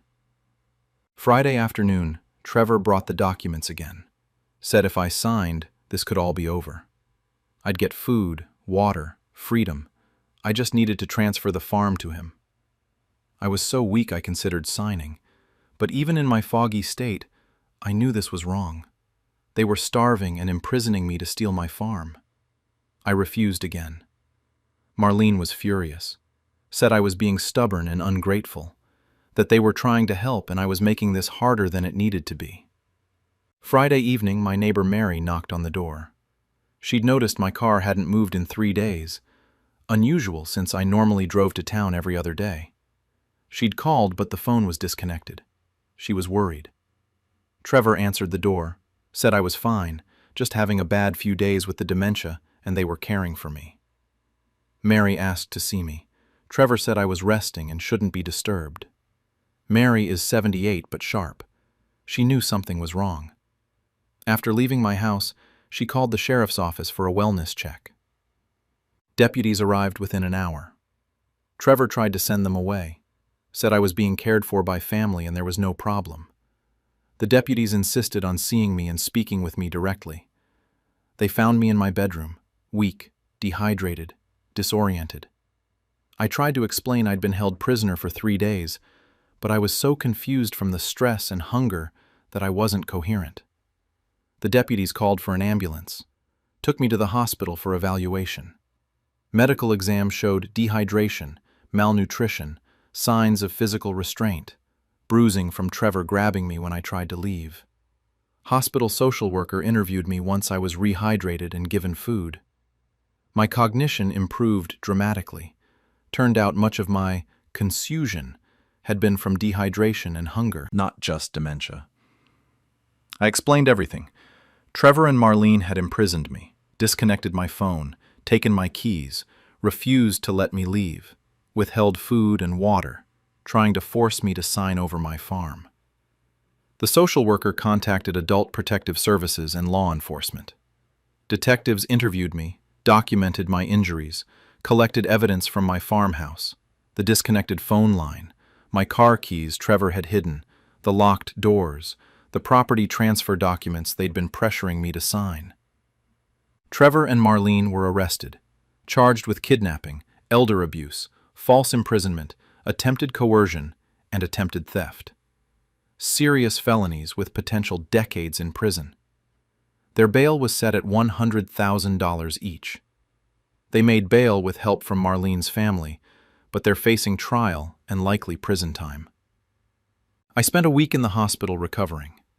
Once stabilized, I moved temporarily to a rehabilitation facility to regain my strength. My part-time caregiver now comes daily, and I've arranged for additional support to ensure I'm never vulnerable like that again. I've also immediately revised my estate plan. My attorney prepared a new will explicitly disinheriting Trevor and Marlene. The farm will go to my grandson, Trevor's son, who I trust and who was horrified by what his parents did. Trevor won't see a penny. Trevor and Marlene are claiming they were protecting me, that I was too impaired by dementia to make decisions, that they were preventing me from being exploited by outsiders, that imprisoning me was for my own safety. But my doctor has provided statements. I'm competent despite early dementia. I have good days and bad days, but can make my own decisions. Trevor and Marlene had no legal or medical authority to imprison me. The prosecutor is taking the case seriously. Elder abuse cases, especially involving imprisonment and coercion, are prosecuted aggressively. Trevor and Marlene are looking at 10 to 20 years in prison each if convicted. Some family members think I'm being too harsh. Trevor's sister called saying yes, what they did was wrong, but prison destroys families, that I should consider dropping charges and working things out privately. But Trevor and Marlene held me prisoner for 3 days. They starved me, dehydrated me, tried to force me to sign over my $2.8 million farm. They used my dementia as an excuse to imprison me in my own home. That's not family concern, that's kidnapping and attempted theft. I'm 80 years old. I have early-stage dementia, but I'm still legally competent. My son and daughter-in-law decided they couldn't wait to inherit my farm, so they held me hostage and tortured me to force me to sign it over. They failed. Police rescued me. They're facing serious prison time, and I've disinherited them completely. I'm Frank. I'm 80. I own 300 acres worth $2.8 million. My son held me prisoner trying to steal it. I survived, reported them, and I'm making sure they spend the next decade in prison for elder abuse and kidnapping. Some people say family shouldn't prosecute family, but family shouldn't kidnap and starve family either. Trevor and Marlene chose to imprison and torture me. Now, they face the consequences. The trial is in 3 months. The evidence is overwhelming. Medical records of my malnutrition and dehydration. Police reports documenting the locked doors and disconnected phone. My testimony about the 3-day imprisonment. Trevor and Marlene will be convicted. They'll go to prison, and my farm will eventually go to my grandson who actually deserves it. I'm 80. I survived being held hostage by my own son, and I'm making damn sure he pays for it. I'm 81, and my family staged an intervention to commit me to a psychiatric facility for my money. I'm an 81-year-old retired judge, and my family just attempted to have me involuntarily committed to a psychiatric hospital by staging a fake mental health crisis so they could take control of my $1.7 million estate. My son and his wife convinced a compliant psychiatrist to sign commitment papers based entirely on their false reports that I was experiencing delusions, paranoia, and making irrational financial decisions. They arranged for crisis intervention officers to take me from my home to a psychiatric facility for a 72-hour hold, planning to use that hold to petition for long-term commitment and guardianship. What they didn't know is that I recorded the entire staged intervention, proving they fabricated every symptom they reported. I had myself released within 24 hours, filed criminal charges against everyone involved, and I'm now suing for attempted false imprisonment and conspiracy. They claim they were genuinely concerned about my mental health. I'm 81, I'm a former judge, and I'm ensuring they all face prosecution for trying to institutionalize me to steal my estate. My name is Howard.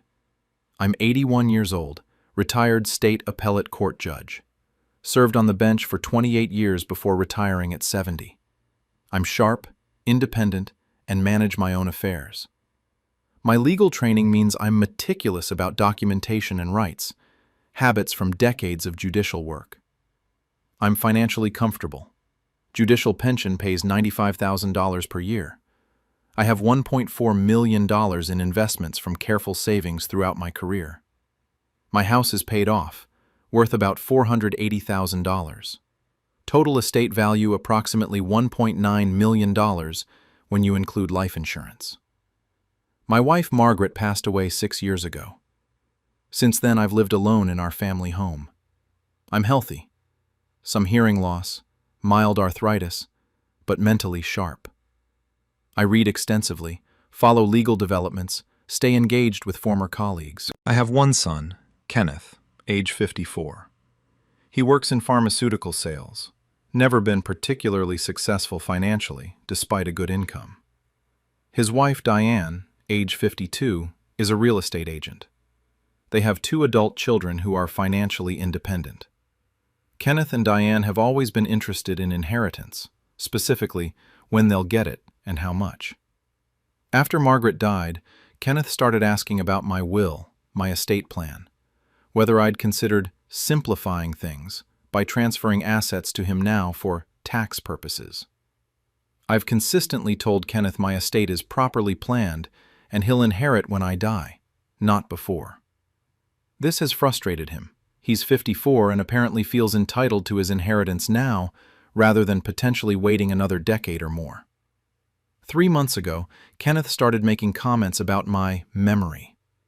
He'd claim I'd forgotten conversations we'd had or repeated stories I'd supposedly told before. When I'd point out these conversations never happened, he'd look concerned and say, "Exactly what I'm worried about. You don't even realize you're having memory issues." It was gaslighting. Kenneth was inventing fake, forgotten conversations to build a narrative that I was declining mentally. Then Kenneth suggested I see a doctor about my cognitive changes. I told him I'm fine and see my regular physician annually. Kenneth said he was worried and wanted me evaluated by a specialist, a psychiatrist he knew named Dr. Raymond Cole. I declined, said I didn't need a psychiatrist and I'm mentally sound. Kenneth became more insistent over the following weeks, saying my refusal to be evaluated was itself evidence of declining judgment. 2 months ago, Kenneth showed up at my house with Dr. Cole unannounced. Said they wanted to do a wellness check because family was concerned. Dr. Cole asked me some questions: orientation, memory, basic psychiatric screening. I answered everything correctly and told Dr. Cole I'm mentally sound, don't need psychiatric treatment, and didn't appreciate Kenneth bringing him to my home without notice. Dr. Cole seemed satisfied I was fine. Kenneth looked frustrated. They left. I thought that would end it. Instead, Kenneth escalated. Last week, Kenneth called saying he wanted to visit and discuss something important. He arrived with Diane and 2 people I didn't know, a social worker and a crisis intervention specialist. They told me they were concerned about my mental health and had arranged for me to go to a psychiatric facility for evaluation. I refused, said I'm mentally sound and have no need for psychiatric hospitalization. Kenneth said they'd obtained commitment papers, that Dr. Cole had signed documentation authorizing a 72-hour involuntary psychiatric hold based on reports that I was experiencing delusions, paranoia, and declining judgment. I demanded to see the papers. They showed me Dr. Cole's signature on commitment authorization forms. The forms claimed I was a danger to myself due to psychiatric impairment, specifically delusions about family members trying to steal from me, paranoid beliefs that doctors were conspiring against me, irrational financial decisions indicating impaired judgment, refusing necessary medical evaluation despite obvious cognitive decline. All lies. I had no delusions, no paranoia, no impaired judgment.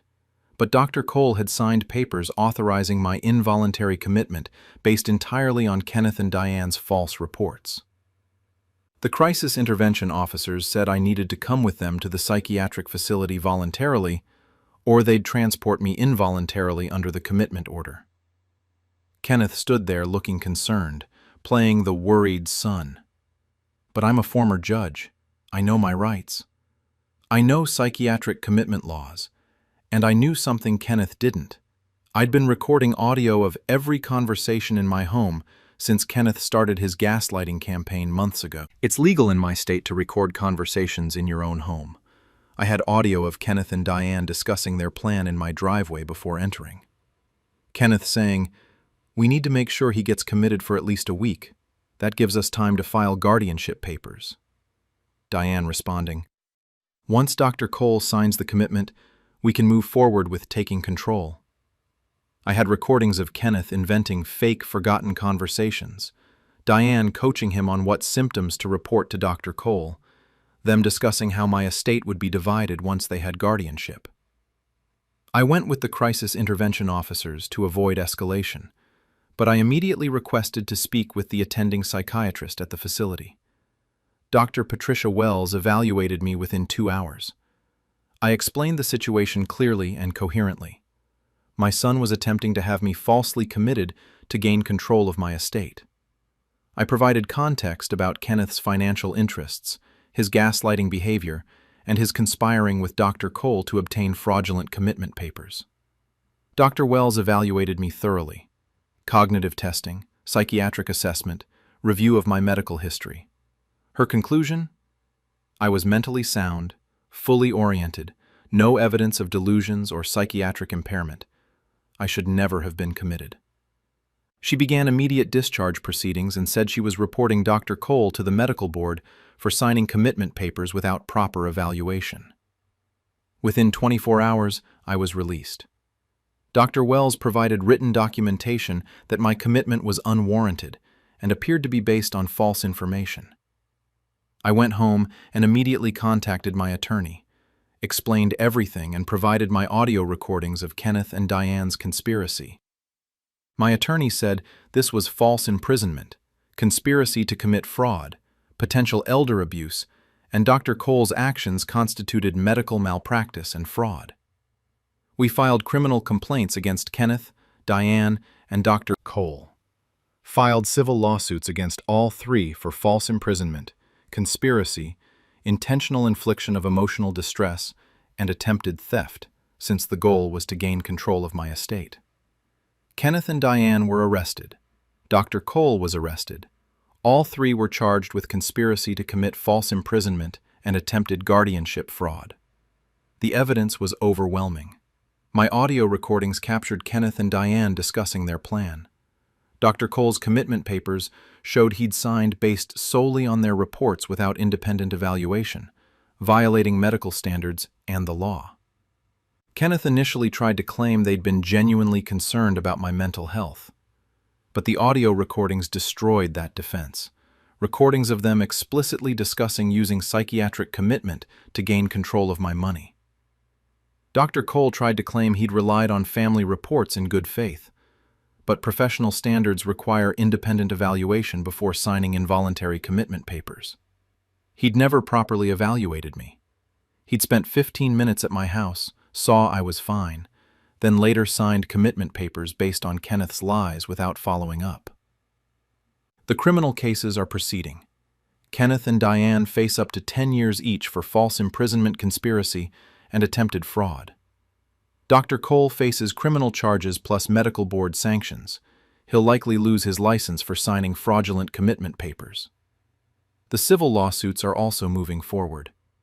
I'm seeking $1 million in damages from Kenneth and Diane, compensatory for emotional distress and attempted theft, punitive to deter others from attempting this kind of elder abuse. I'm seeking $2 million from Dr. Cole. His malpractice insurance should cover it, and psychiatrists who sign fraudulent commitment papers deserve massive penalties. My family reaction has been mixed. My daughter-in-law Diane's family is horrified and has disowned her for trying to have me institutionalized. Kenneth's adult children are embarrassed and angry with their parents. They've apologized to me and supported my prosecution. Some distant relatives think I'm being too harsh. That Kenneth and Diane made terrible mistakes, but prosecution and massive lawsuits will destroy them. That family should show mercy. But they tried to have me locked in a psychiatric facility based on lies. They conspired with a corrupt psychiatrist to strip my freedom and control my estate. They would have succeeded if I hadn't been recording their conversations, and if the attending psychiatrist hadn't properly evaluated me. The 72-hour hold was just the beginning of their plan. Kenneth had guardianship papers ready to file. Once I was committed for a week, he'd petition for long-term commitment and guardianship, claiming I was too impaired to be released. I'd have lost my freedom, my estate, and my autonomy based entirely on fabricated psychiatric symptoms. I spent 24 hours in a psychiatric facility, stripped of my freedom, treated as mentally ill, held against my will, all because my son wanted to steal my money. That's not a mistake. That's criminal conspiracy and attempted elder abuse. The medical board has suspended Dr. Cole's license pending investigation. They found evidence he'd signed questionable commitment papers in other cases. Families seeking guardianship had paid him to provide medical authorization for commitment. I may not be his only victim. Kenneth and Diane have tried to reconcile. Kenneth sent letters saying he's sorry, that they were worried about me, that things got out of hand. But the audio recordings prove they were never worried. They were plotting to steal. I've responded through attorneys. No contact, no reconciliation, prosecution proceeds. Kenneth and Diane face trial in 3 months. Dr. Cole faces separate criminal and civil proceedings. All 3 will likely be convicted given the overwhelming evidence. My estate plan has been updated. Kenneth is completely disinherited. Everything will go to my grandchildren and charitable organizations. Kenneth will get nothing, not after trying to institutionalize me to steal my estate. I'm 81 years old. I'm a former appellate judge. My son tried to have me involuntarily committed to a psychiatric facility by conspiring with a corrupt psychiatrist to sign fraudulent commitment papers based on fabricated symptoms. I was held for 24 hours before a competent psychiatrist recognized the fraud and released me. Now Kenneth, Diane, and Dr. Cole all face criminal charges and massive civil lawsuits. Kenneth will spend years in prison and is disinherited. Dr. Cole will lose his medical license and face bankruptcy from malpractice judgments. Some people think I should show mercy because Kenneth is my son. But Kenneth showed me no mercy when he had me taken from my home and locked in a psychiatric facility. He gambled that an 81-year-old man wouldn't be able to fight back effectively. He was wrong. I'm a former judge who knows the law, knows my rights, and documented everything. Kenneth and Diane will spend the next decade dealing with criminal convictions, civil judgments, and the knowledge they tried to institutionalize me to steal money. I'm Howard. I'm 81. I'm mentally sound. My son tried to have me committed to a psychiatric facility to steal my estate. I proved it was fraud, and I'm making sure everyone involved goes to prison. That's not vindictiveness. That's accountability for attempted false imprisonment and elder abuse. Kenneth and Dr. Cole chose their actions. Now they face the consequences.